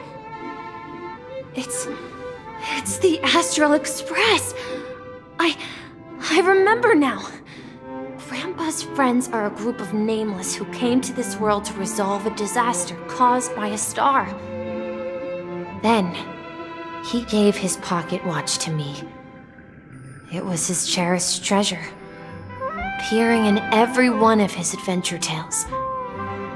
He explained that difficult times were ahead, but assured me that the watch would guide me. He said, as long as I kept moving forward, I'd eventually reach my desired destination. And then, it was as if I heard the distant sound of a train whistle echoing throughout the room. Exactly, Misha! And then we followed that whistle, didn't we? Yeah. I think I can still find the way we took back then.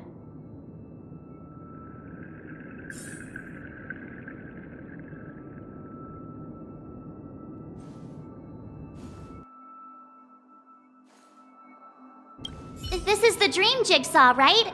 So we're supposed to find the exit. But where can we find the last piece? Do you remember?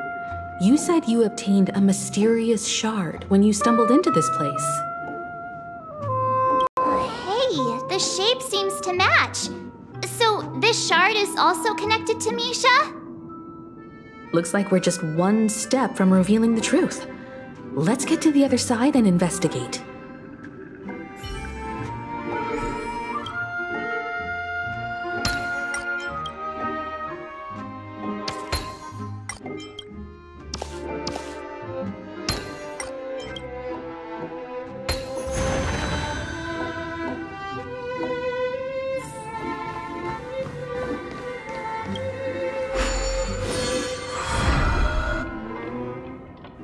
This is it.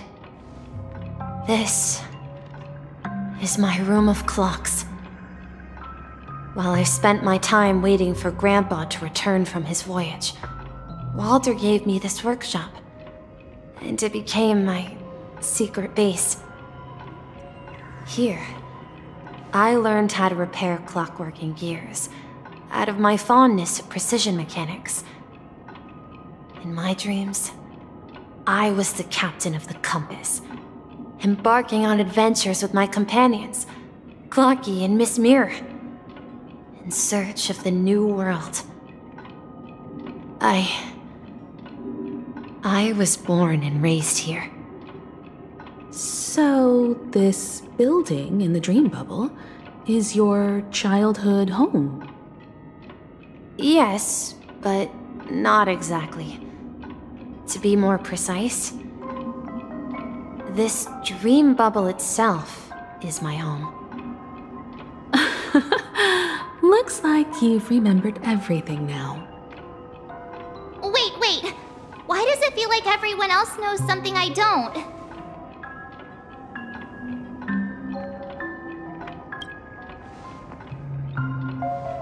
March, do you remember when he mentioned a clocky that only he could see? Yeah, the little guy here, right? But we all saw him in Dreamflux Reef, right? And Mr. Yang even greeted him. Looks like everyone on the Astral Express has a childlike spirit. The answer lies in the Astral Express. His experience shows that neither Firefly nor Acheron can see this clocky.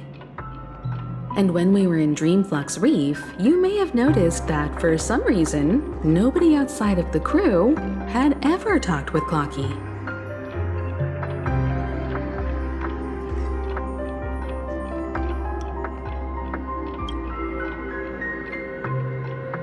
A mimetic life that can only be seen by a select few. It's just like a hidden message left by someone for the nameless. But Misha can see Clocky too, right? They even grew up together. But Misha hasn't started the way of the Trailblaze yet. That's the key to the mystery, March. Now take a moment to recall. Have you ever seen anyone outside of the crew interact with Misha? Wait. No way! That's the answer, March 7th.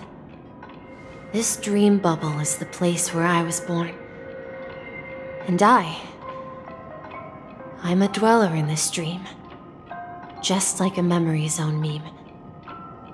I should have stayed here and waited for you. But when reality and memories merged, I unconsciously pushed open that door and left the bubble with Clocky. So it's not that the Watchmaker's dream bubble is empty, but rather the stuff inside ran away? And the whistle you heard was the sound of the Express arriving at Peniconie? That's one way to see it, but I believe there's a longer story behind all this. It's best for Misha himself to explain all the details. How about we start with your name? Now, should we call you Misha, or...? Thank you all for helping me rediscover my true self. Now, please allow me to reintroduce myself. I was born on Lushaka, in the Presmere system, adopted by seafarers MiHoYo and Char. They gave me a treasure, a name that carried their hopes. MiHoYo Char Legwork, or simply, Misha. If you prefer, you can call me by a more familiar name, the Watchmaker. So, you're the Watchmaker himself? Unfortunately, that legendary figure is no more. I am only a reflection of his life. As for the child who has been with you, he's the innocent protagonist of Misha's childhood dream. A friend of Clocky, a young apprentice, and a future mechanic on the Express. And this also marks the beginning of his journey, devoted to the Trailblaze. At the end of the journey, I left this little flame, which I so cherished, in my deepest dreams, hoping to pass it on to the nameless of future generations. However, he somehow left the dream bubble and forgot all about his task. I apologize for all the confusion this caused. Because he was born with a desire to trailblaze, wasn't he? I don't think Misha has forgotten his role as a guide. He remembered it, and that's why he mistakenly appeared as a hotel doorman in his dream from the very beginning. The one who brought our unconscious friend here must have been Misha. If that's the case, we encountered the Watchmaker's legacy from the beginning, didn't we? Well, I have a sarcastic friend who says I always take big detours and end up back where I started. Perhaps that's what every nameless has to go through. But in the end, you found me. I'm sure you're all wondering what my legacy is. I believe MiHoYo has mentioned the Stellaron and my wealth. If I may apologize, the Stellaron part is real. As for my wealth, however, it's nothing more than a baseless rumor. I left my homeland as a child and embarked on the journey of Trailblaze. I traveled to various planets until finally reaching Asdana, where my friends and I built the original Penacony and fought for its future ever since. I've been moving forward all my life, doing what I could to overcome the obstacles in my path. But ultimately, my journey reached its end, and I left behind no possessions worth entrusting. So, if you ask what's left within this worn-out train engine that can be called a legacy, I suppose it's the things that are still burning in the engine's furnace. Now that you're well aware of the current situation of Peniconey, I certainly hope that you'll help me get this world back on track. But I'll leave that decision to you, for the path of Trailblaze is never paved by others. All I have for you is a story and 2 gifts. I want to give you my pocket watch. It has accompanied me throughout my long journey, guiding that naive child forward and has been blessed with the presence of so many great people up to this day. And my hat, too. The one who navigated for me placed it on my head and planted a fanciful thought in my mind. The trailblazing expedition will never end. Now, it's time for you to make your choice. Once you've made up your mind, open that door and enter the long dream of an old man. I'll be waiting for you at the end of this corridor of time.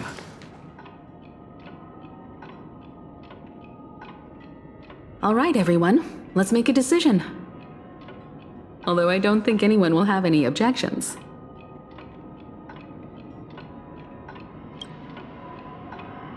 Of course. We've come this far. Surely there's no other option than moving forward.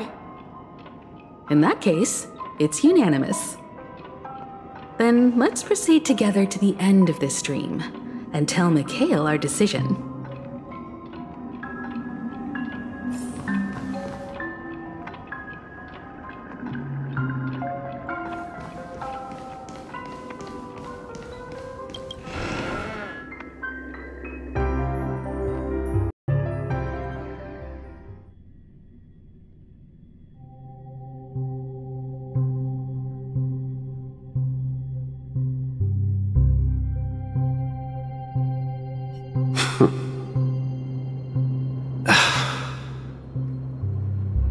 MiHoYo, where are you going? Someone has to step up and save Lusaka. So why can't it be me, Misha? Please don't go. And if you must, please take me with you. Don't leave me alone.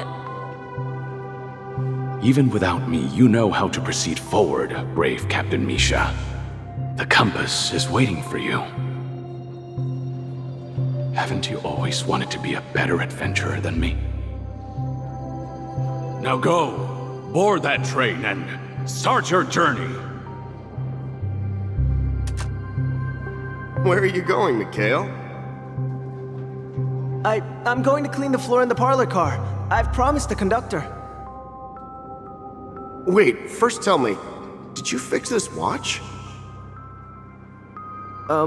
Yeah? I know what it looked like before. Its chain was broken, the back case torn, and the marks on the dial all worn out. How did you manage to fix it? Well, it's hard to explain, but I knew it could be fixed. It's the hands, Mr. Amundsen. Its hands were intact and pointing in the right direction, so I knew there would be a way to fix the rest. I see. You'll work with me from now on. Haven't you always wanted to tinker with this train? You're its mechanic now. As for the conductor, I'll do the talking. But I only know how to fix watches. Don't worry. You've got what it takes. I'll teach you what you need to know. Where are you going, legwork? It's time to head to our next stop.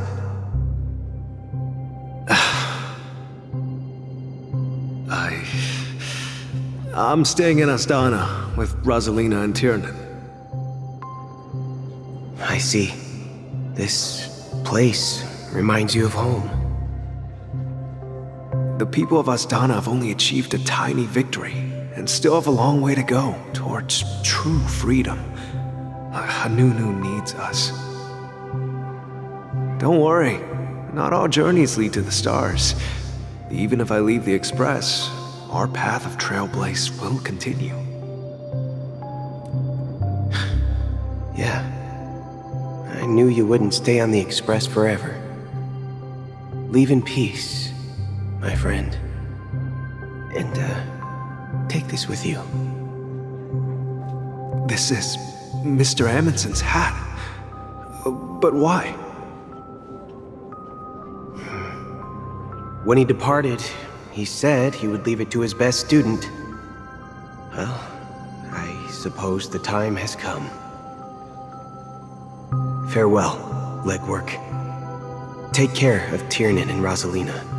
And don't forget to write to us.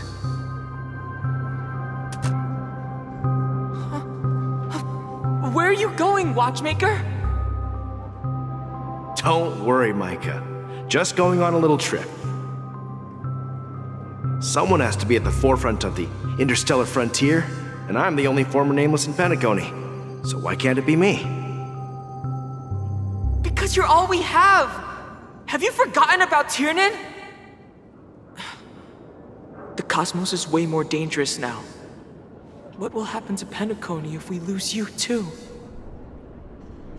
But what will happen to Peniconia if we don't find a way out? Ah, Tiernan. How could I ever forget him? I've spent countless sleepless nights asking myself why I didn't go with him back then. We Nameless won't stop. Don't worry, Micah. It's just a matter of getting back to my old profession. Just wait for me to come back. But if, and it's a big if I don't come back in one piece, then you'll become the next Watchmaker. Where are you going, old man? Oh, you're here. Answer my question. What are you up to? Relax, Gallagher. I just came up with a great idea. Wanna hear it? Oh, come on! Aren't all your ideas just ways to get yourself killed? I may be blunt here, but you're the last remaining hero in Peniconia. If you die too, the secret of the Stellaron will go to the grave with you. Yes, I'm afraid there's no way out in Peniconia, so I'll have to consider alternatives beyond Asdana. We'll organize a festival using the Watchmaker's legacy as a facade, and send invitations to the entire cosmos to gather people here. So, a desperate struggle against the family? Desperate? Don't we have you here, my friend? This task is challenging, but what hasn't been challenging for us along the way? Well, whatever you do, remember, make sure to send an invitation to the Astral Express. Misha! Where are you going? Oh, it's you, Clocky. Take me to Dreamflux Reef. Last night, I had a long dream about the day we met. I want to write down that dream. Write it down? Why? Oh, so I won't forget it. Do you remember how you got your name, Clocky? Of course! You told me that when you were a kid, you lived in a room full of clocks. Those wall clocks and pocket watches grew up with you and were your best friends. Yes, but what I didn't mention was there's a funny misunderstanding behind it. I was a kid, and there was always a special pocket watch in my memories. It was with my grandpa, guiding him on his sea voyages and leading the way in his every adventure story. I wanted to have a pocket watch like that too. And that's when you appeared in my dreams. Yeah. Every night, we boarded the compass and set sail together But you know what? It wasn't until the day my grandma gave it to me that I realized it wasn't a pocket watch at all. It was a compass. So, your name should have been Compassy. And the watchmaker is just a nameless.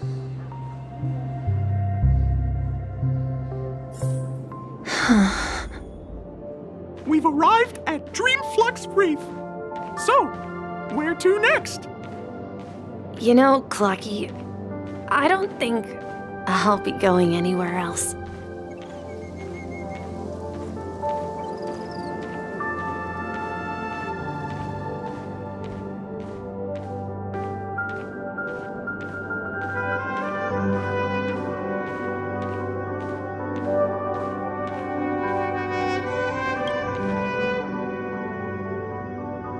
I've traveled far enough, and it's time for a little break.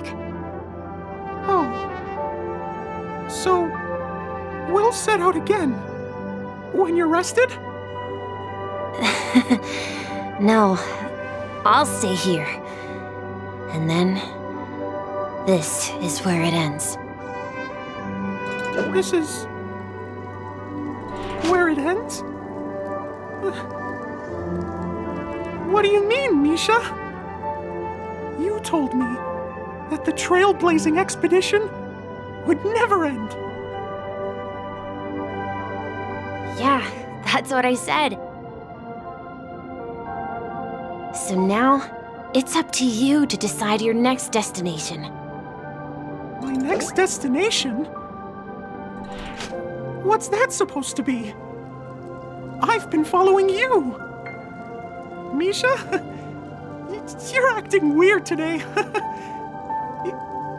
If you're feeling down, we can just do what we usually do. With the clockwork.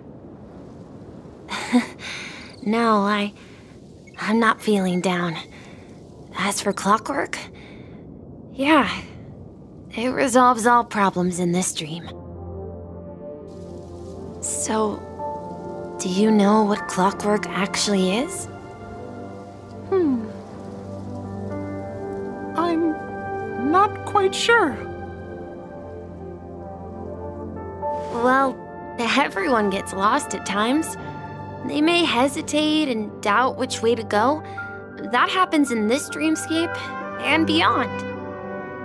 But don't worry. Everyone goes through moments of uncertainty and hesitation.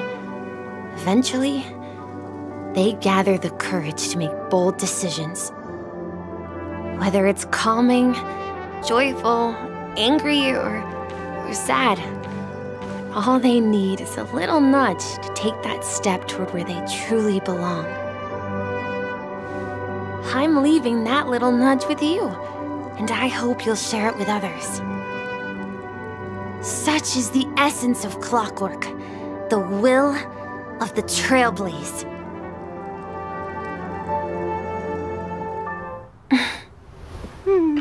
Clocky's hands spin around non-stop, indicating confusion, frustration, and weakness.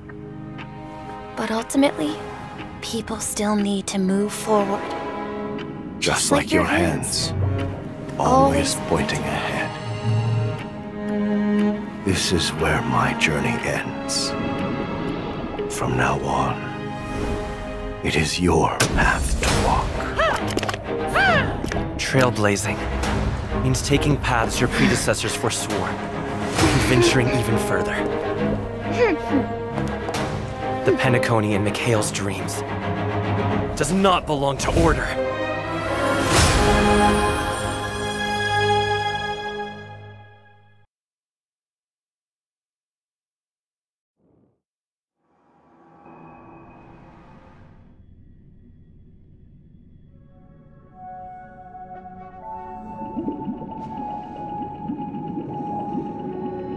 I can't believe that Eon would cast a glance at Peniconey at a time like this. Is it because of the resonance from the legacy of the Trailblaze? Or perhaps the bond between you is so strong that it even impresses an Eon?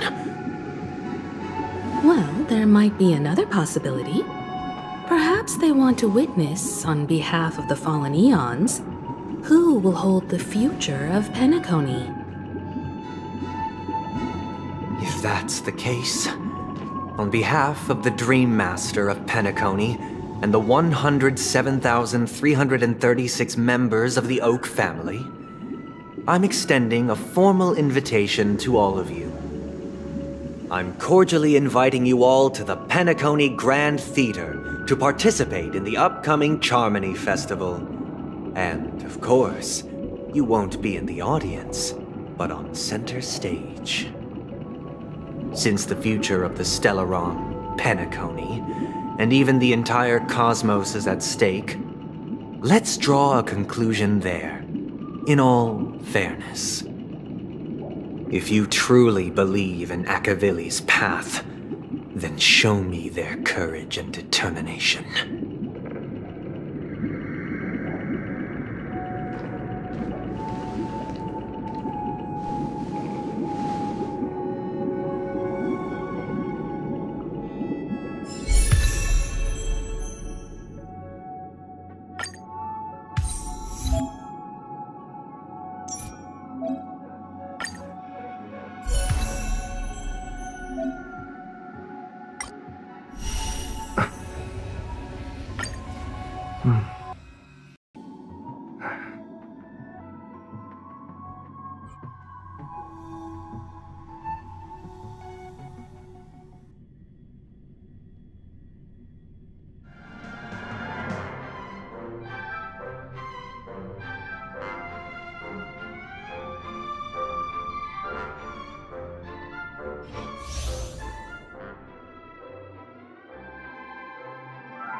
Please stay tuned.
Please stay tuned. Please stay tuned.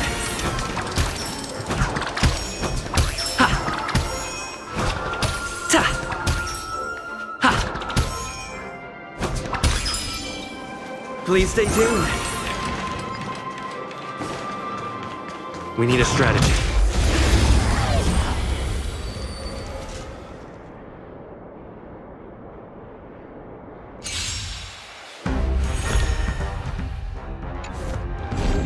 Time to test our rapport. Dreams do come true. Ready for another?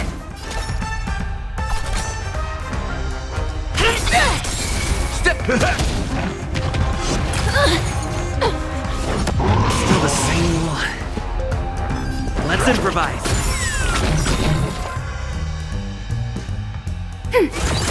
Do you admit this crime? The mood is set. Let the show begin!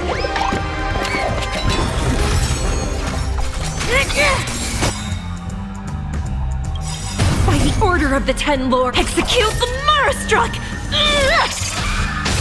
Enemy data secure. Net markers activated. Time for a good old counterattack! That's what you got? Take your positions. Dreams do come true. Commencing support. Ready for another?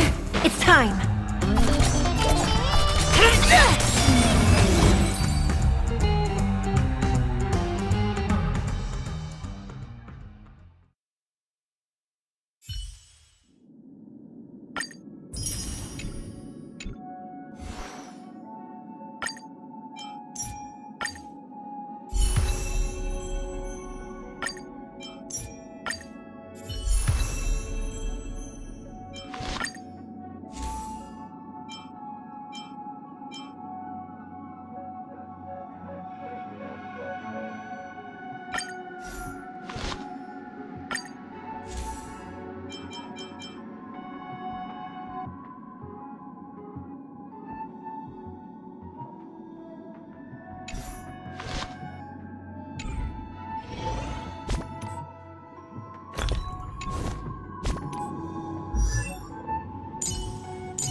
Does that mean he wants to fight us during the Charmony Festival?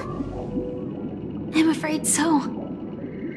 This is weird. Aren't Arc villains usually plotting some dirty conspiracy in the end? But he actually said something like, "In all fairness." Could it be that he's underestimating us?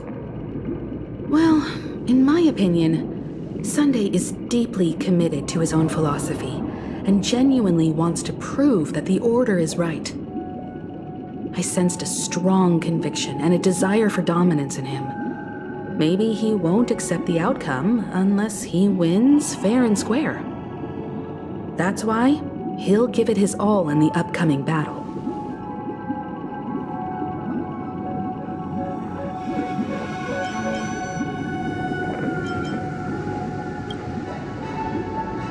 Yeah, you're right. We've even dealt with a Lord Ravager of the Destruction, so a follower of the Order won't be a big deal. Anyway, we can't leave the Stellaron unchecked. This is about trailblazing a bright future for Peniconia and fulfilling Mikhail's and his predecessors' long-cherished wishes. Now that we've taken up the mantle, we can't afford to fail them. However, the same applies to the Order.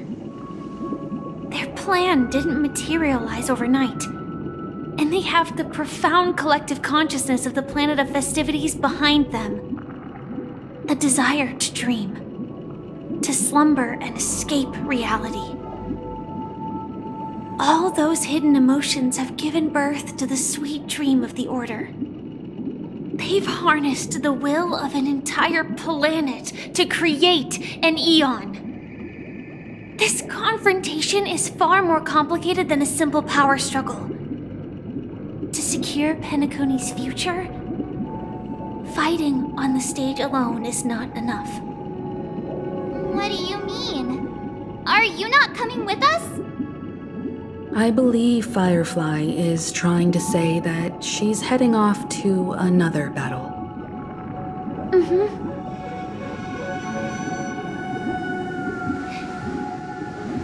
Before I left, Destiny Slave told me that this journey would bring unforgettable rewards.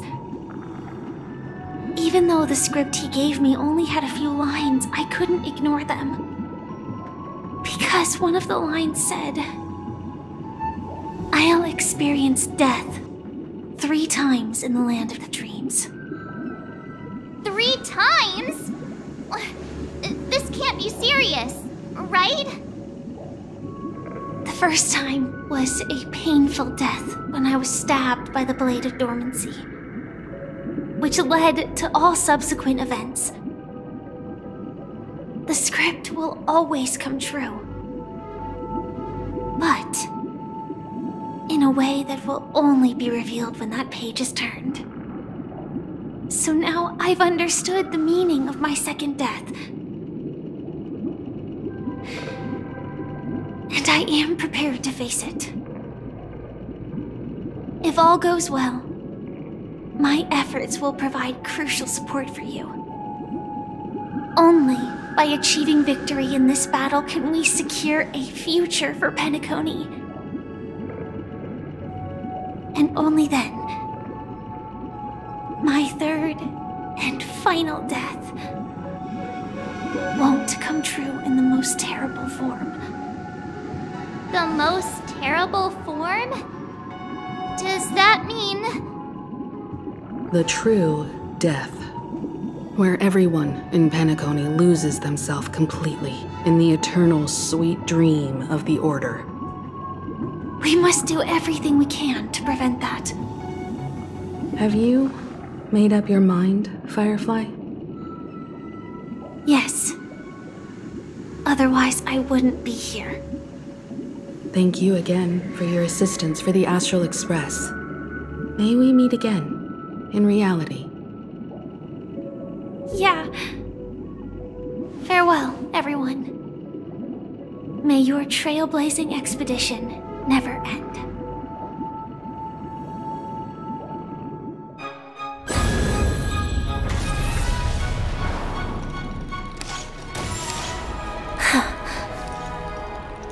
I dreamed of a scorched earth. Everyone, are you ready? A new shoot sprouted from the earth. It bloomed in the morning sun and whispered to me. Like fireflies to a flame, my feet against death. May we meet again in reality.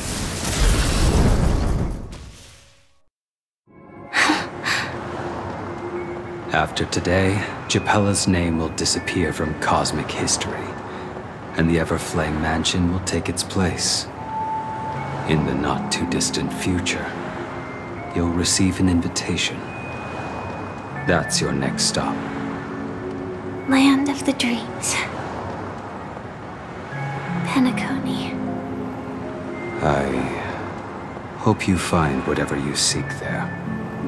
Be it answers or salvation.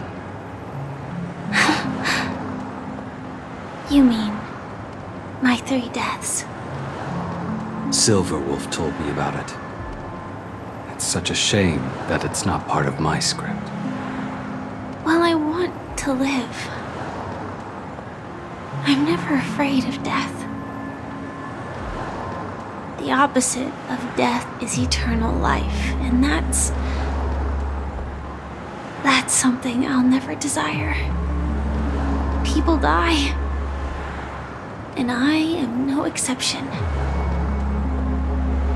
Death is like a script, a fate that cannot be defied. But that's exactly why we have to choose where we want to rest forever. Do you exist just to perish? Are you not the same, Blade? The end you desire is not one dictated by others. If I were to die now, I would only be a weapon. I believe I should die as a human, though it's definition escapes me. Isn't this the answer that ordinary people look for their whole lives? A name that can be carved onto their tombstone. The tombstone that belongs to me once bore the inscription, Glamoth's Iron Cavalry. Then it changed to Stellaron Hunter.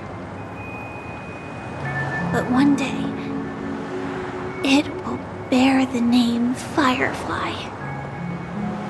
And all the brilliance she showed at the end of her life.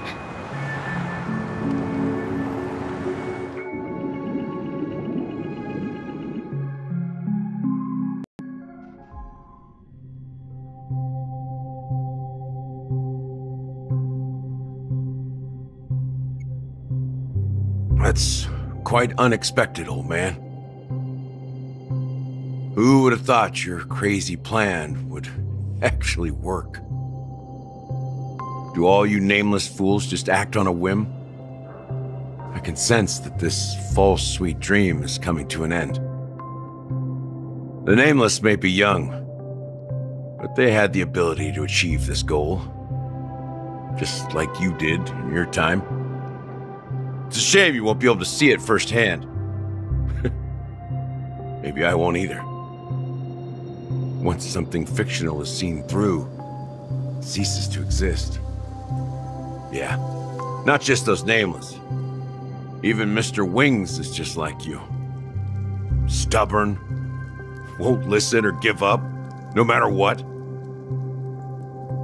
Well, fate is unpredictable, I guess. If we weren't bound by those cursed paths, maybe we could have had some good talks. But in the end, we managed to do it. And now we can find solace. Remember how those idiots cursed us? They said, "Go to hell, you worthless traitors!" Well, I don't know if they really meant it, but if longing for freedom means going to hell, then I'll be joining you soon, you fool. Let's get together and have supper again in hell. Oh, I almost forgot. There's one more thing. Here's to you. A glass of hello and goodbye, Trailblazer. To the imperfect tomorrow.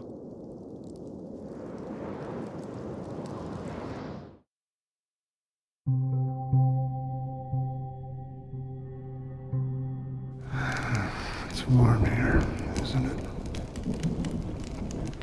You're lucky to have found shelter from the rain. Let alone fresh berries in this desolate place.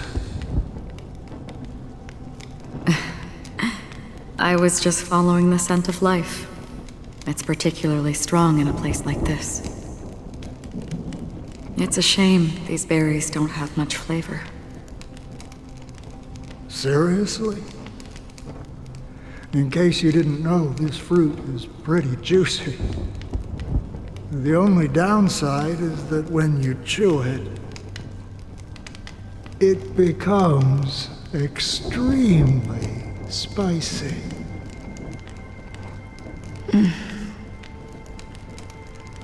Have you lost your sense of taste? I can still taste certain things, like a faint sweetness. Before coming here, I stopped by a place called Orkron. It had barren cliffs and nights lit by bonfires. Burgundy snow would fall from the sky, and when it landed on my tongue, it tasted like raspberries. The flavor wasn't exactly sweet, but it left a lasting impression. When I think back on my past, I realize that what's tying everything together isn't the big events, but rather these small yet unforgettable moments. Don't worry about it. Losing oneself is a reality that every self-annihilator must face. At least I haven't completely lost my senses and memories yet. Well, congratulations on adding another footnote to your journey. By the way, are you always alone? No, I had a companion in Orkron. She's a short, nameless girl who aspired to explore IX. She always said she'd walk a path deeper and farther than Akavilis. Quite an ambition for such a small girl. So, what happened? She became stagnant water. Well, my condolences. Condolences. I don't need them. The girl left with a smile. She never regretted her choice and most definitely wanted me to say goodbye with a smile. So, that's what I did. That's proof that you're grieving for her. Or perhaps I'm just afraid. Afraid? I rarely sense that emotion from you. What do you fear? I'm afraid I'll forget the 30 days I spent with her, just like all the other days in my life. Most of them have already washed away with the rain, disappearing into an unseen realm. I fear that those vivid red memories will fade away too. There isn't much color left, and besides this faint, warm red, there's almost nothing. Hard to imagine. A ranger accustomed to bloodshed, destruction, and chaos finding warmth in the red color. Because I have experienced this warmth many times. Long ago, I promised someone that I'd bring it to more people. And that for every remaining moment of my life, I'd strive for a better ending for all. As long as this red color still lingers, I have a chance to fulfill that promise. It represents a burning fire, a blooming flower, the berries in this cave, and life itself, fleeting yet still dazzling. In the end, it will lead me beyond the horizon of existence. And on the other side, I will cut off nihility. The one blessed by the sleeping and shapeless is considering how to kill them. That's truly pure nihility. But you're right about one thing. After spending so much time near this stagnant water, only when I look at this vibrant red fire do I realize that I'm still alive. When will this rain ever stop? Perhaps when the sorrows of the departed have finally quieted down, the sky will clear up.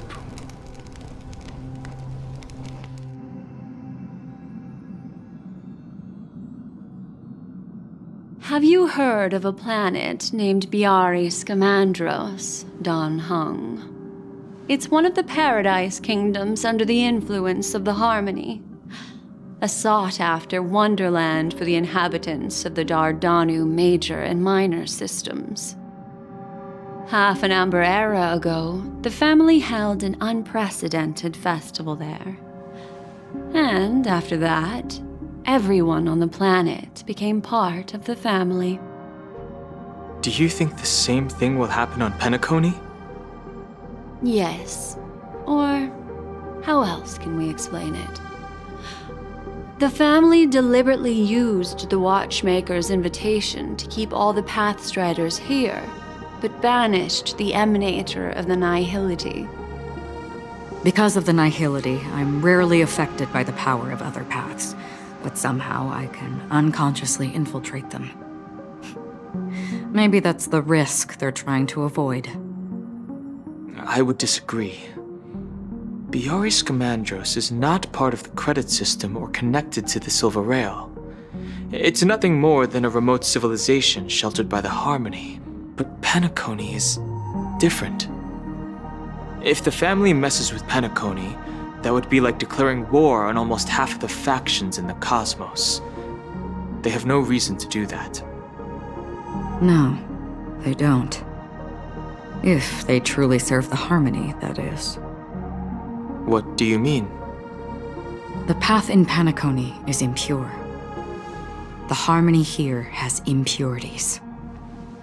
Do you remember the ancient swarm disaster? Tazerond, the propagation, brought endless havoc to the universe, and it eventually evolved into a fierce battle among all eons. 2 paths lost their eons in that war, the propagation and the order. Coincidentally, their downfall is related to a certain eon. Shipe, the Harmony. Legend has it that they participated in the crusade against the Imperator Insectorum and devoured Anna the Order for unknown reasons. Holy forgaroni. So you're saying that the 2 leaderless paths are working behind the scenes? But I don't see any descendants of the propagation in Peniconia.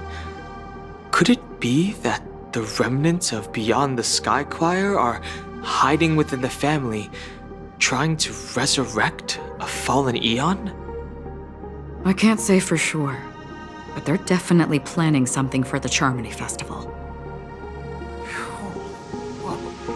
This is getting way too complicated. Is this why you want us to leave Astana right away? Are you giving up? The Charmony Festival will start soon. There's one thing that I need to confirm no matter what. A warp jump is the best way to do so. Time is running out. I have another plan.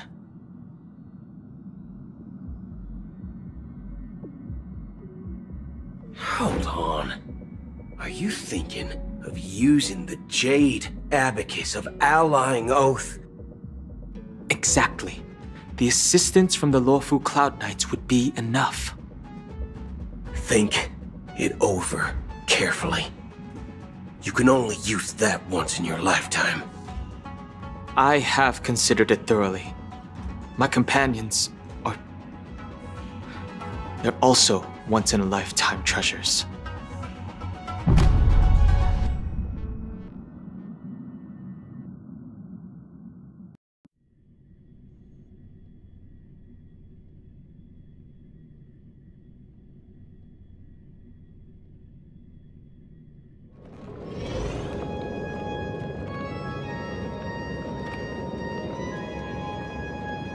Are you the only one here, my child? The Nameless is quite the diplomat. Our secrets have spread like wildfire within the family. And IPC starships are gathering towards Astana. This is a crucial moment for us. So, where is the Chosen One who harmonizes the varied sounds?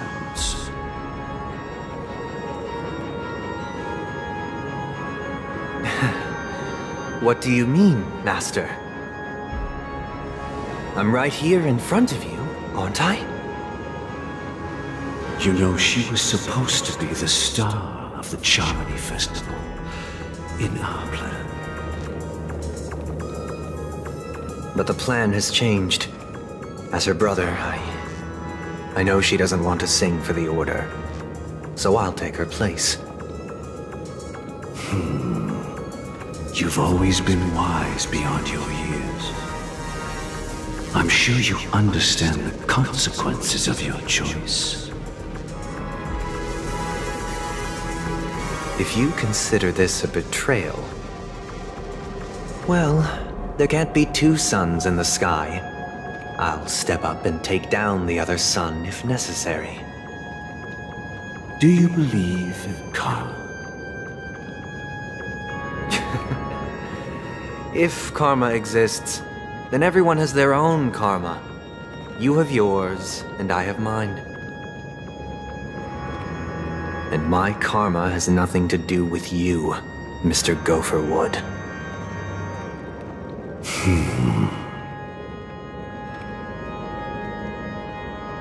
All right. Since you're willing to sacrifice yourself for her, I'll grant your wish. Well, the compromise came sooner than expected. Why? You and your sister were born as twins of the Order. And one of you is destined to follow this path to the end.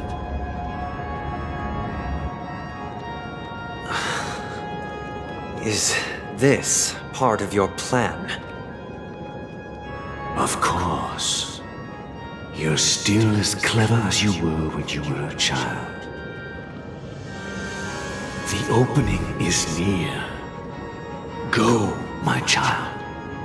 Seize the power of the harmony and reveal your karma. I have one final question, Master. Why did you choose to bring the Order to Peniconey? Wouldn't it have been better to choose a desperate world instead of a city filled with hope and dreams? Why? It's for justice, my child. If we lose justice in our hearts, we'll make the same mistake as the Harmony did. So, it's not you who manipulates the dreamscape with the Stellaron, but... Well, that's where our conversation ends. Go ahead. The 107,336 souls of the Oak family have dreamed of this moment too many times.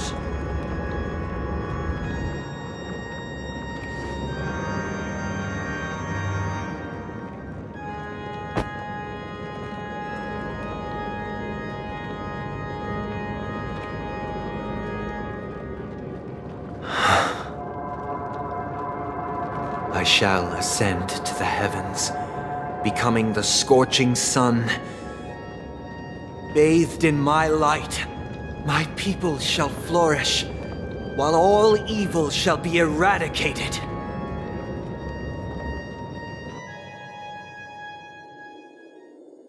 This is the interior of the Peniconey Grand Theater. It's quite exhilarating to be flushed into the air by Soulglad. But why is the venue still closed when the Charmony Festival is about to start? And not only that, the entire theater is eerily quiet. No audience, no staff, no one around.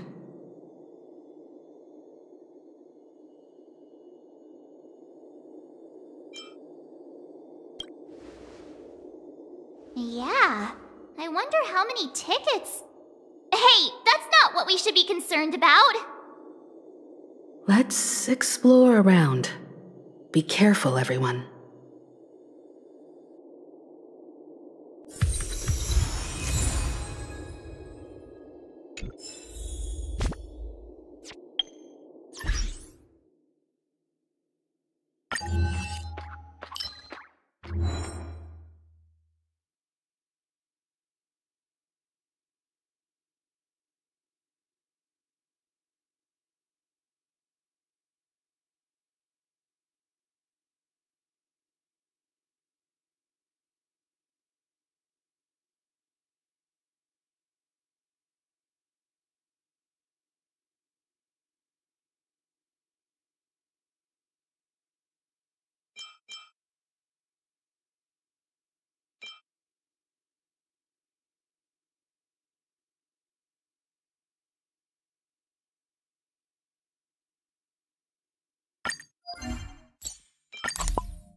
not haste.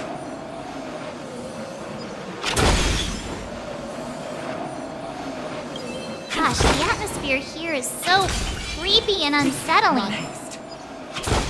Even if there's no audience yet, there should be some staff around. Why is it so silent?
Me. Why are there so many puppets at the ticket office?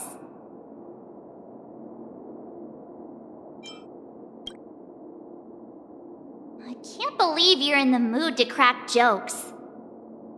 Are these puppets part of the stage setup? Even so, it's so eerie that the entire front hall is empty.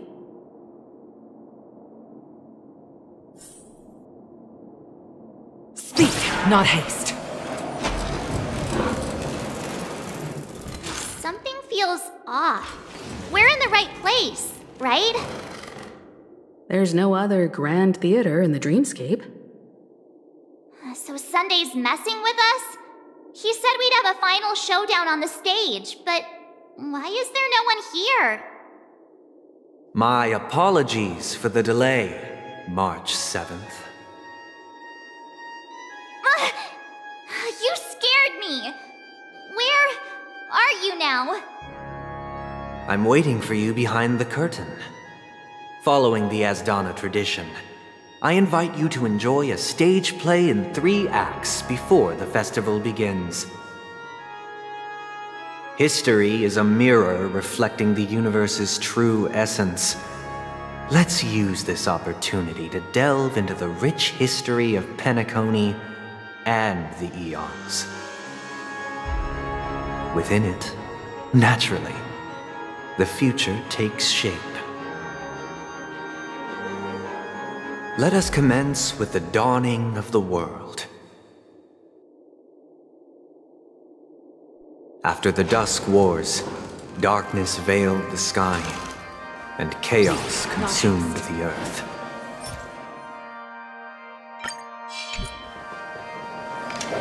Enna the Order emerged, destined to restore all existence. Speak, not haste. That marked the first day.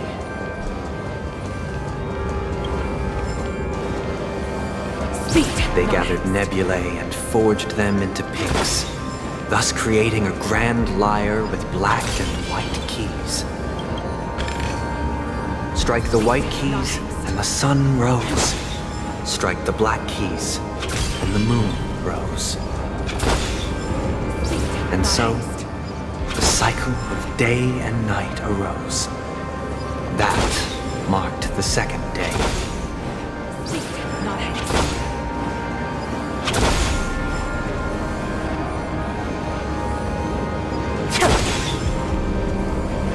Speed, not haste.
not haste.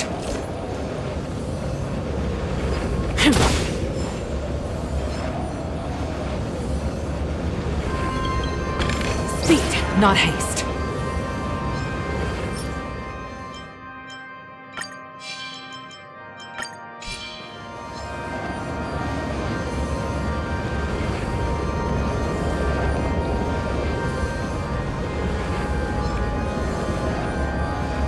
Speed, not haste.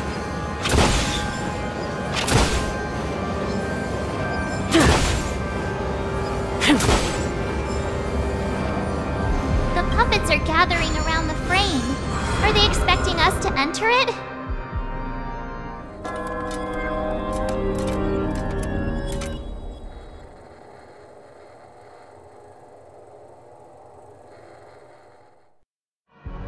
Where are we now? The atmosphere here looks similar to Sunday's inner world. Perhaps this so-called stage play is created with his abilities. This act is named Ode to Prisoner. Given the atmosphere here, I believe it's about Penacony's past. I thought things were finally looking up as I managed to dodge prison during my recent trailblazing expeditions. But now it looks like I'll be back behind bars again. I genuinely wish to avoid a violent clash with my esteemed guests from afar. Therefore, I've arranged 3 acts before the situation becomes irreparable. Where shall we start our narrative? Well, let's start with the time when Penacony was still a frontier prison.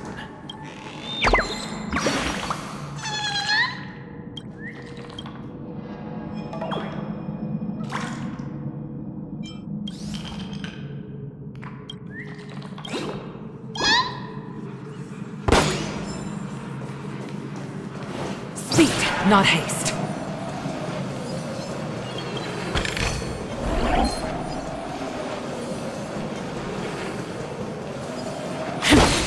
Speed, not haste.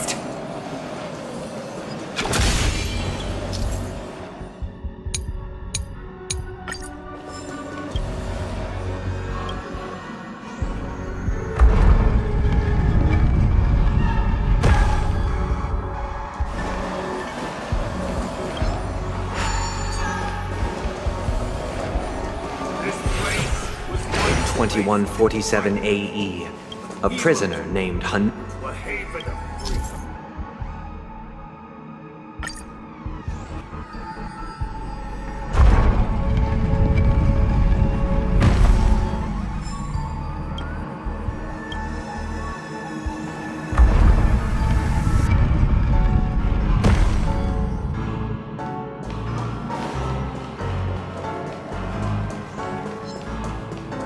Speed, not haste.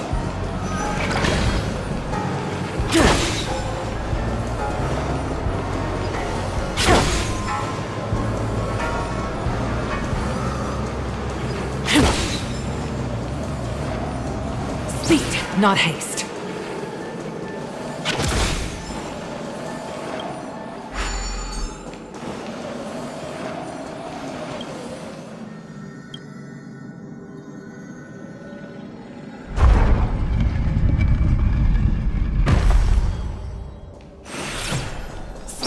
Not haste.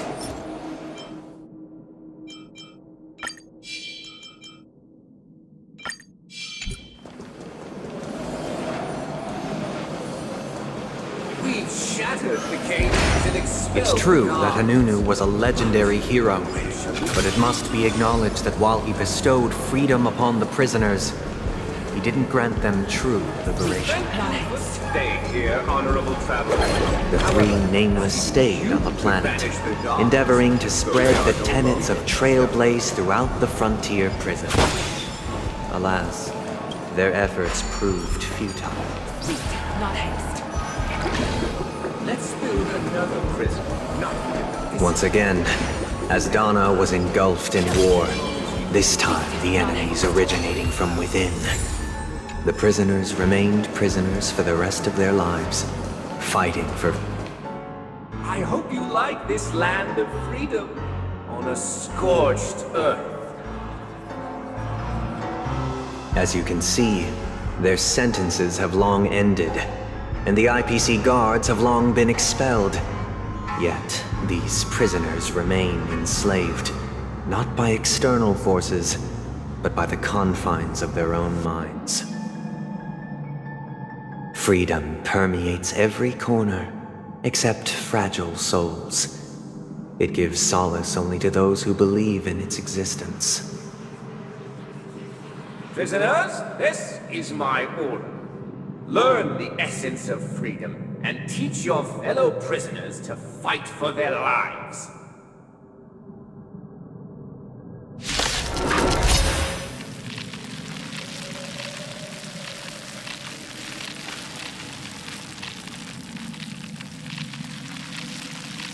Hey! Why do we have to fight while enjoying the show? For I desire not only your enjoyment, but also your assistance in its completion. Follow my charge.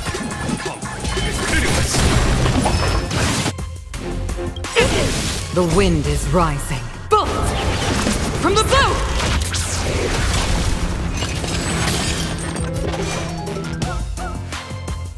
The fight is set.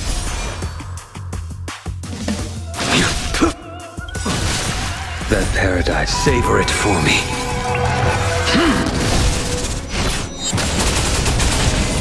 Let me tend your wounds! Vitamin! Unnecessary. There's no time to lose. Here, there's thunder! You impede me. Need a doctor? Yeah! Spirit never dies. Conflict is pitiless!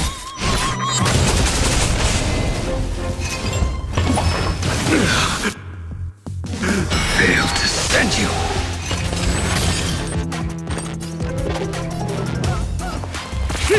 Follow my charge. Show no mercy. Let me tend your wounds! I will dispatch you. What's in your prescription? Unnecessary.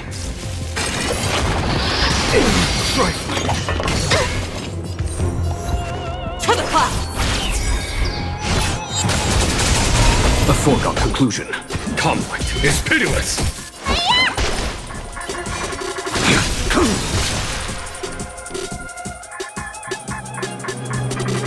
Gale force! Here, there's thunder!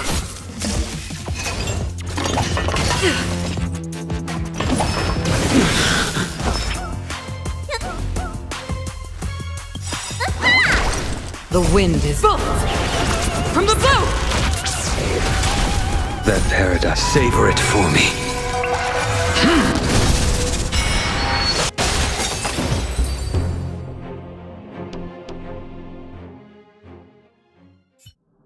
No one can restrain you anymore. You are free. Thus concludes the first act.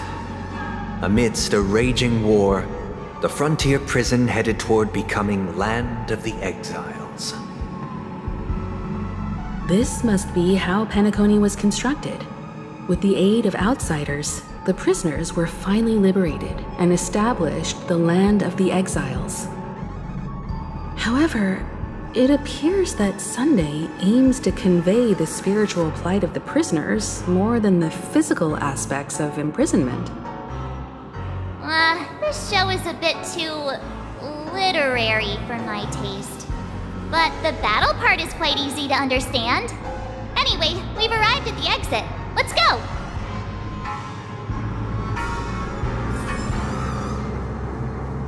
Speak, not Puppets. Where are they guiding us this time?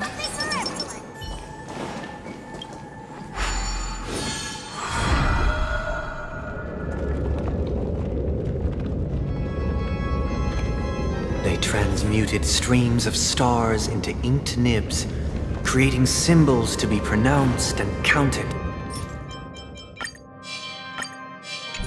Speed, not haste. They molded stardust into flowing rivers, assigning the righteous upstream and the unjust downstream.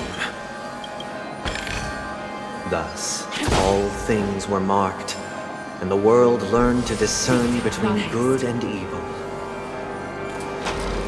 That... Look! Another frame!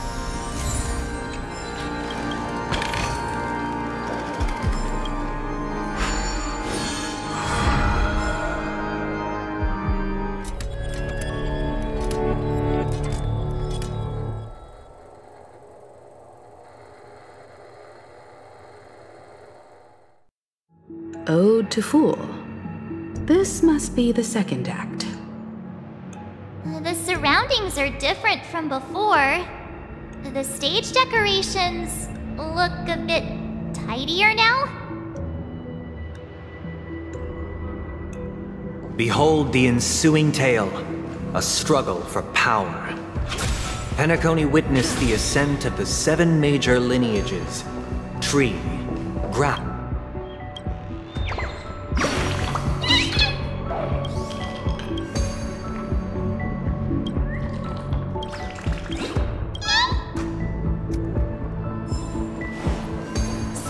Not haste.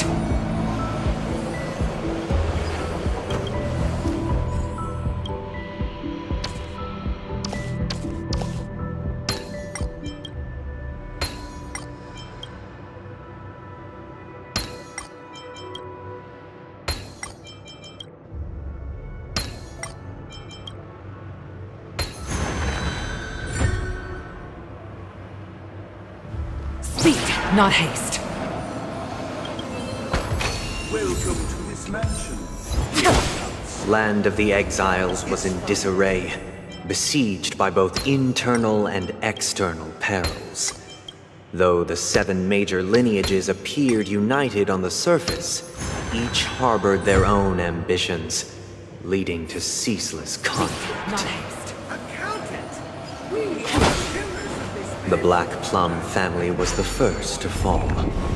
They withered away in the White Desert event, orchestrated by the Alfalfa family. The leader of the Alfalfa family sought to defect to the IPC, trading freedom for survival.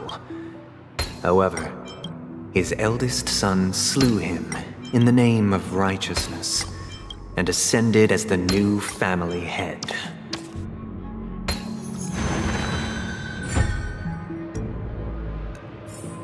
Speed, not haste.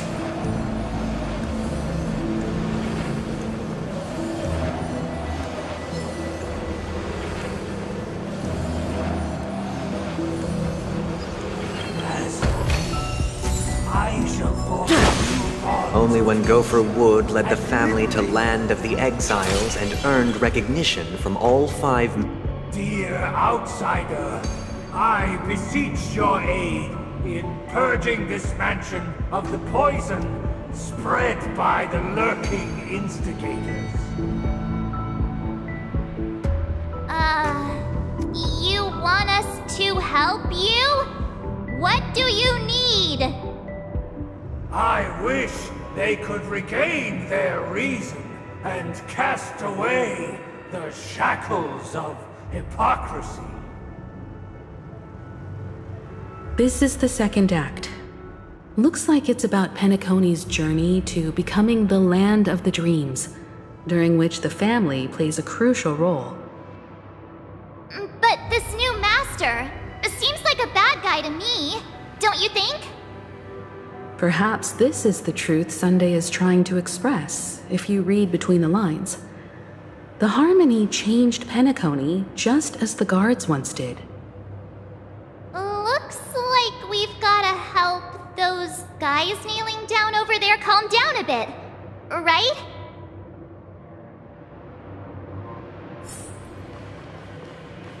Either I shall be my own master, or I shall return to my former master. I shall not submit to a new master under any circumstances.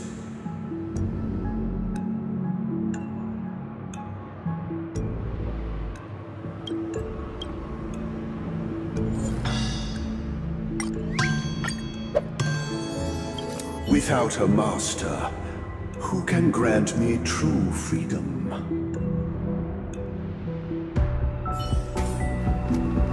Master is no longer here. I thought I'd be free, but I'm not. Now, without my master's command, I'll have to seek guidance from the blind.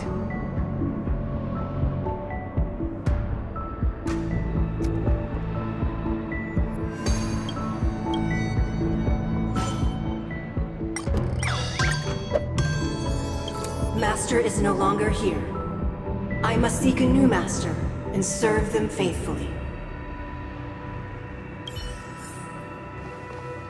Once, I stood as the most loyal guard among all the servants. Now, with my master banished, it's my right to assume control of his dominion.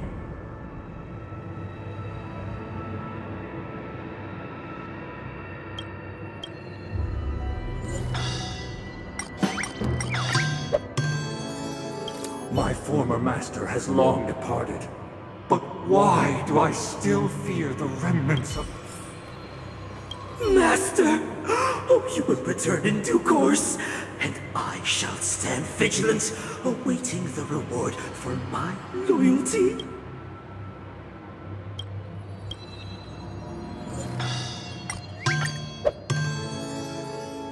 Master, now that you have gone, I shall wait no longer.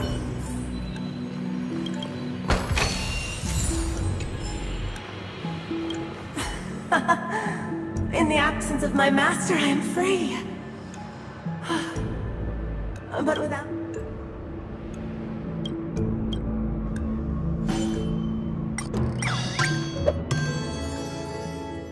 I shall sing for my new master, just as their noble voice once read. Thank you, dear outsiders. My servants have regained their sanity. Heed me, one and all. Your former master shall not return. It is through righteousness and unwavering support for one another that we shall attain true perfection. Cast aside the veils of hypocrisy and embrace one another. Get ready. Looks like another fight is about to begin.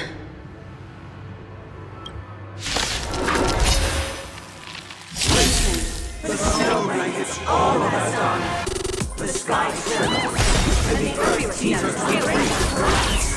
At the edge of the silver universe, the first blood sprouts from the rising sun.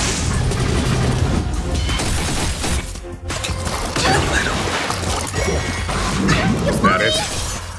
The fight is set.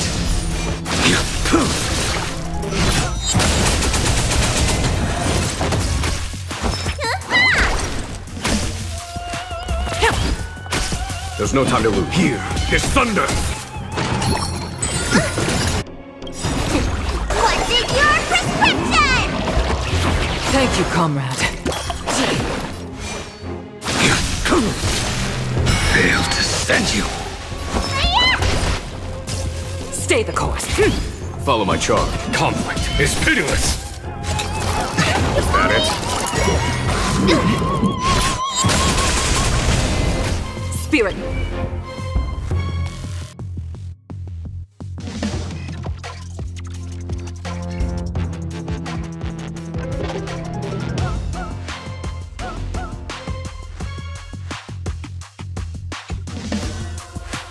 To the cloud.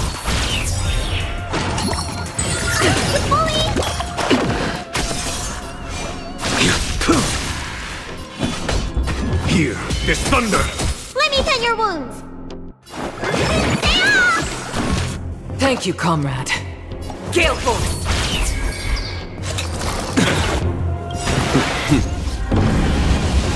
Show no mercy. Was that it?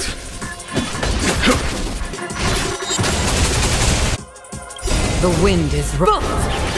From the bow!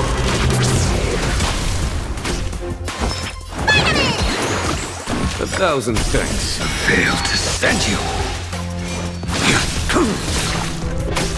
Spirit never tempt. There's no time to lose.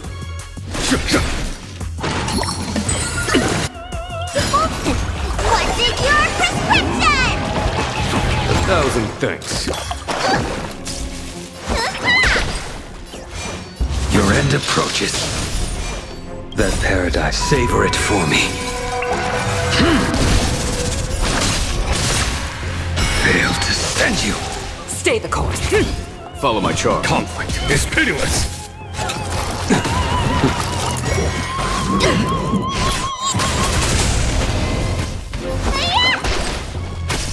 Spirit into the clouds.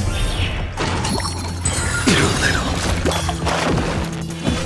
Here is thunder. A blade knows me. Need a doctor? Thank you, comrade. A foregone conclusion.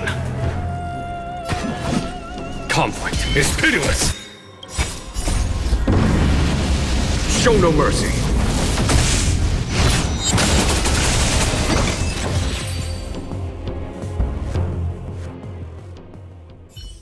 Alas, they remain but slaves till the very end, with the illusion of freedom. Thus concludes the second act. Amidst an illusory harmony, Land of the Exiles charted its course toward becoming the planet of festivities. This is how Peniconia fell under the family's control. Since the arrival of the Harmony, the Land of the This guy really loves dramatic scenes. I commend. A little something for everyone.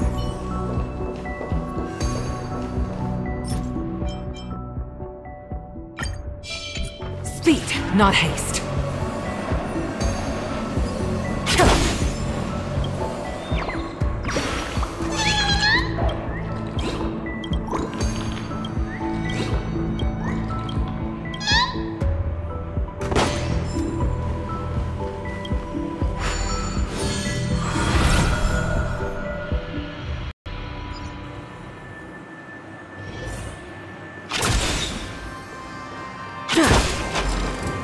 They used the planetary rings to establish the law, forging a code of conduct among the masses.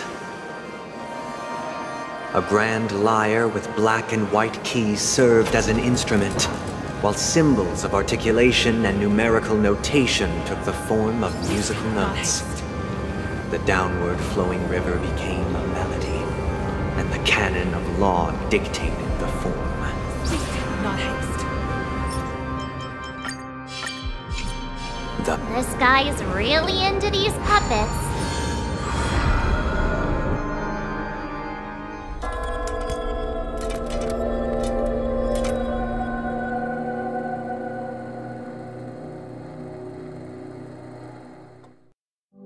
Oh, I get it now. The last scene is all about singing the praises of the Order. And the atmosphere here is completely different from the previous two scenes.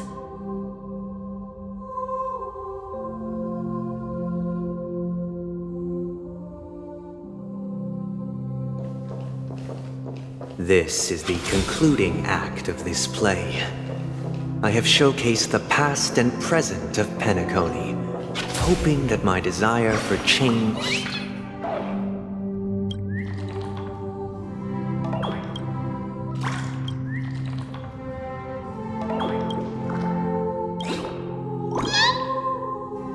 This is the concluding act of this play.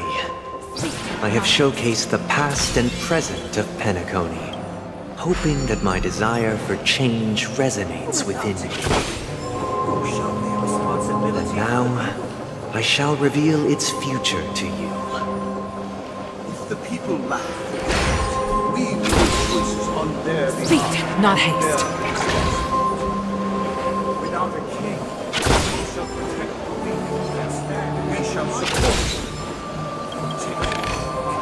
contending against the mighty.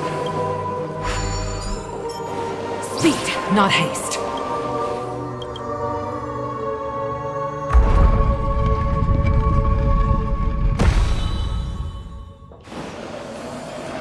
Speed, not haste.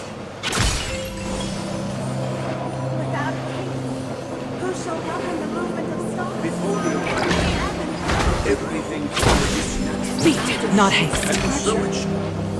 We no longer have need for we have become kings of all things.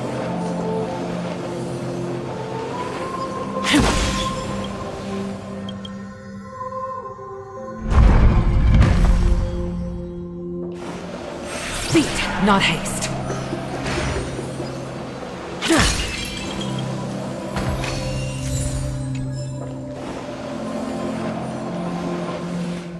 Hey, aren't we supposed to kick off a short story and have a fight here just like we did in the previous acts?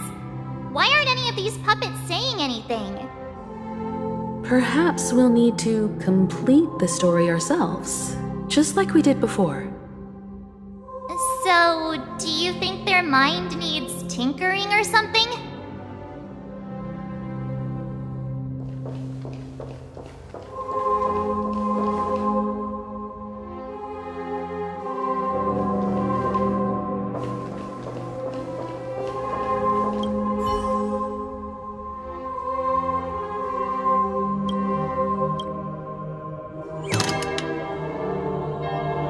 Farewell, former king. We no longer have need, for we have become kings of all. How did it go? You can't change them? What does that mean? My apologies for my negligence. I forgot to inform you that the final part was scripted long ago. Let our previous king recount it to you. Now it is time for the final rite. Prepare for battle. Looks like we'll have to fight again. Ascending from the infinite spiral staircase, I traverse towards the future with measured steps. No need to remember or seek my assistance, for the contours of my mind shall intersect. Other spirits. The wind is rising. From the blue! A blade knows no mercy. Your end approaches.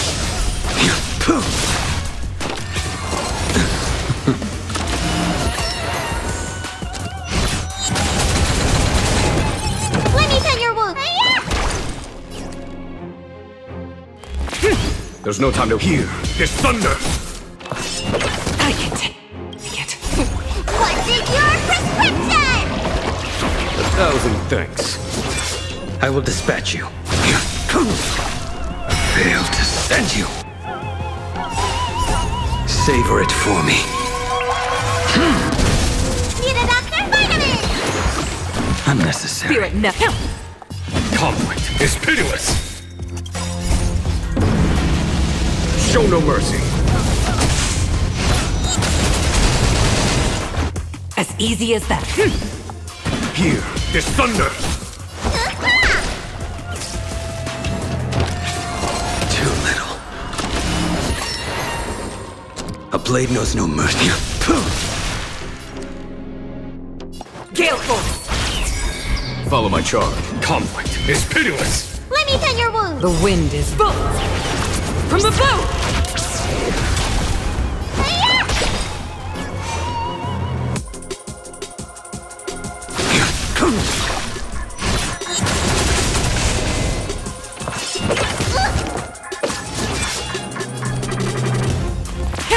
There's no time to lose. Here is thunder! What's in your prescription? Thank you, comrade.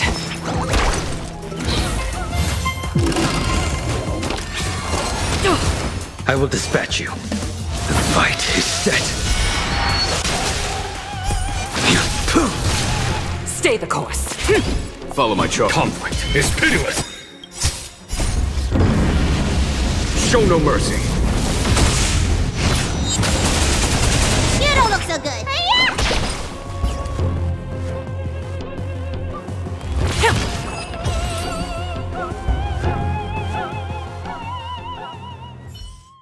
In the hushed expanse of a nocturnal reverie, I leave faint traces behind. No need to remember me, or to recall the essence of truth. What is mine shall wane, while you shall tread. This is the final scene. It's much more straightforward. He wants to expel the Harmony and establish an empire based on the Order. Let's go. Once this stage play concludes, I commend. A little something for everyone.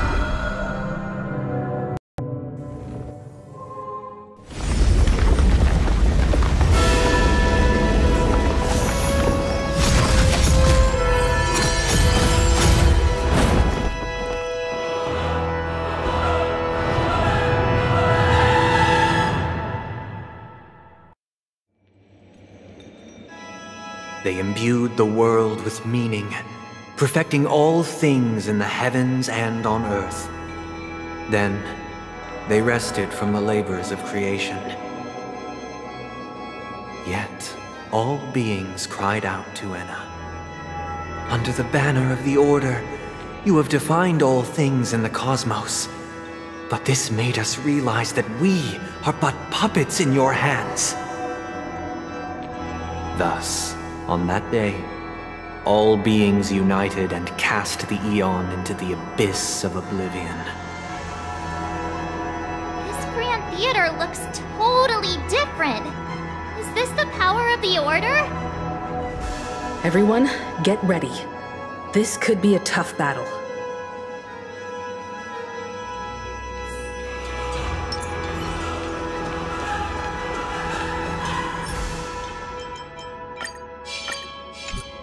Speed, not haste.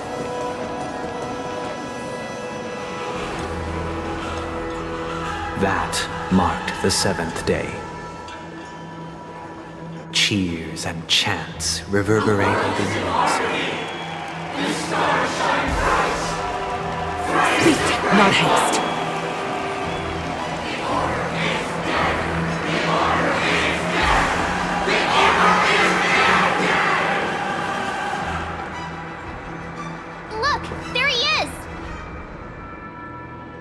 That concludes everything related to the Order.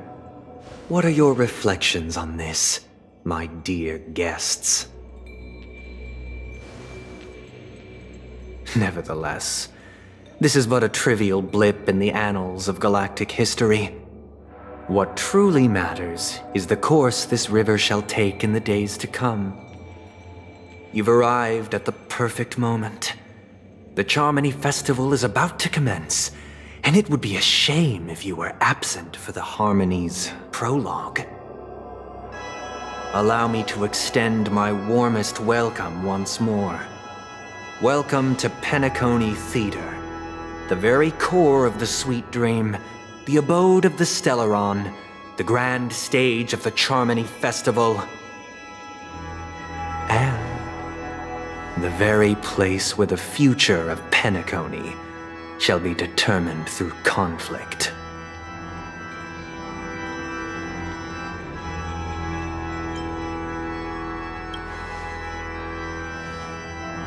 Because our shared goals give equal weight to the beliefs we strive for. True goodness can only be achieved through faith. Allow me to point out that falling into a permanent slumber is not happiness. Especially when those people are driven by someone else's will in their sleep.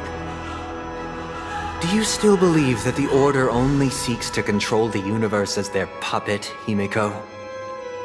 No matter how perfect your vision of paradise may be, a cage remains a cage. People will never achieve true happiness in a world like that. They would just be toys for the Eon. It seems you have misunderstood my intentions. Allow me to clarify. My desire is not to resurrect a fallen Eon, or become one myself. My sole objective is to create a paradise free from Eons, where the Order ensures the dignity and happiness of all humanity. A paradise exclusive to us human beings. That's not the case. If people are to live with dignity, there must be nothing and no one above them. In your so-called paradise, you would be the one reigning supreme. Looks like we won't be able to convince each other. Now that our conflict has been destined, let's unveil our paths and reveal to the universe the true path. However, before the prelude to the future begins, please take a moment to ponder the questions I've posed. Is darkness equal to daylight? Are sinners equal to the righteous? If you are born weak, which god should you turn to for solace?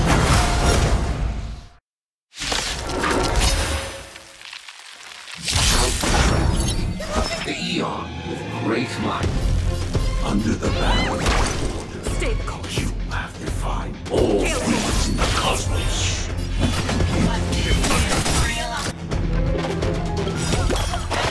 The wind is rising. From the blue! A blade knows no mercy. The fight is set.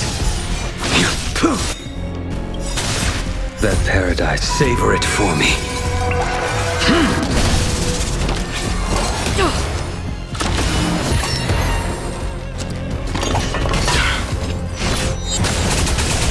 Need a doctor? As easy as that. Follow my charge. Conflict is pitiless. I will dispatch you.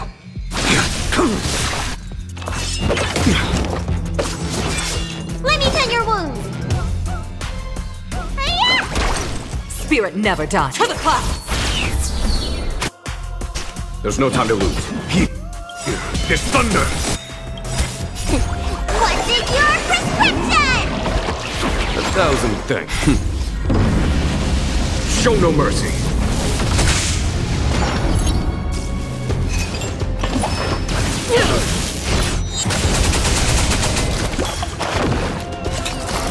Is that it? As easy as that. Gale Force! Fail to send you.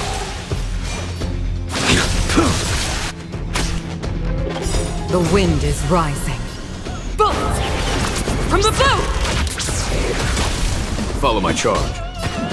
Conflict is pitiless. Need a doctor?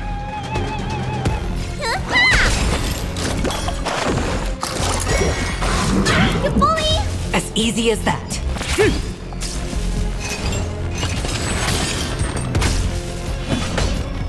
Here is thunder. I will dispatch you.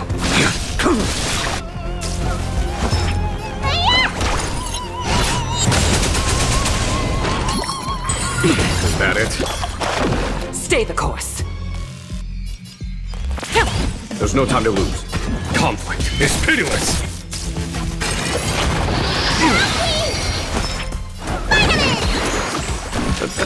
1,000 thanks.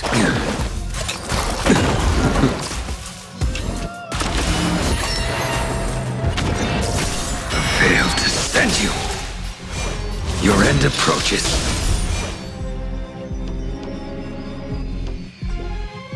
That paradise, savor it for me.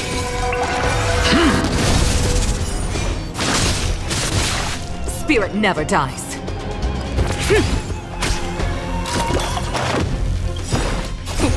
What's in your prescription?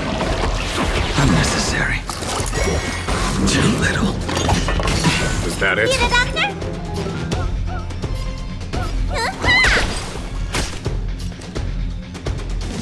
To the clouds!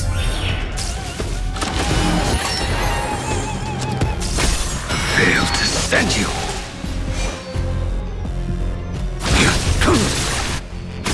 Follow my charge.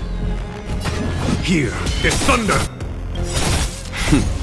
Time for the master stroke. Show no mercy.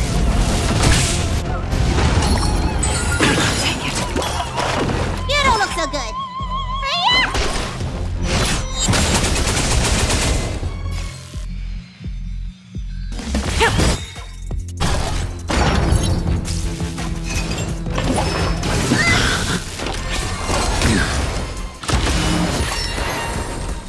A foregone conclusion. Conflict is pitiless.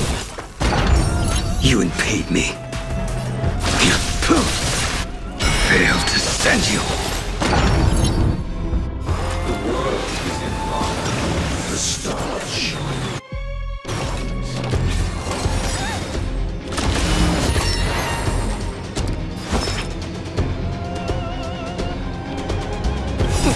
What's in your prescription? Thank you, comrade. Stay the course. Gale Force! Too little.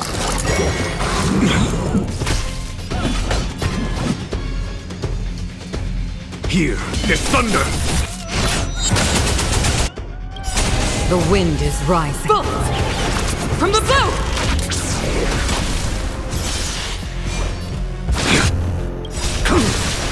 That paradise, savor it for me. Failed to send you.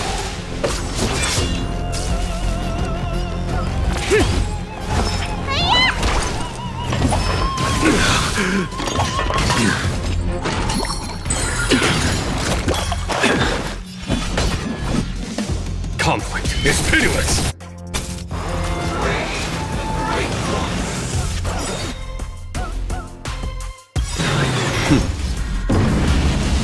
Show no mercy.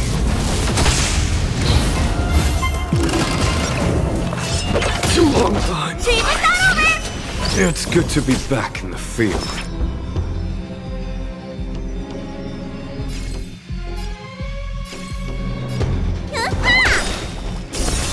Failed to send you. The fight is set. What's in your prescription? Unnecessary. There's no time to lose. Here is thunder. As easy as that. You don't look so good. Follow my A blade knows me.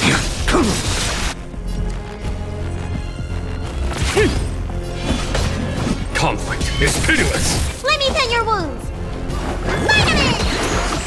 Unnecessary.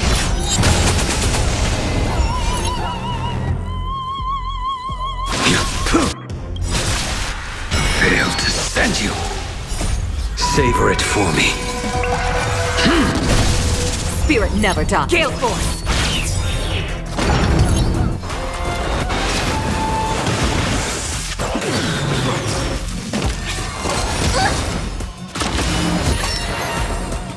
There's no time to lose.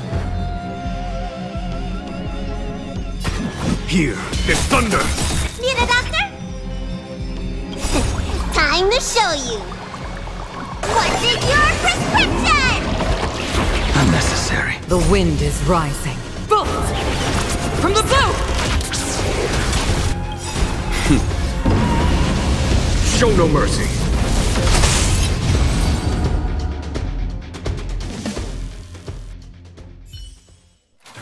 I already know your decision.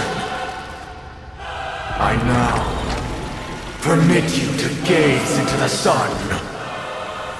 On these 107,336 stones, the almighty and powerful strings of harmony are at my disposal! Supreme Tuner! Harmonious Choir!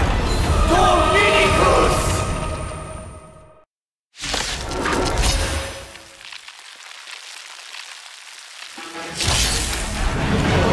Lost souls, come and meet your master! The embodiment of the harmony?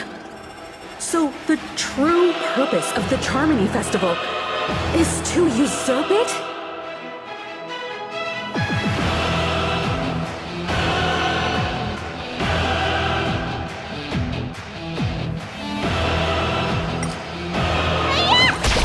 Stay the course. To the clouds! Conflict is pitiless! Disorderly noise! I will dispatch you.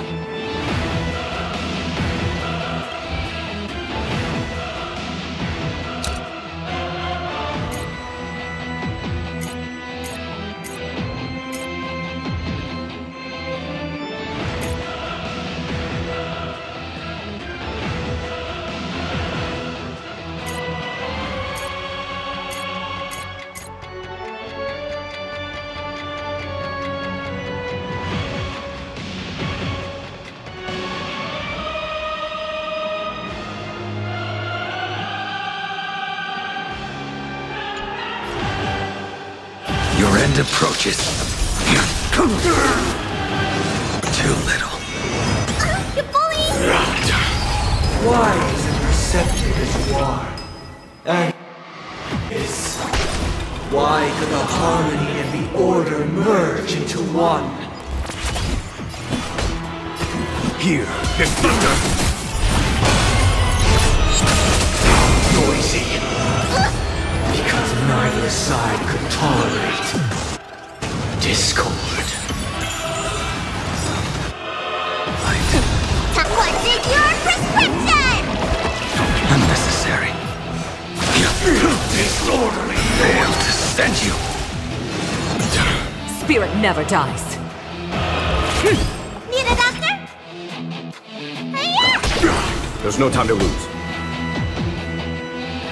Conflict is pitiless. Noisy.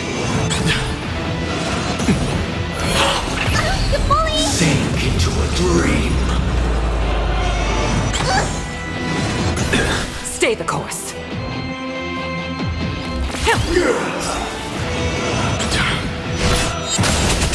Noisy.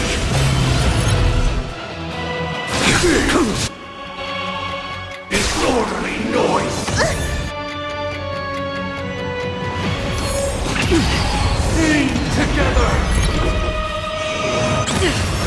Follow my charge. Here is thunder. Show no mercy. 1,000 Wise. Everybody silent. All things are part of the melody.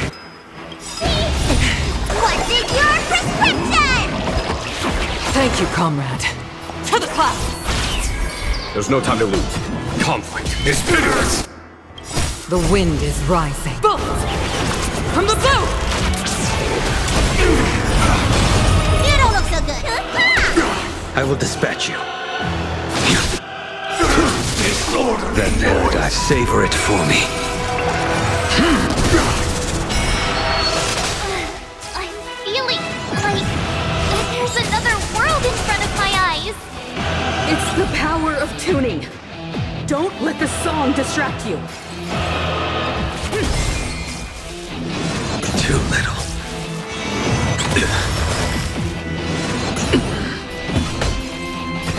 Here is thunder. Disorderly noise. Enjoy eternal peace. Spirit never dies.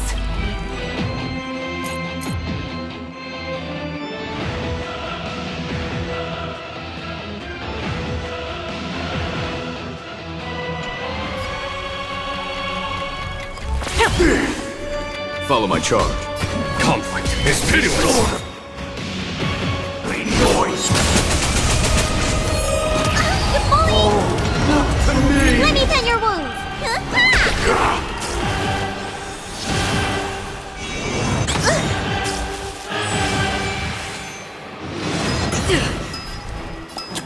Field force! What is your prescription? 1,000 thanks. Too little.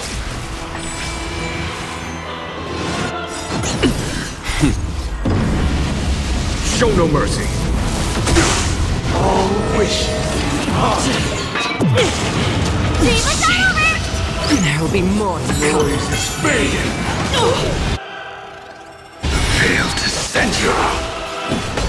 Here is thunder. The fight is set. The wind is rising. Bolt!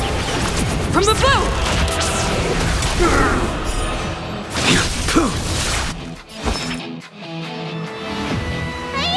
Disorderly noise!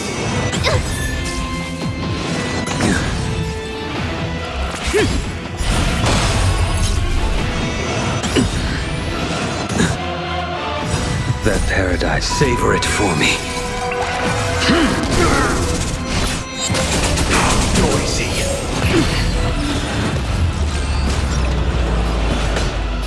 Conflict is pitiless. Disorderly noise!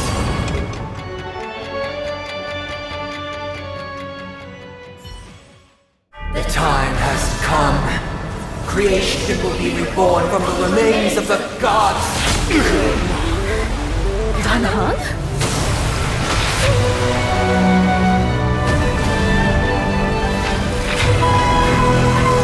Radiant spirit, heed my word. Show no mercy!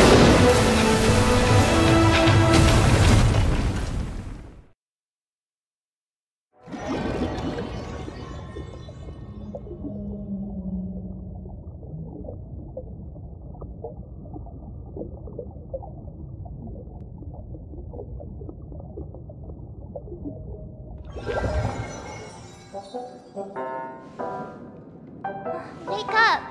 Wake up! Hey, wake up! The sun's frying your butt! Are you alright? Can you hear me? Do you remember your name?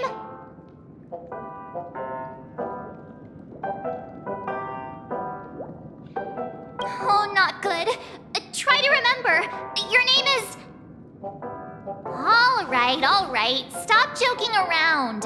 The Lightning Lord may be all-powerful, but they're not going to cause sudden memory loss. I'm just glad you're okay.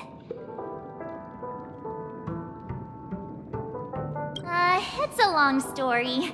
Simply put, Dan Heng used the Jade Abacus of Allying Oath when we were in the middle of a fierce battle, and summoned the General to help us just in time. And then we returned to reality. Look, this is your room. Everyone else has also returned from the dreamscape. Himeko and the rest are at the lobby discussing matters with the General. And now that you're awake, we should tell the crew that you're all right. Come with me.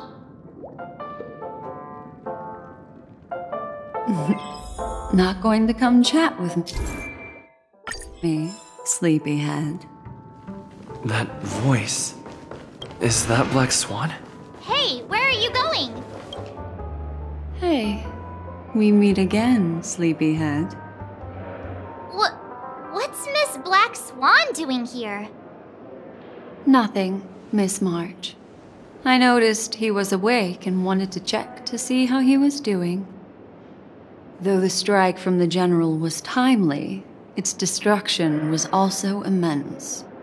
When emanators collide, ordinary people inevitably suffer.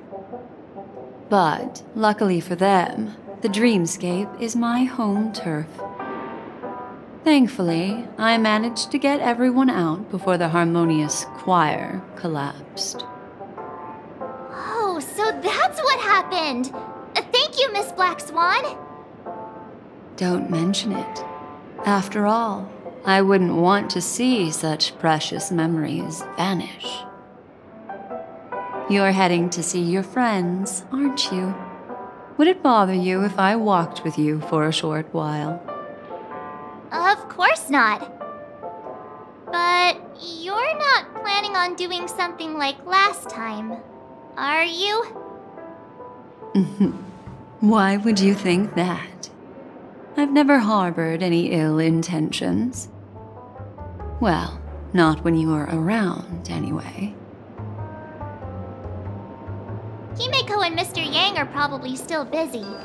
Let's go look for Don Hung first! Not haste. Look, he's still talking to that cowboy. One big soul glut. You're awake. How do you feel? Well, fork me. You must be that Stellaron they were talking about. I didn't mention anything to him. Partner, you got it all wrong. I heard it straight from the memo keeper. Allow me to introduce him to you. This is Boot Hill, a Galaxy Ranger. During our pursuit of a certain person, we crossed paths and just so happened to uncover a shocking plot being concocted by Mr. Sunday. Which is why we sought you out, to help the Astral Express save the world together. No need for thanks. The Galaxy Ranger's principle is correct every injustice one sees. That's how you lot in the Xianzhou put it, right, Don Hung? More or less. Wait, hold on a sec. This is the first time I'm hearing about this certain person. Who are you chasing? And why would that lead you to the Express? Good question. It's, who was it again? Don Hung, do you remember? No, that ain't it. I just can't seem to recall. Weird. My neurochip hasn't registered any malfunctions. I can't seem to remember either. What's going on? Heck. Forget about it. If it slipped all our minds, reckon that person was just a minor scoundrel. Unimportant. Ain't gonna stop us from piecing together the story anyhow. Yes, when the dust settles, I'll just think of a way to recall it in the memory zone. Everyone, let's hurry up and look for Miss Himeko, shall we? He's now a minor star on Peniconia, and the entire hotel's concerned about his well-being. You're right. Let's head to the lobby then.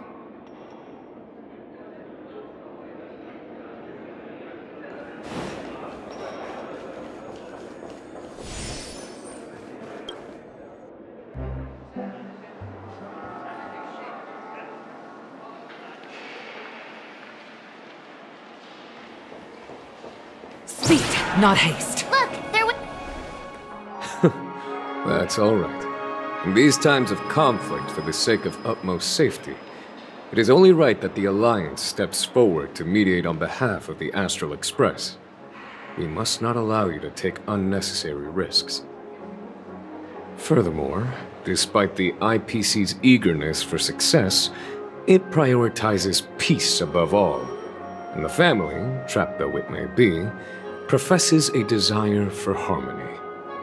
The Alliance has always won people over with reason. I firmly believe both parties can indeed put aside their differences and come to a peaceful agreement. The General possesses a deep understanding of the greater good. With the Xianzhou Alliance mediating, peace for Peniconia is within reach. You flatter me. But ultimately, it's been all down to the Express. Without your efforts, this sweet dream paradise would have been claimed by the last remnants of order before there was even a shot at peace. Well, would you look at that? Here comes the big hero.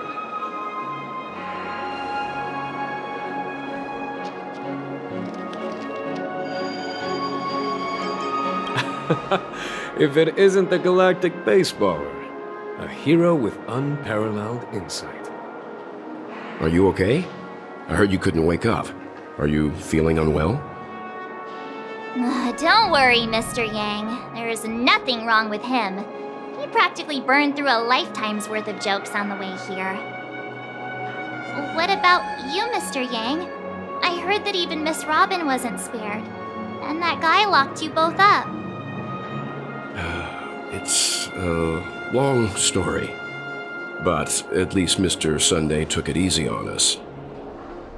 He used an ability called tuning to connect our consciousnesses with his. In other words, he imprisoned us within his consciousness. Thanks to General Jing Yuan's destruction of the Harmonious Choir, we were able to escape. He used that tuning on us too. Does that mean that we were almost imprisoned as well? I can confidently say now, he was truly after a fair fight with us. Had he wanted, he could have easily taken us down, without so much as lifting a finger. Speaking of the Oak family head, where is he now? It's complicated, but in a nutshell, he's now the former Oak family head. The IPC has named him the key figure in the family's Penacony split, citing a threat to cosmic peace. He must represent the family and answer for the unrest caused. His trial is set to take place at Pier Point. The family quickly labeled him and the remnants of the Order as enemies, declaring the turmoil an internal rebellion.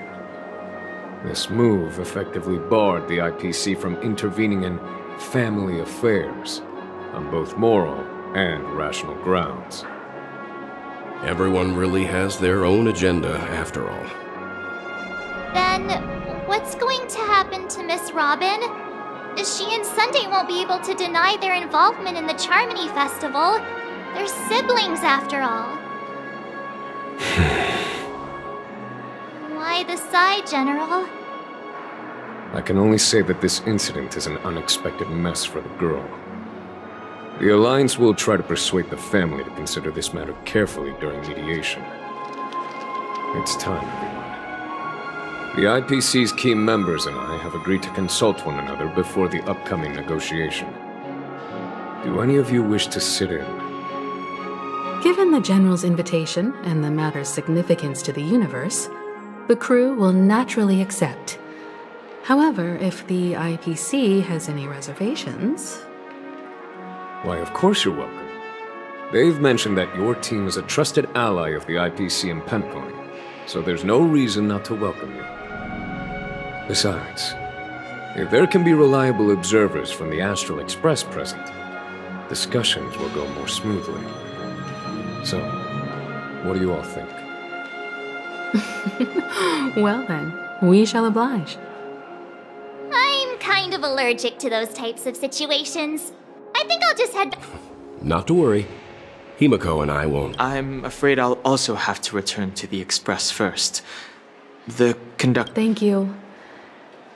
What about you, Will you join?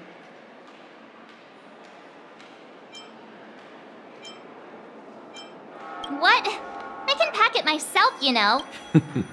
If that's the case, our galactic baseballer can join us. Although I'm not too sure of the reason, the representatives from the IPC have insisted on his presence. The negotiation will commence at the hotel lobby. Everyone please, follow me.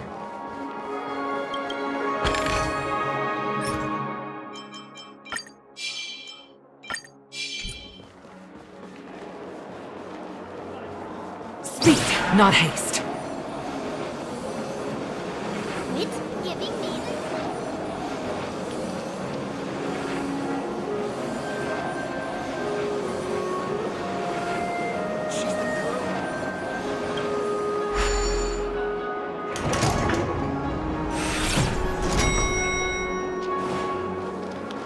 fancy a Speed, not haste.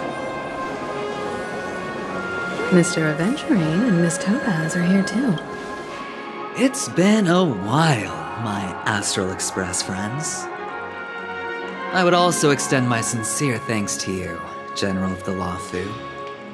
The presence of everyone here assures that the talks will likely reach a conclusion that satisfies all sides. Oh. Looks like everyone has come with expectations. Care to share? Of course. Topaz, if you please. Sure, leave it to me. In summary, it's good news. After much deliberation from the Strategic Investment Department's Council, the absolute majority of members have agreed to the following resolutions.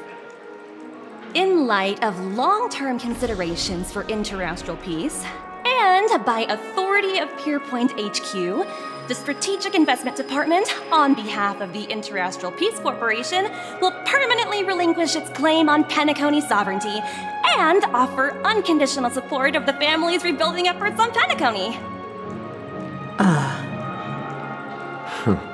Now that's something.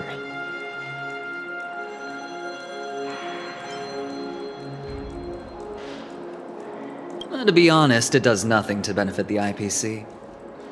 But it is extremely beneficial to the long-term development of the entire universe.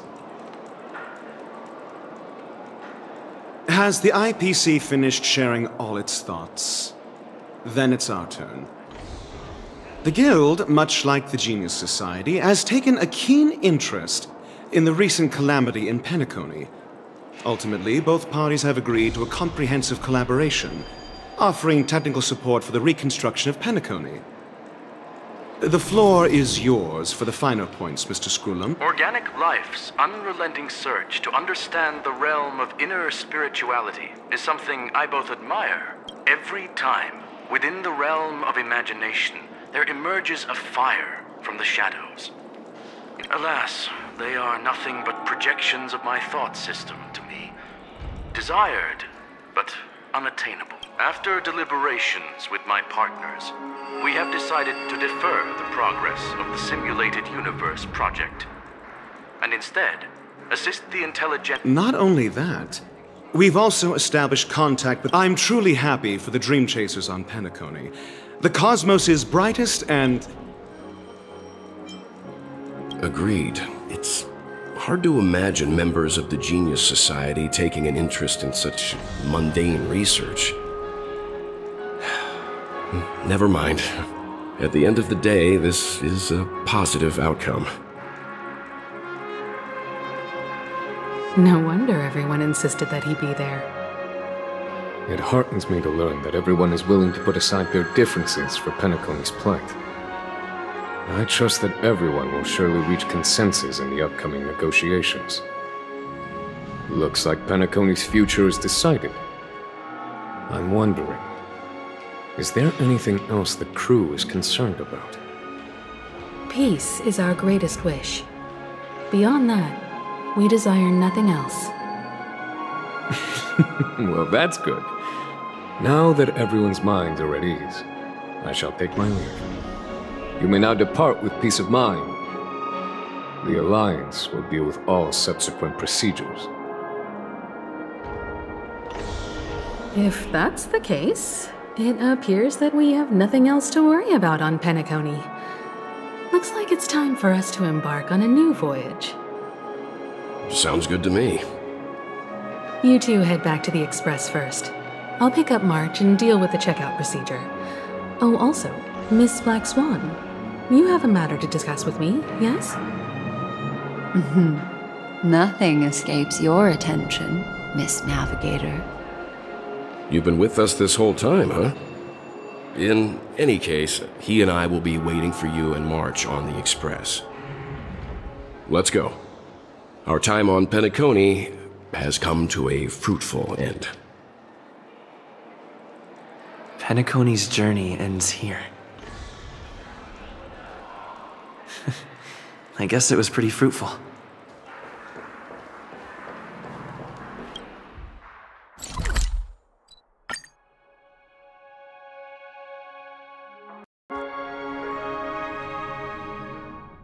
navigation meeting is about to start.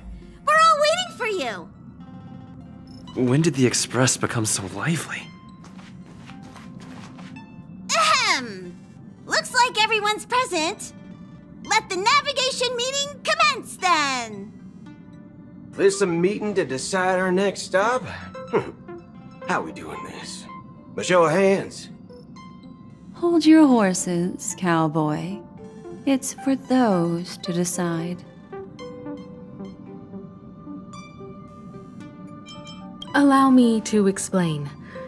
Mr. Boothill and Miss Black Swan submitted a request to temporarily travel with the Express for their own personal reasons.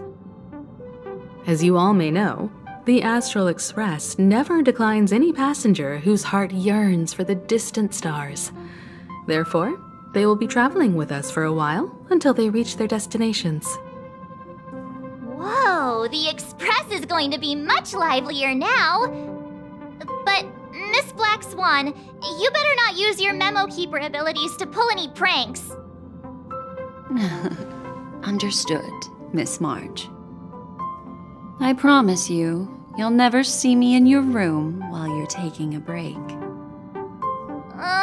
Don't! You're freaking me out. All right. Now that everyone's met everyone, we can continue our navigation meeting. Firstly, Pom-Pom wishes to thank everyone.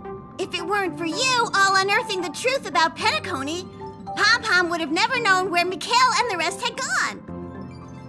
What they had to go through was regrettable, but I reckon they all fulfilled their wishes.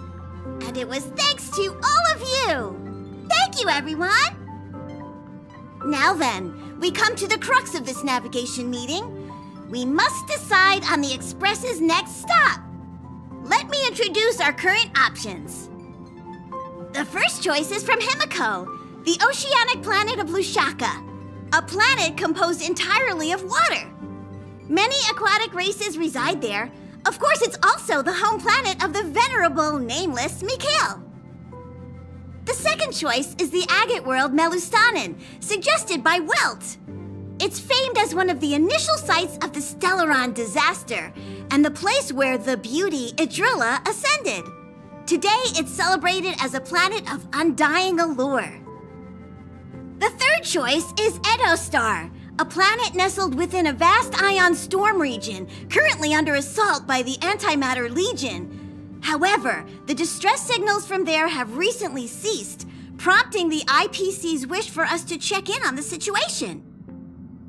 The last choice, courtesy of Black Swan, is the glass belt Petravia, a massive belt of asteroids that was turned to glass by the Lord Ravager Zephyro.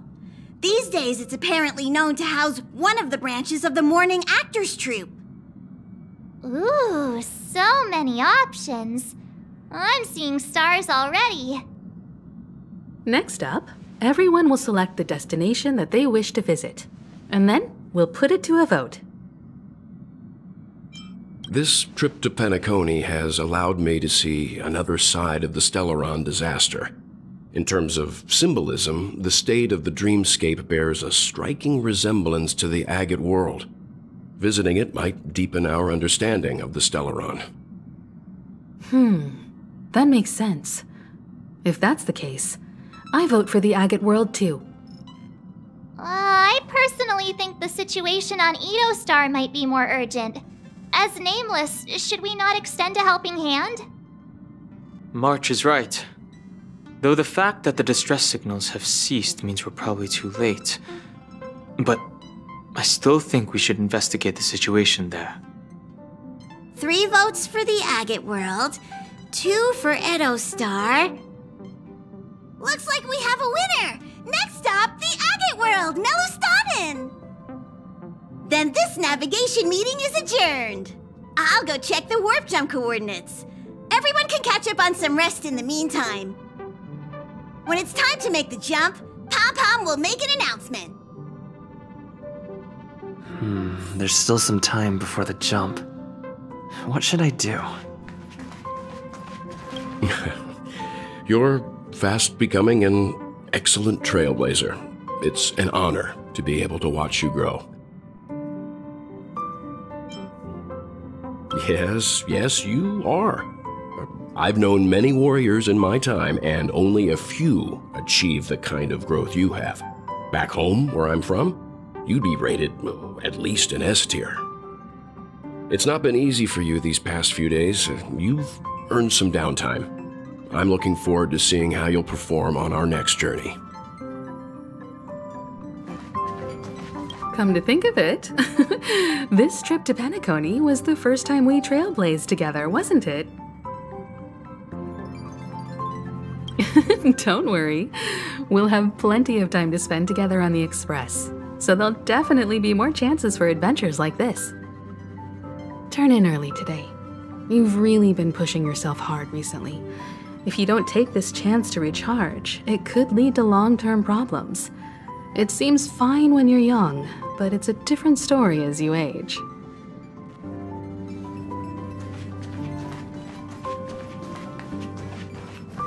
Please let this trip be uneventful. Please let this trip be uneventful. Please let this trip be uneventful. What's with you and always copying? The last couple of trailblazing expeditions have been downright terrifying. It's about time. Come on, start praying with me. Huh. For some reason, I'm suddenly stricken by the feeling that we haven't crossed paths in quite some time. Perhaps the joy of reuniting after a long time can...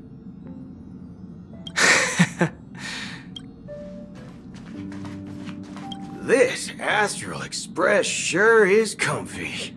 But I got one tiny... I can live without malt juice. But at least stock something else.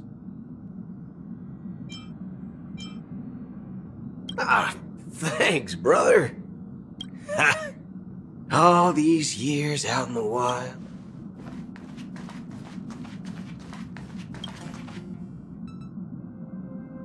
Oh, you're here. Seeing your reflection among this... How about it? This journey of beautiful dreams.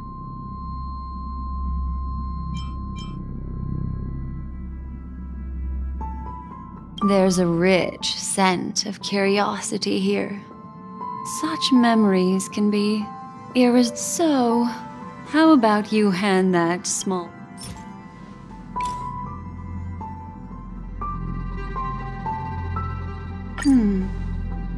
Oh? Never mind. I just stumbled upon a particularly fascinating spot in your memory. Before I explain, I would like to apologize to you.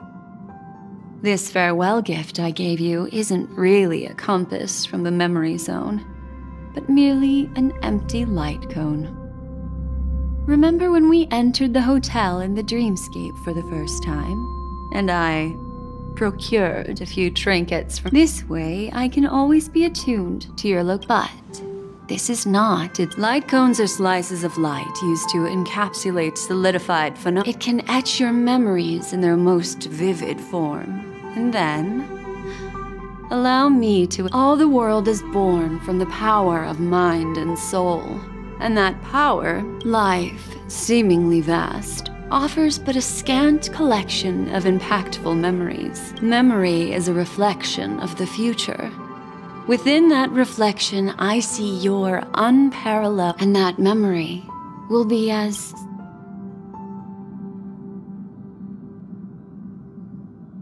Precisely. But do you know the reason is simple? In this grandiose and ostentatious dream... Patience, my friend. Turn around and take a look at your friends. Every one of them is... I'm looking for an opportune time. A time when you're totally at ease. How about one fine night? I will prepare the candles, aromatics, and even a cushy couch to create a cozy dreamland for you. And then, I will tell... Hi! The Express is about to make the jump! Please be seated! It looks like we're finally about to set. That's right. As a small token of compensation for playing that little trick on you with the empty life is akin to a winding labyrinth where memories serve as our soul. You'll remember these words, dear. In the year 2158 of the Amber Era, the first year of the new epoch, the universe resumed its intended trajectory. The kindling of conspiracy smoldered in Penacony, the land of the dreams.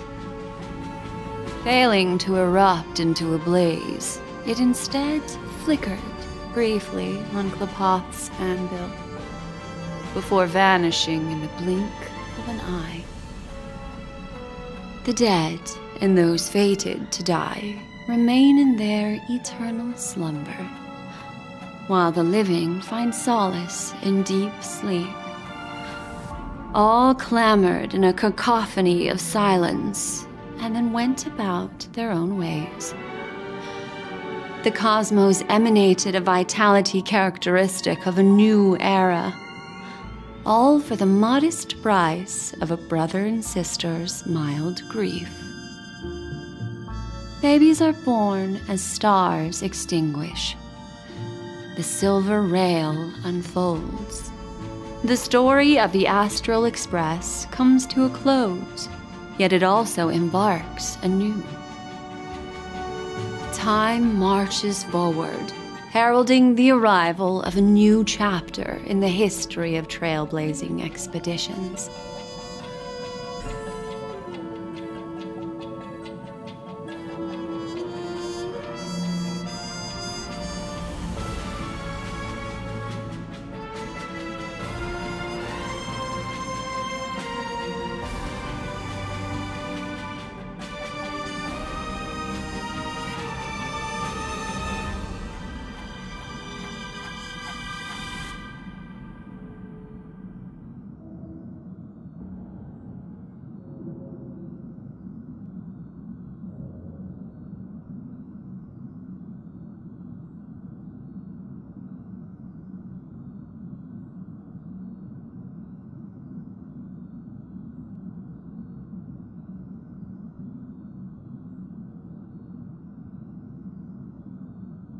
Countless shooting stars streak the sky tonight.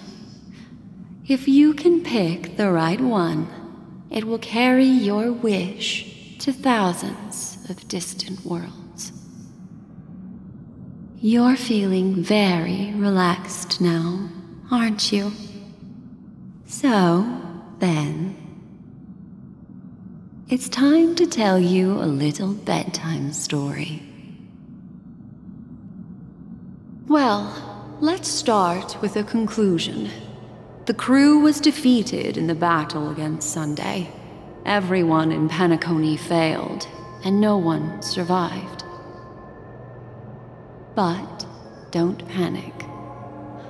The truth, as horrifying as it may be, is not yet irreversible. There's still a glimmer of hope, and that's why I'm here. Next, I'll use this empty light cone that carries all your memories to relive everything that happened before. And when this story reaches its end, I'm sure someone as clever as you will notice that. There's a major flaw in the story you have experienced, yet within that flaw lies a glimmer of hope. Are you ready for it? Do you remember everything? When the clock turned back, the Express started a warp jump, sending you to a strange dream. You were bewildered back then, and then a Galaxy Ranger named Acheron showed you a way out. When you arrived at the Reverie Hotel, you met the doorman Misha and had a confrontation with Aventurine, an IPC representative. Thankfully, Acheron appeared again and helped you. After that, you saved Firefly and explored Pennacony together, During the tour, you ran into Sparkle disguised as Sampo and accidentally entered a child's dream. There, I rescued both of you from death, but Firefly didn't return to reality. She realized the truth and tried to involve you in her plan, but that resulted in an accidental death.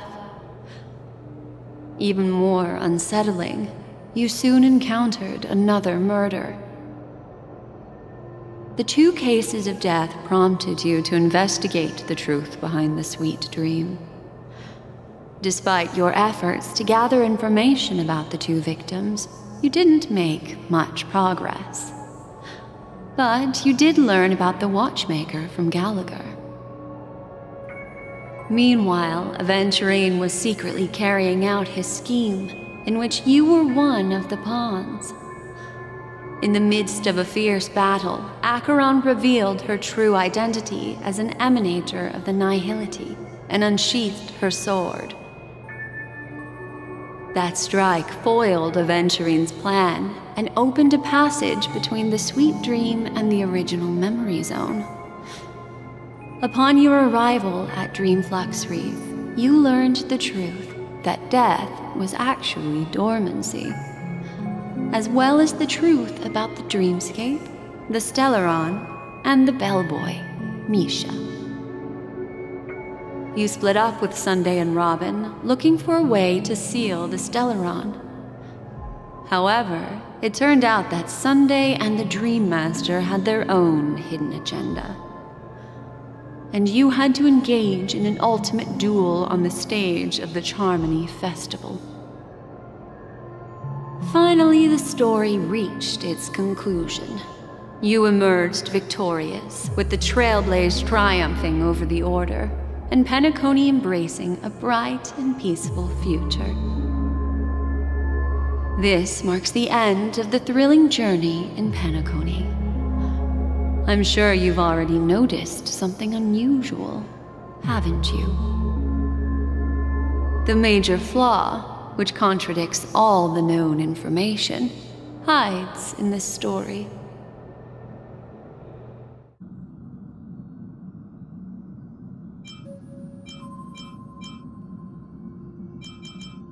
Sparkle. Yes, Sparkle. The most enigmatic and elusive character in the entire story. But, unfortunately, she was the first to uncover the truth, and she did purposefully attack you to create confusion. By the way, she left me a message to pass on to you. Always make sure you can distinguish reality from imagination.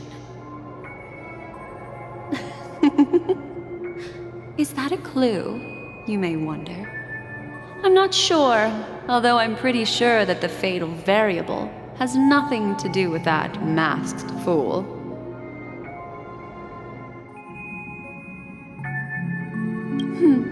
Little Misha. Or should I call him the Watchmaker? He's only a segment of memory in a dream bubble, but his ambition for the Trailblaze led him to leave the bubble and embark on a grand adventure in Peniconia. While Misha is a rather special memory zone meme, and he was granted power by the Trailblaze, there's still one thing that he shouldn't be able to do. A life born in the memory zone could never manifest in reality. So, why did he appear in the Reverie Hotel in reality? The answer is simple. He is the one fatal variable that contradicts all our known information. This means that you, who wholeheartedly believe in this memory, are still trapped in the dreamscape at this very moment. Wake up, sleepyhead. Break free from this eternal dream and return to the real world. We'll find our answers there.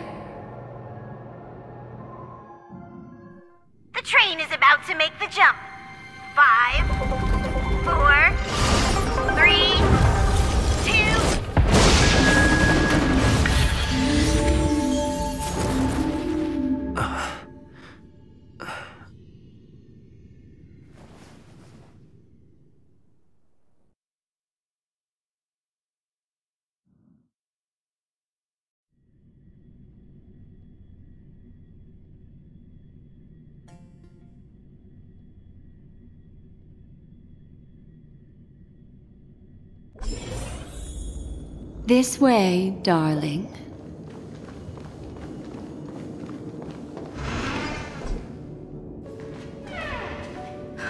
Not another one. Thank you so much, Black Swan. Finally, I can breathe a sigh of relief.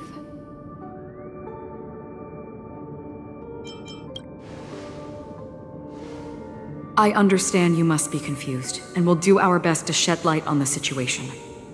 However, before that, it's essential to know that this place is the rift between dream and reality. A place reserved only for those who have awakened from Enna's dream.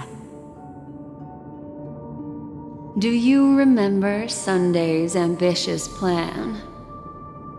He intended to harness the power of the Stellaron, the collective will of over 100,000 Oak family members, and the desires of everyone in Peniconia to usurp the harmony and restore the order.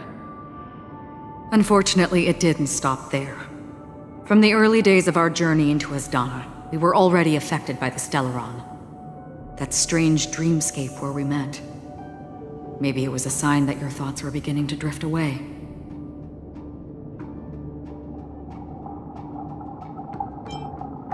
I don't think the goal of the Order was to put everyone into a deep sleep. Quite the contrary. They used the Stellaron to catalyze the leakage of Asdana's memoria into the material world, allowing the dreamscape to blend with reality. And that included a lot of memoria from the Beyond the Sky Choir. As time came and went, the dreams eventually became indistinguishable from reality, and reality became an illusion. People think they are awake, but their spirits have long since stepped into the Temple of Order. This is what makes Enna's dream so powerful. In this paradise governed by the Order, everyone indulges in their delightful dreams and lives happily ever after. I believe what you experienced in the sweet dream, except for that flaw, was real.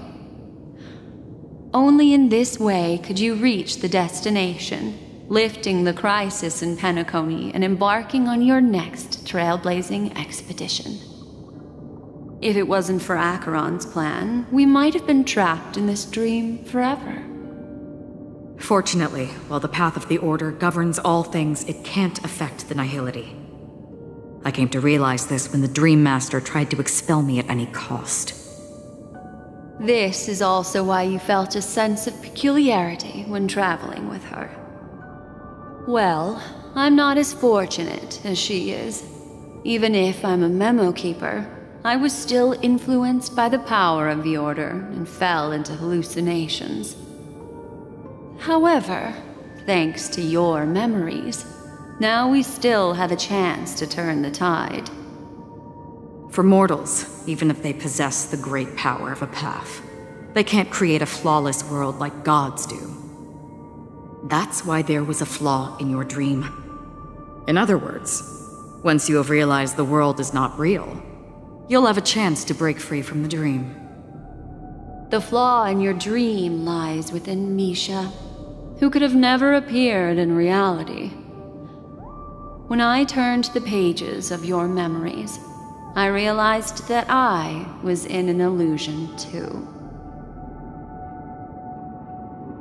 Now Sunday has usurped the power of the Harmonious Choir through the Charmony Festival. Asdana has thus fallen into Enna's dream, transforming everyone equally into the notes of the Aeon. Failure doesn't mean weakness.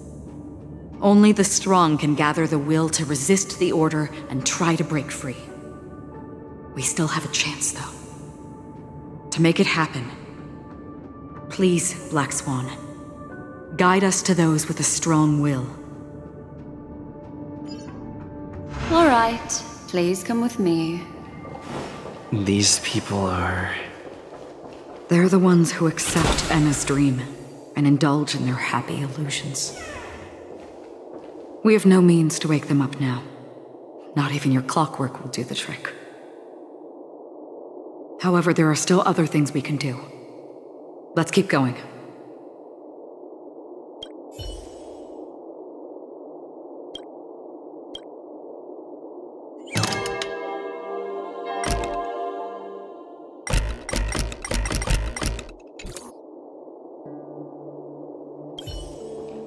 Speed, not haste. I commend. A little something for everyone. Speed, not haste.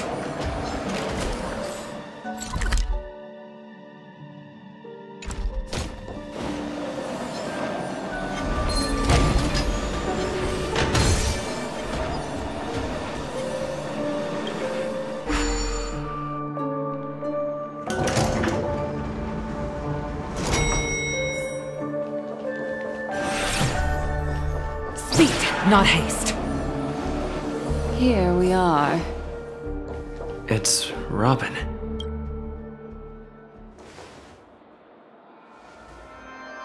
Finally, you've arrived. Let me introduce you to Robin. She woke up from Anna's dream by her own will, and it's this tough lady who led us here with her song. I woke up for the same reason as all of you. In the dream, I experienced something that could never occur in reality. Are we going to lock it up in a cage? I want to see it fly freely in the sky. Without us, this bird would be too fragile to survive on its own. Do you want it to die? No, but... Then let's take care of it together until it can return to the sky. Huh? Birds have wings because they're meant to fly. Even if they may crash on the ground one day, they shouldn't be trapped in a cage. Birds belong to the sky, so we should help them return there, right? The illusion was so impossibly blissful that I realized it was just a dream. And this is our final hope. Anna's dream is founded upon the harmonious choir, namely everyone's shared wishes. It will only materialize once the aspirations of all beings in Peniconia merge as one. At present, it has become impervious due to people's desire to remain slumbering within the dream. And in order to destroy it, we must make everyone in Peniconia want to wake up. Now comes the tricky part. How do we do it?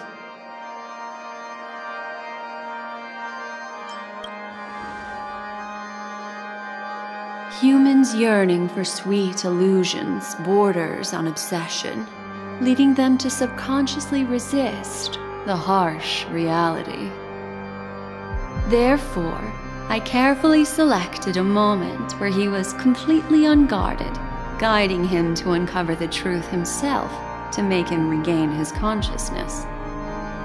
However, to wake up everyone in Peniconia and get them to share the same determination, that would be nearly impossible. Indeed.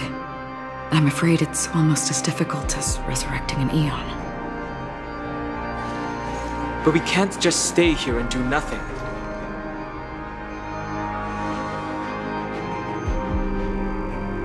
This is a critical moment for the whole universe. Who cares about some dumb number?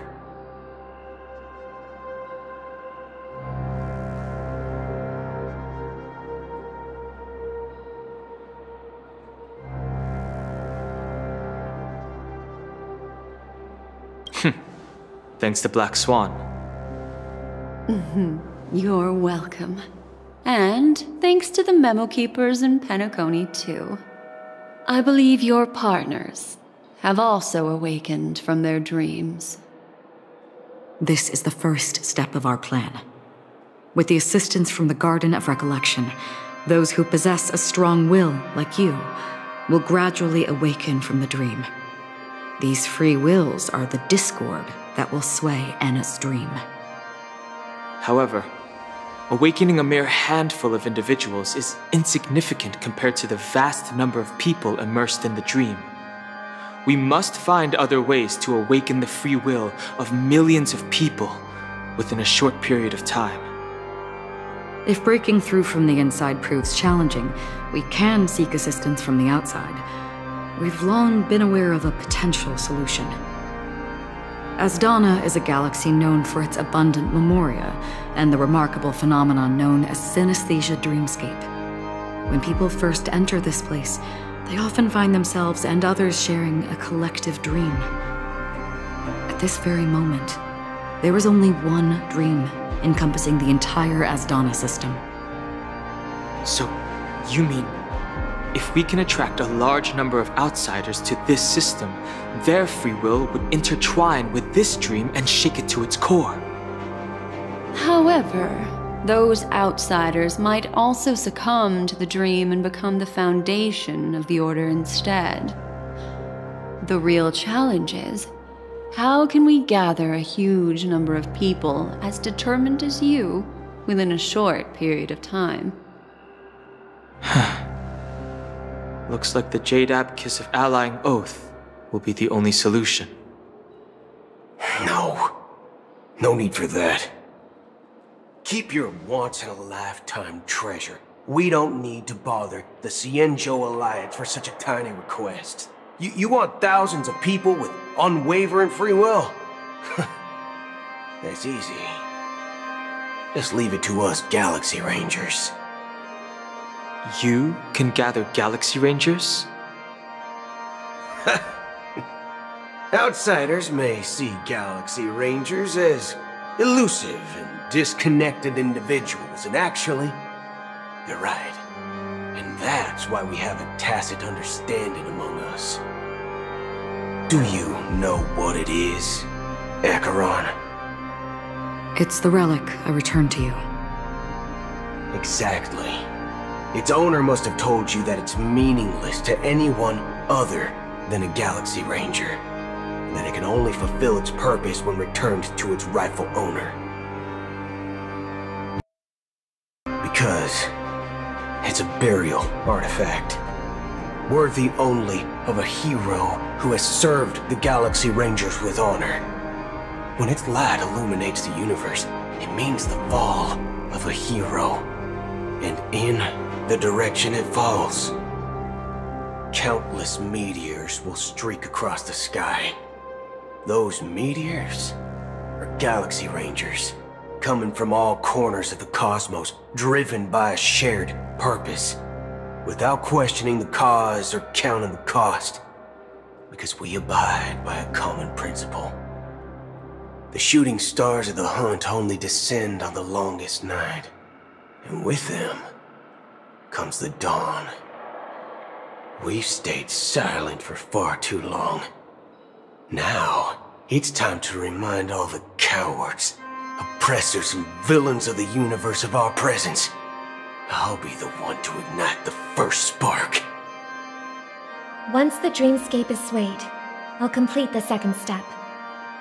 I'll fine-tune the slumbering souls with the Song of the Harmony, interrupting them with the discord of Trailblaze, and guiding them towards reality. It's true that some people are born strong, and others are born weak.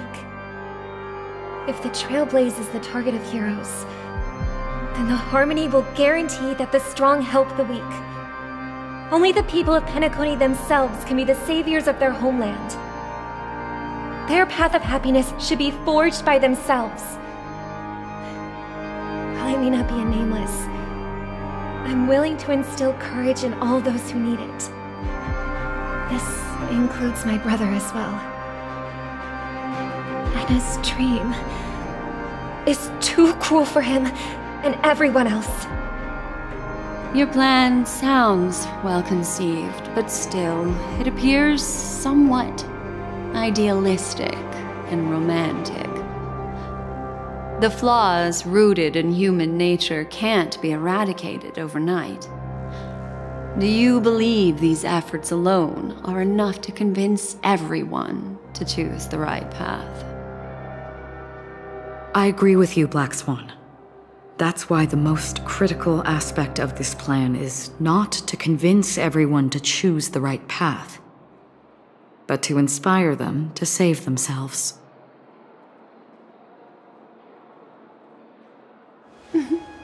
So, you're the key in the end, I assume? The Harmonious Choir possesses the power of an emanator. To overcome it, you'll need the same level of power. The final step in destroying the sweet dream will be my responsibility. That's a relief to hear. Now that our roles are assigned, let's get to our battlefield and pose a grand finale. May I have a moment alone with you? There's one more thing I need to explain to you. This grand festival is drawing to its close. This is the starting point for the ultimate stage of our journey, just as it marked the beginning of all the stories in Penacony.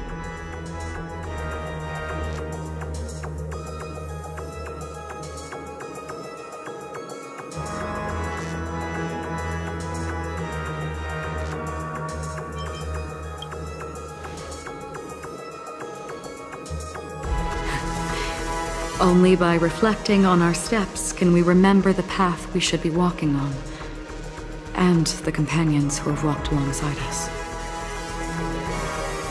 There's something you should know. We were able to locate you within this boundless dream and find the key to breaking free from the dream, all because of one person's unwavering dedication. Firefly. She awakened from the dream ahead of others, discovered the Express amidst the stars, and brought us valuable information about the remnants of the Order. She may have been aided by the script, and it came at a cost. As you know, Firefly is a stowaway who entered the dreamscape in a different way from ours. Without the dream pool in the hotel or assistance from the family, she can only awaken from this dream in one way: a real death. We mustn't fail her determination. I'm not implying that we must win this fight no matter what, but our resolve should match that of that courageous lady. Are you ready?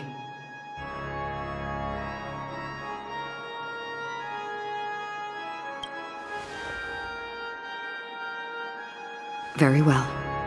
Now, please close your eyes.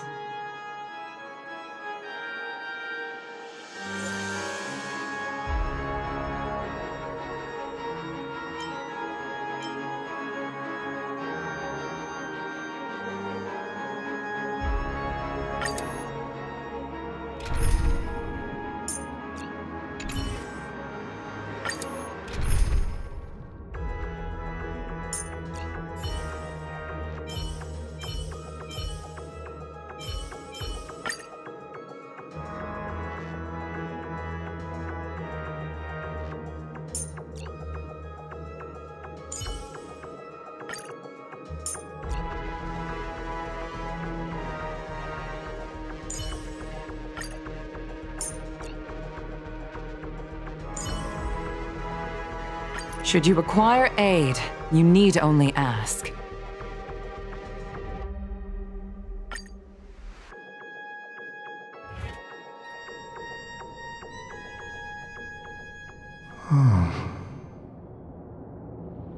How long has this reign been ongoing?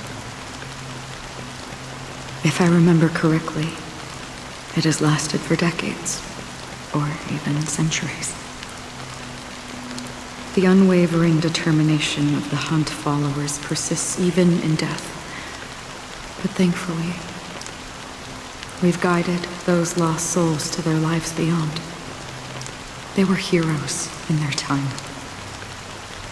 And they won't be reduced to puppets of the MiHoYo in their death. You see, the shadows on the sea have vanished. Do you remember? He once said that the sky would clear when the regrets of the departed had faded away. But it's still raining. I know. So, why is all this? Why did this rain choose me? Because someone's regrets haven't been fulfilled, perhaps. Mortals who walk the paths are like sailors on a vast ocean, leaving behind a trail that creates countless ripples of possibilities. These ripples last longer than the fleeting lifetimes of humans. And for some, their presence leaves such a strong mark that it's reflected in the waves. Sin-thirsters, the obsessions of the Pathstriders. They emerge from the depths of Ix, seeing themselves as masters of their own destiny, unknowingly repeating the actions of their past lives. They emerge from the nihility and head toward it, leading purposeless lives. However, these hollow phantoms, they have journeyed with me for such a long time.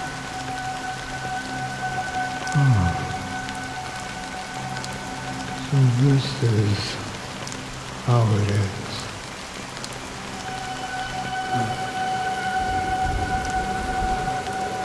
I'm already dead.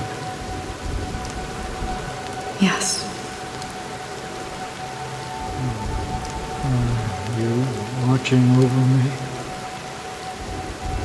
This is my duty as Acheron the Watcher. I'm guarding the path to the abyss of the nihility, guiding every soul reluctant to become one with it. Back to this side. But if this is what the departed ones expected, should you try to change it? I don't know. But someone once told me that when the inevitable moment came, he hoped that someone would stand at his grave and place a bouquet of flowers. Even if it doesn't make sense at all? Some tasks have to be done, even if they are pointless. I have experienced that much already. Please extend your hand, and then close your eyes. I'll carry your wish with me and fulfill it.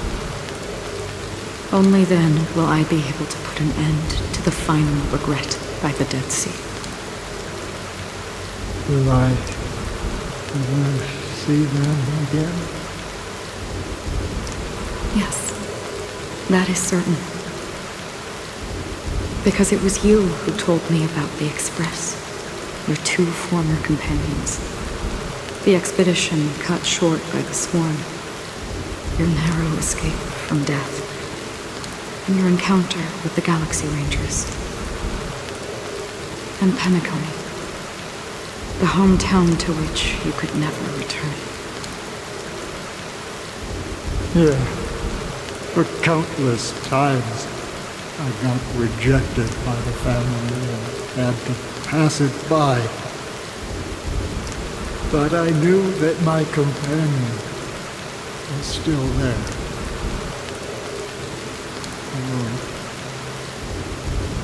Mikhail, are you still there? Take my hand and come with me. We'll leave this place. You'll embark on a long, long journey, shrouded in darkness. But fear not, as a touch of red will be awaiting you at the end of the path. That's the color of existence. Follow it, and it'll guide you and illuminate the way out. By doing so, you'll eventually reunite in the warmth of the sunlight. Thank you. May death be the end of your boundless dream, guiding you back to the waking world. Welcome to the horizon of existence. This place is one of the thousands of manifestations belonging to the sleeping and shapeless. And it's also an exit out of the nihility for the awake ones. Let's bid our final farewells here.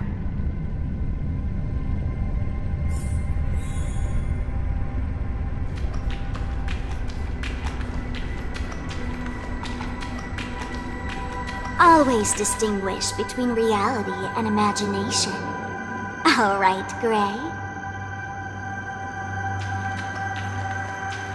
Life is akin to a winding labyrinth where memories serve as our sole companions. May your schemes be forever concealed. Anna's dream is too cruel for him and everyone else.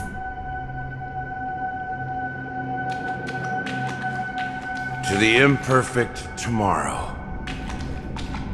I still remember the question on the invitation letter. Why does life slumber?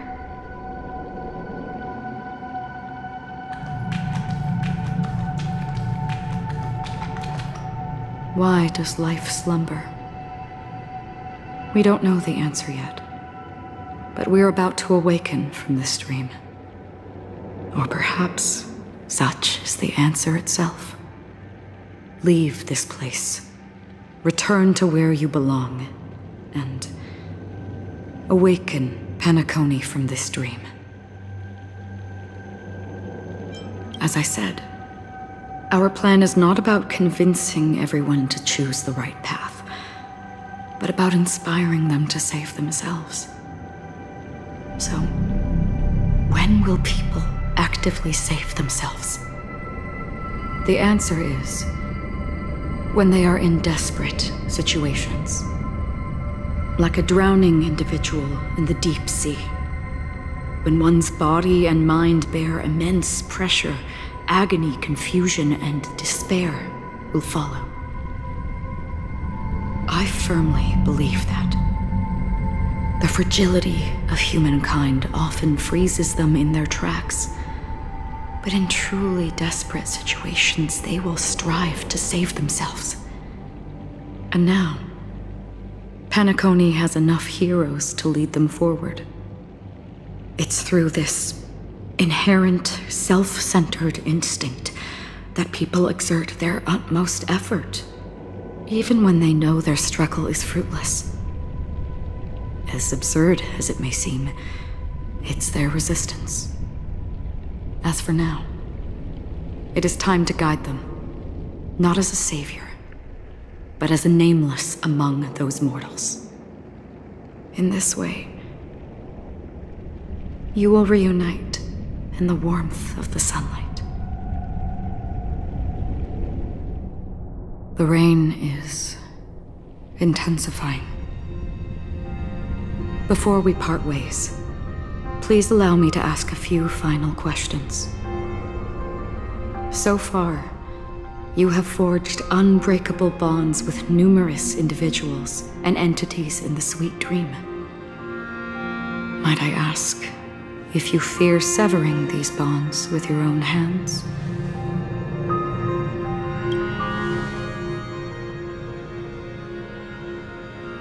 If there is a vast, lifelike dreamland that is virtually indistinguishable from reality, a realm without death, where everyone can attain the happiness and fulfillment they deserve, living blissfully ever after,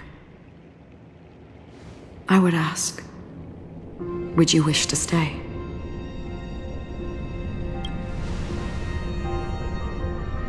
Imagine if this splendid dream were fated to fall apart. Friends, family, strangers, followed by the gentle breeze, soaring birds, the stars, and ultimately yourself. Everyone, and every face they remember. The joy and the heartaches, the vows sealed and those left hanging. All will inevitably march towards a predetermined ending.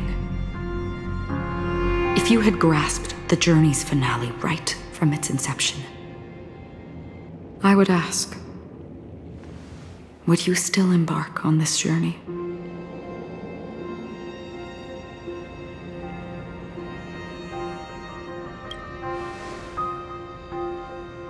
I'm glad. The answer itself doesn't matter. What matters is that you've made a decision. Listen, touch, and ponder. And therein lies the sensation. Cherish it, because that's what makes us exist. Such is the only answer humans can offer when facing the nihility. If the nihility represents the primal fear of life, rendering any lofty convictions insignificant under their imposing shadow,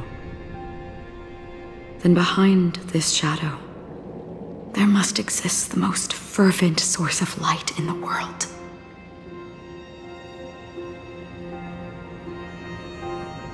Just as every life that edges closer to death fervently approaches the end of the nihility, we must pursue that primordial light.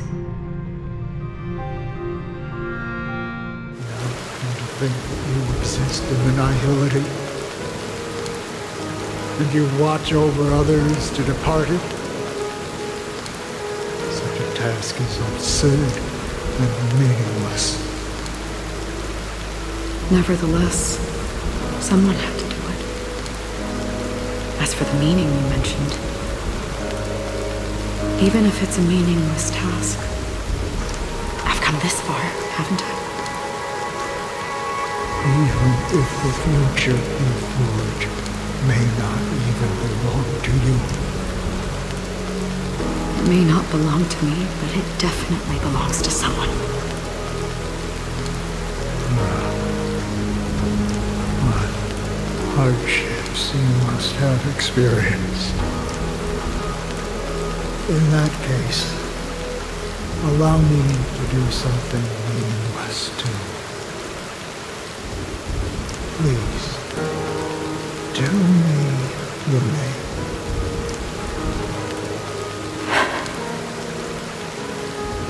Perhaps my existence will vanish in the next moment, and nobody will remember this conversation or your answer.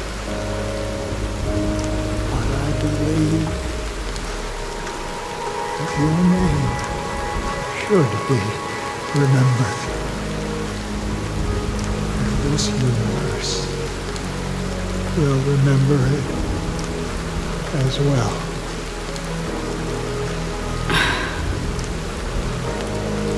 For me, some things are difficult to recall, yet there are others that I find challenging to forget. Such is memory, a creation of the past that blossoms into significance in the distant future.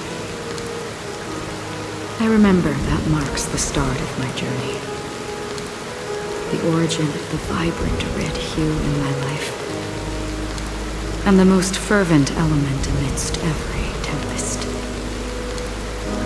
That's my name. Raiden Ozenmori May.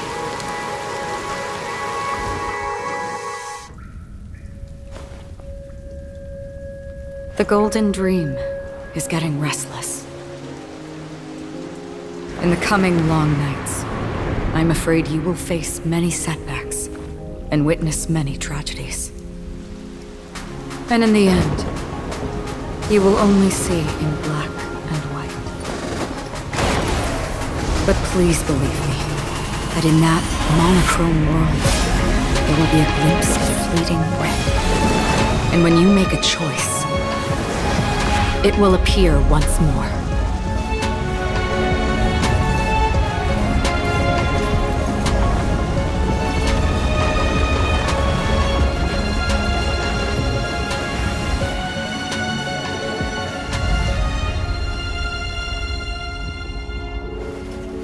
What you must do is ponder its significance, then return to the waking world.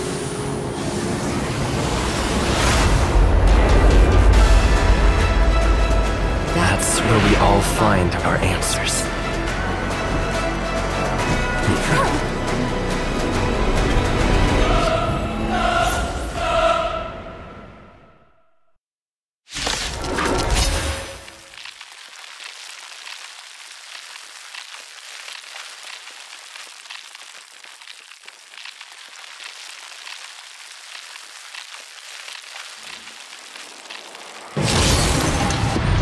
Broken free from the dream of order.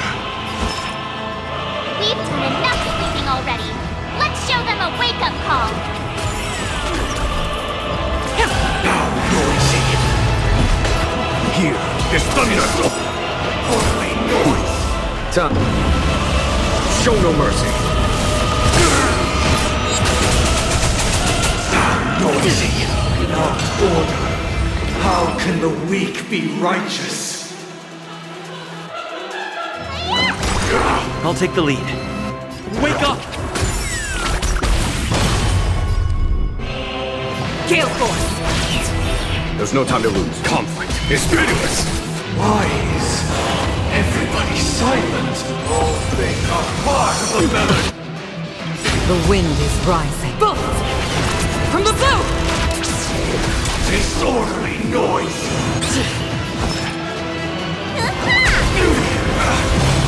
Weakness is not defined by... Listen up! I can take it. Let's play our own melody. Let the show begin! Here is thunder!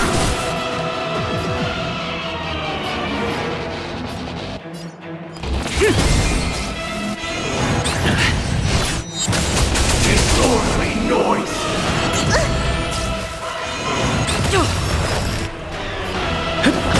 Follow my charge. Conflict is meaningless. Disorderly noise!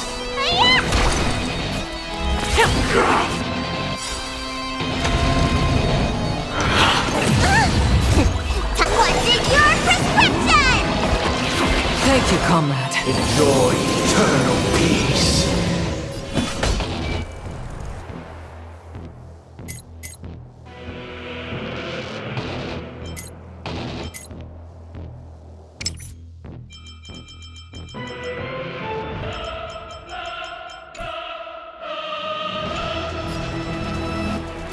Here is thunder. Disorderly noise. Show no mercy.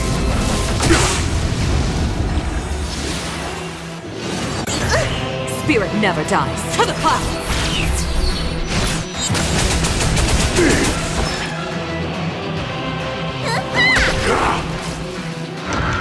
Take it. The wind is rising. Bolt! From the boat! Disorderly noise.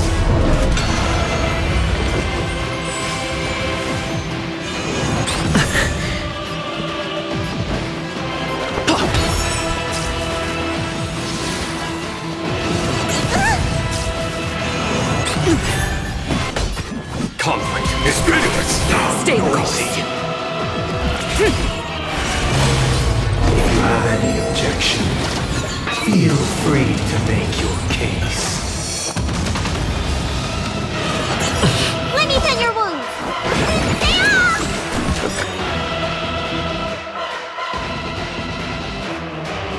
1,000 thanks.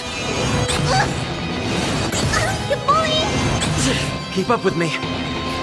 Wake up! Follow my charge. Let's play our own... Let the show begin!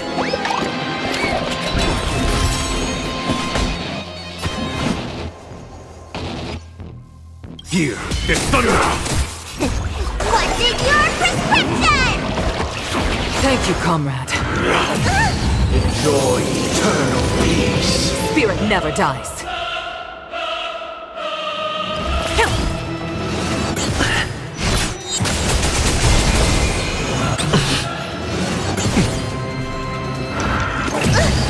Sing together! Listen up! Conflict is pitiless! You don't look so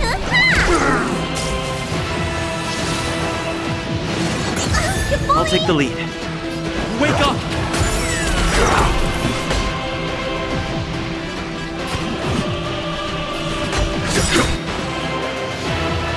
Disorderly noise!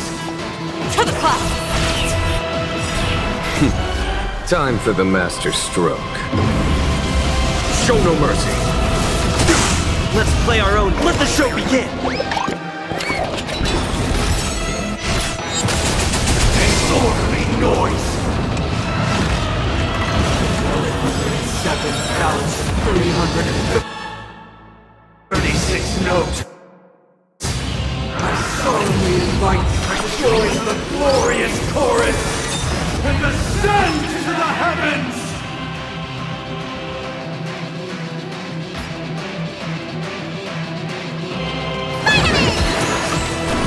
Keep up with me. Now noisy. Here is thunder. Stay the course. All things are part of the melody. What's in your prescription? Thank you, comrade.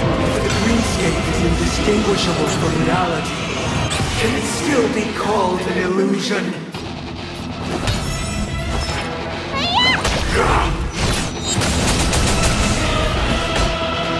Conflict is pitiless! Disorderly noise! Gale force! The wind is bolt! From the blue! You bully! With this perfect melody I command, recreate paradise anew!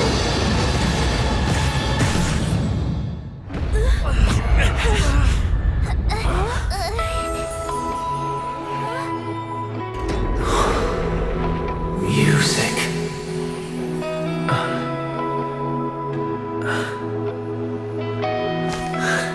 There seems to be another kind of sound coming into the Order's symphony.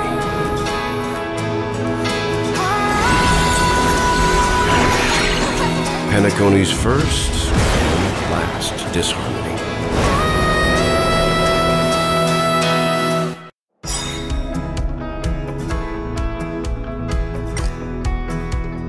Those imprisoned in their dreams are awakening for freedom. Robin, is that you singing? Brother, you have heard their cries. This is not the paradise they hoped for. Even so, they don't know where they should be heading. That's why I had to become the lone star in the sky to guide them. Even if that star must hang in a perpetual night of solitude.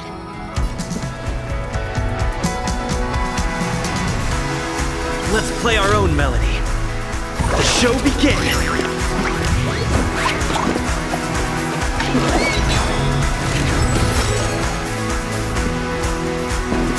Listen to our song.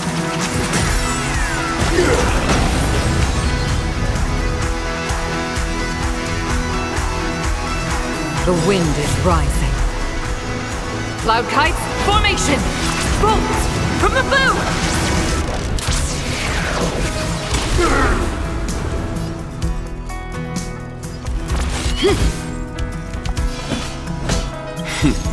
Time for the master stroke. Radiant spirit, heed my word. Show no mercy!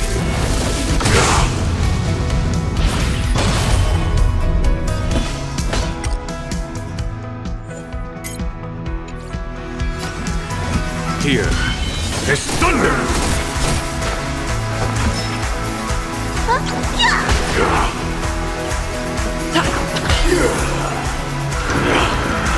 Still the same one. With wisdom comes protection. Noisy.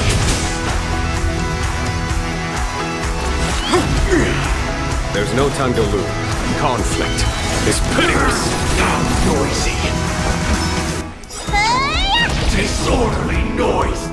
Even if the future is full of pain, we won't escape from it.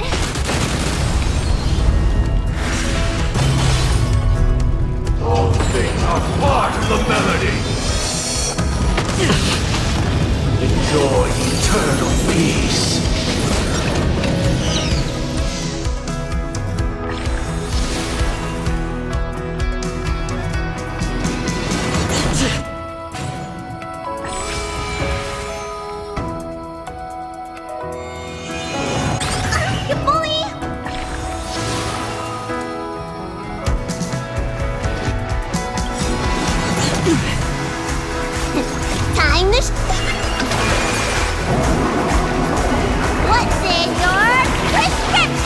Thank you, comrade.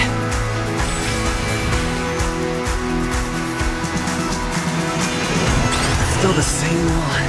Noise is fading. Watch yourself. Eternal prayer.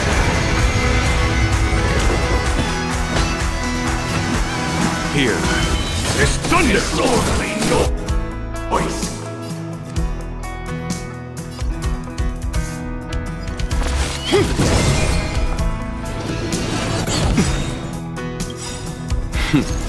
Time for the master stroke. Radiant Spirit, heed my word. Show no mercy!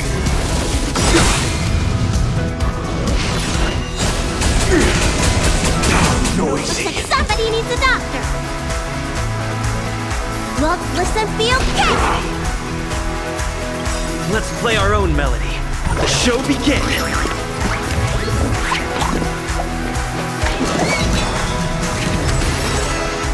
I'll take the lead. Listen to our song.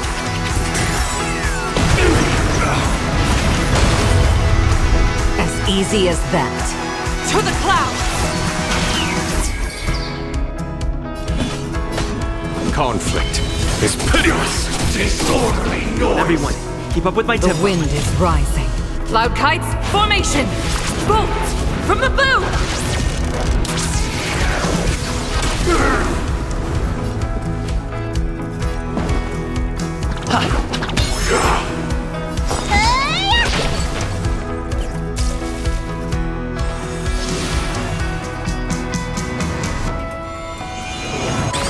Is that it?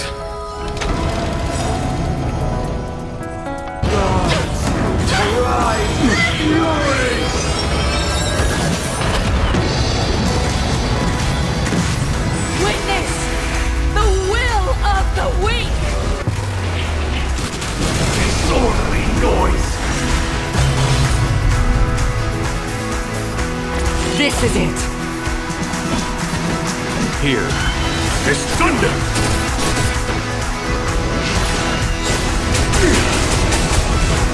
I'll take the lead. It's my turn. No.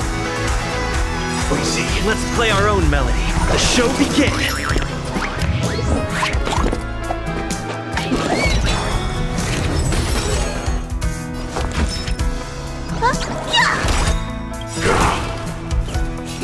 Time to What's in your prescription? Thank you, comrade. Uphold the truth, and you will be protected. Stay the course. Conflict is pitiless. Now noisy. Awaken from your dream. Noise is fading. Still the same. Sink into a dream.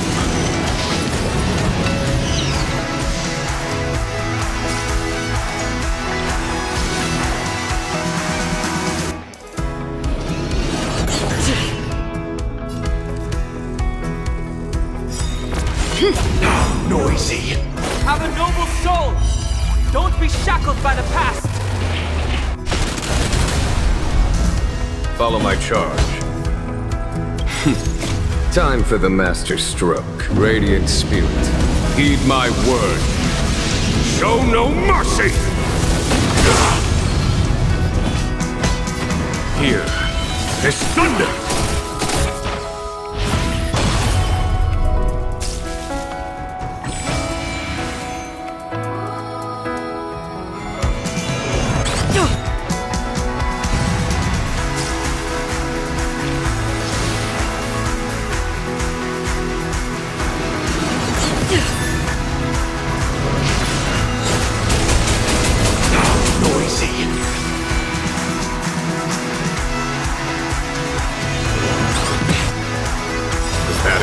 The wind is rising.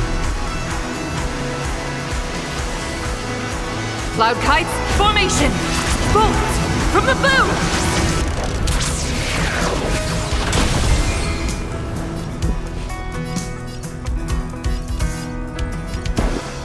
Listen to our song. All things are part of the melody! It'll catch up. Eternal prayer!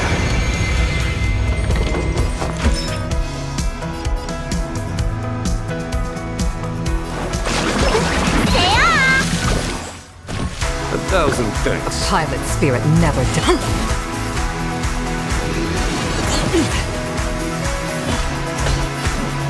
Conflict is pitiless. Disorderly noise!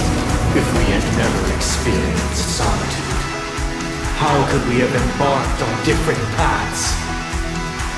Now, our final talk has concluded. All the work of creation has been completed. The inevitable day has arrived. The embryo of philosophy will reshape for us all of reality.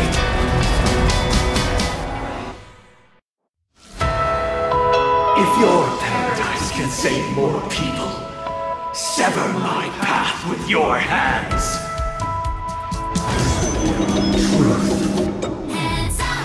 Everyone, keep up with my tempo.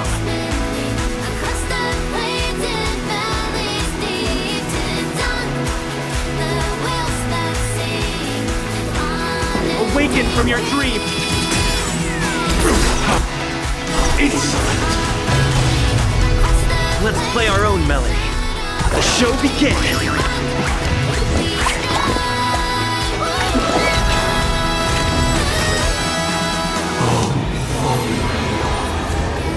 May I honor you?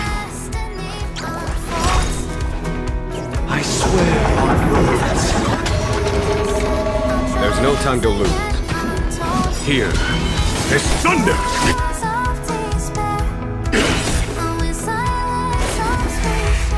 The weakness of humanity cannot be redeemed by others.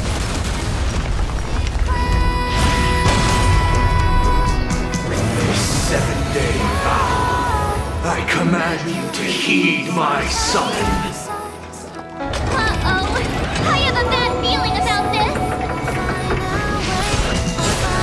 Insolent! I'll take the lead. Listen to our song. Insolent! It was not you who created all things.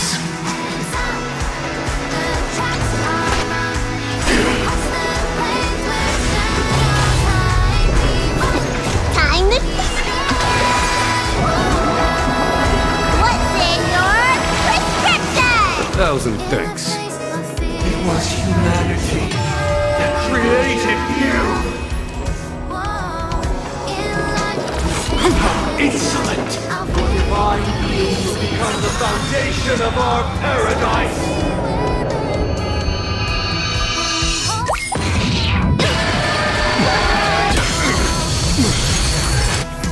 Follow my charge.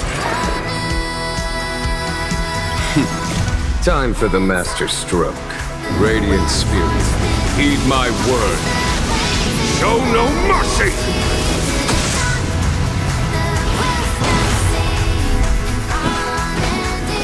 Conflict is pitiless. Everyone, keep up with my tempo.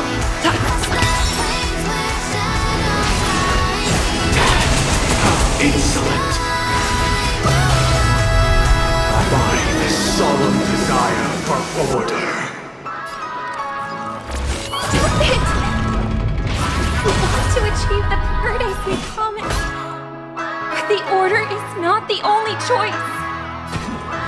True happiness and meaning of life lie in defying the nihility.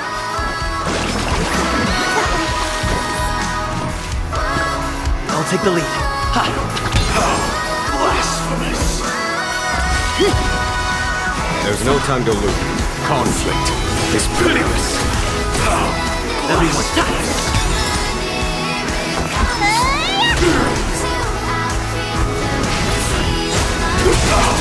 Blasphemous! The pilot spirit never dies. This is it! I swear on truth.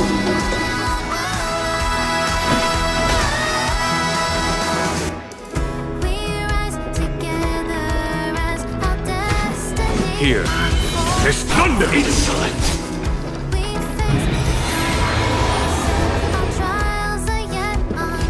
awaken from your dream!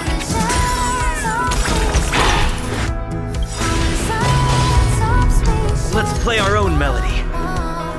The show begins!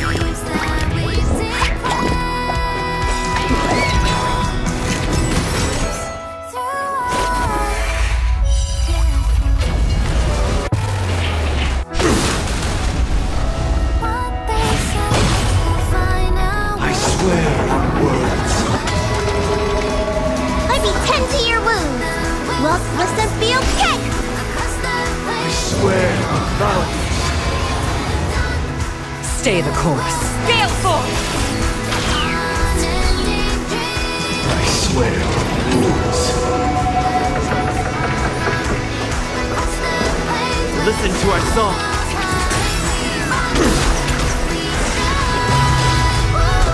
I swear on meaning. Follow my charge.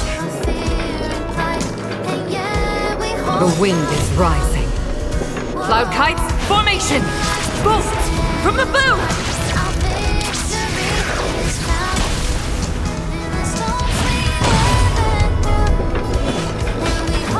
Conflict is petty! Insolent! Time for the master stroke. Radiant spirit, heed my word. Show no mercy! I swear on human dignity.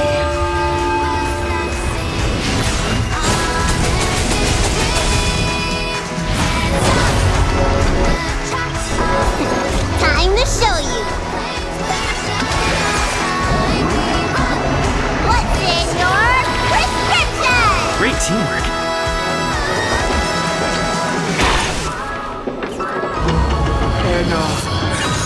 May you return!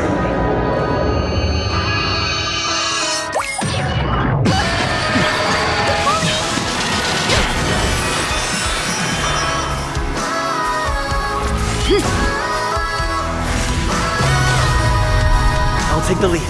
Awaken from your dream!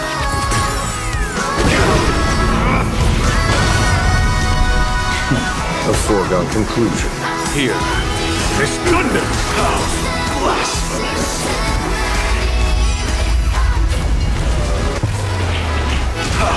Blasphemous! Let me 10 foot. This is it! Everyone, keep listening to our song. There's no time to lose. Let's play our own melody. The show begins!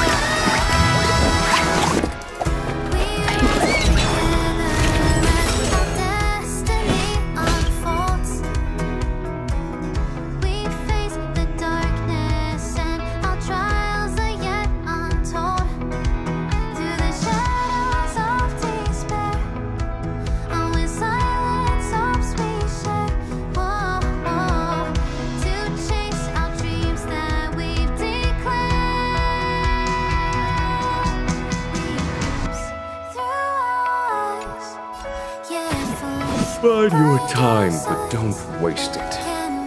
Conflict is pitiless. How blasphemous! Really cut you.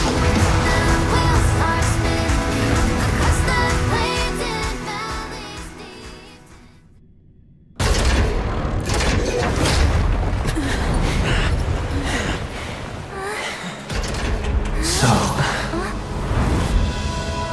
why does life slumber? Because someday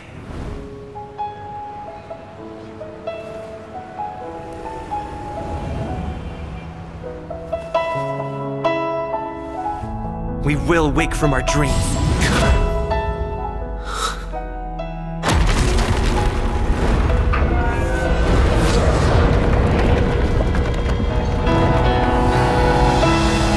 The night is still too short.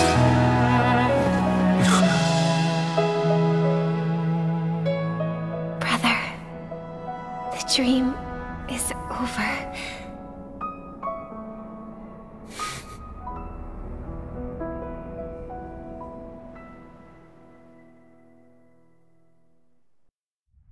In the first year of the AE 2158, a fiery conspiracy erupted in the land of the dreams, but soon faded in chaos and destruction. Whispers carried the tale of those fateful 48 system hours, when a sun teetered on the precipice of collapse. A paradise stood on the brink of destruction, and a world was poised to surrender to its new master. Amidst it all, a body decayed, a pack of vultures gathered, and a brother and sister were doomed for eternal separation. And so, an eon succumbed to slumber once more. Some celebrated this fall, while others mourned. Among the insignificant witnesses, mere specks in the vast tapestry of the universe, it was said that this time, the Eon met their demise with dignity. As the cosmos bathed in the radiance of a pure dawn, a tempestuous storm brewed on the horizon. The chant of everything for the Amber Lord grew ever louder. Yet, no matter how one contemplates it, time inexorably swings Klapot's colossal hammer in eternal cycles. The tale of the Astral Express reaches both its conclusion and a new beginning. Time marches forward, heralding the arrival of a new chapter in the history of trailblazing expeditions. Brother, do you think the stars will fade away? Where did that come all of a sudden? Because the constellation that looks like a bird, the Torrent Eagles, looks a bit dim lately. It's the Torment Eagles. Don't worry, it's still there. It's located in the inner ring of Penacony and can only be seen when spring and summer overlap. As for the question you asked, I think stars do die, just like people. But do you know, sister? No star actually belongs to the present. The light we see from them is from a long time ago. Even after the star has perished, their light will travel millions of light years, spanning countless years, to illuminate the night sky of another world.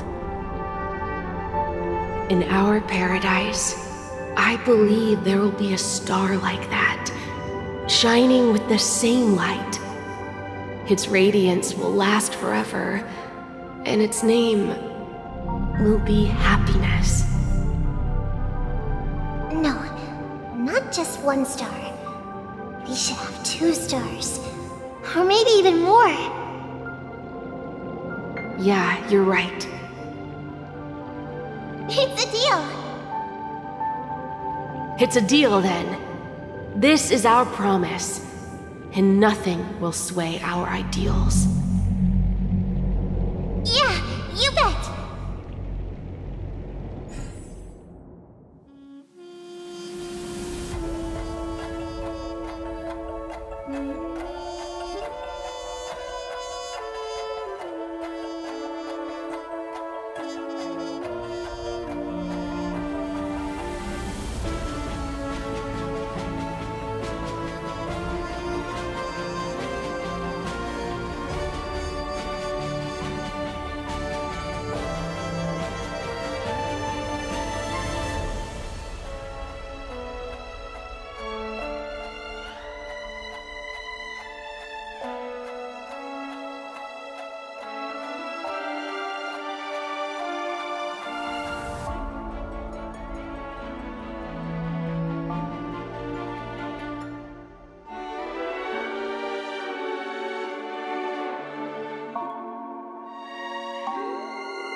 It's a pleasure to hear your voice again. Congratulations. You've become the biggest winner of this festival. Are you calling just to poke fun at me? No. I'm just impressed. Not only did you venture alone into Peniconie and discover the truth of Dreamflux Reef, but you also managed to escape with the help of that Knight of Beauty. Remember the recording you received from your Trailblaze friend? It's now the most valuable chip in this game. However, this came at a high cost. Losing a cornerstone is a hefty price to pay. Diamond just called a meeting to discuss what to do with you. Just as I expected. So is Diamond planning to demote me, or kick me out of the 10 Stonehearts? Why don't you take a wild guess? Well, alright. Then I'll guess. He's going to promote me to P46? Alright. What will you wager? Are we talking about a real bet here? I don't want to wager anything just to escape your clutches. But if it's just a friendly bet, I'll put on the line what I did when we first met. I'll bet my life, ma'am. Interesting. But since it's Diamond's call, no one can predict the outcome. I'm on my way to Peniconie. Once everyone is settled, we'll return to Pier Point for the final showdown. Sounds like I'll be out of the action for a while. Finally, a chance to kick back and relax. everything to me and Topaz, child. Thanks to you, as soon as the Jade Stone was delivered to the family's compound, we finished up our preparations. The seeds we planted have taken root. Soon, it'll be time to reap the rewards. Huh?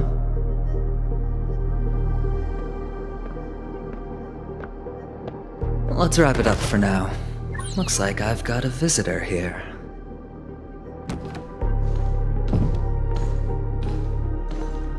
Oh, so many surprises today. Didn't expect a Galaxy Ranger and wanted criminal to show up here. One who managed to take out 2 IPC members under the noses of our fleet. Do you understand what that means? Screw wubba boo, I just put him to sleep. Don't try to intimidate me with that nonsense. Besides, I've taken down more IPC lackeys than the residual value you squeezed. And I don't mind adding a few more zeros to my wanted poster. I have a question for you. Be honest, or I don't mind putting a bullet into your head.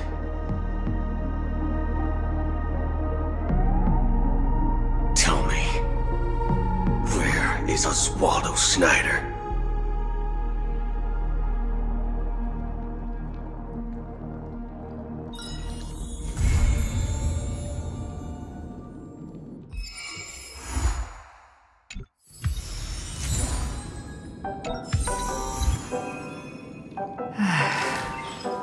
It's been...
Unknown to each other, yet united in purpose.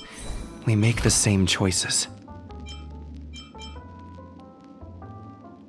Before our paths diverge, savor the shared journey.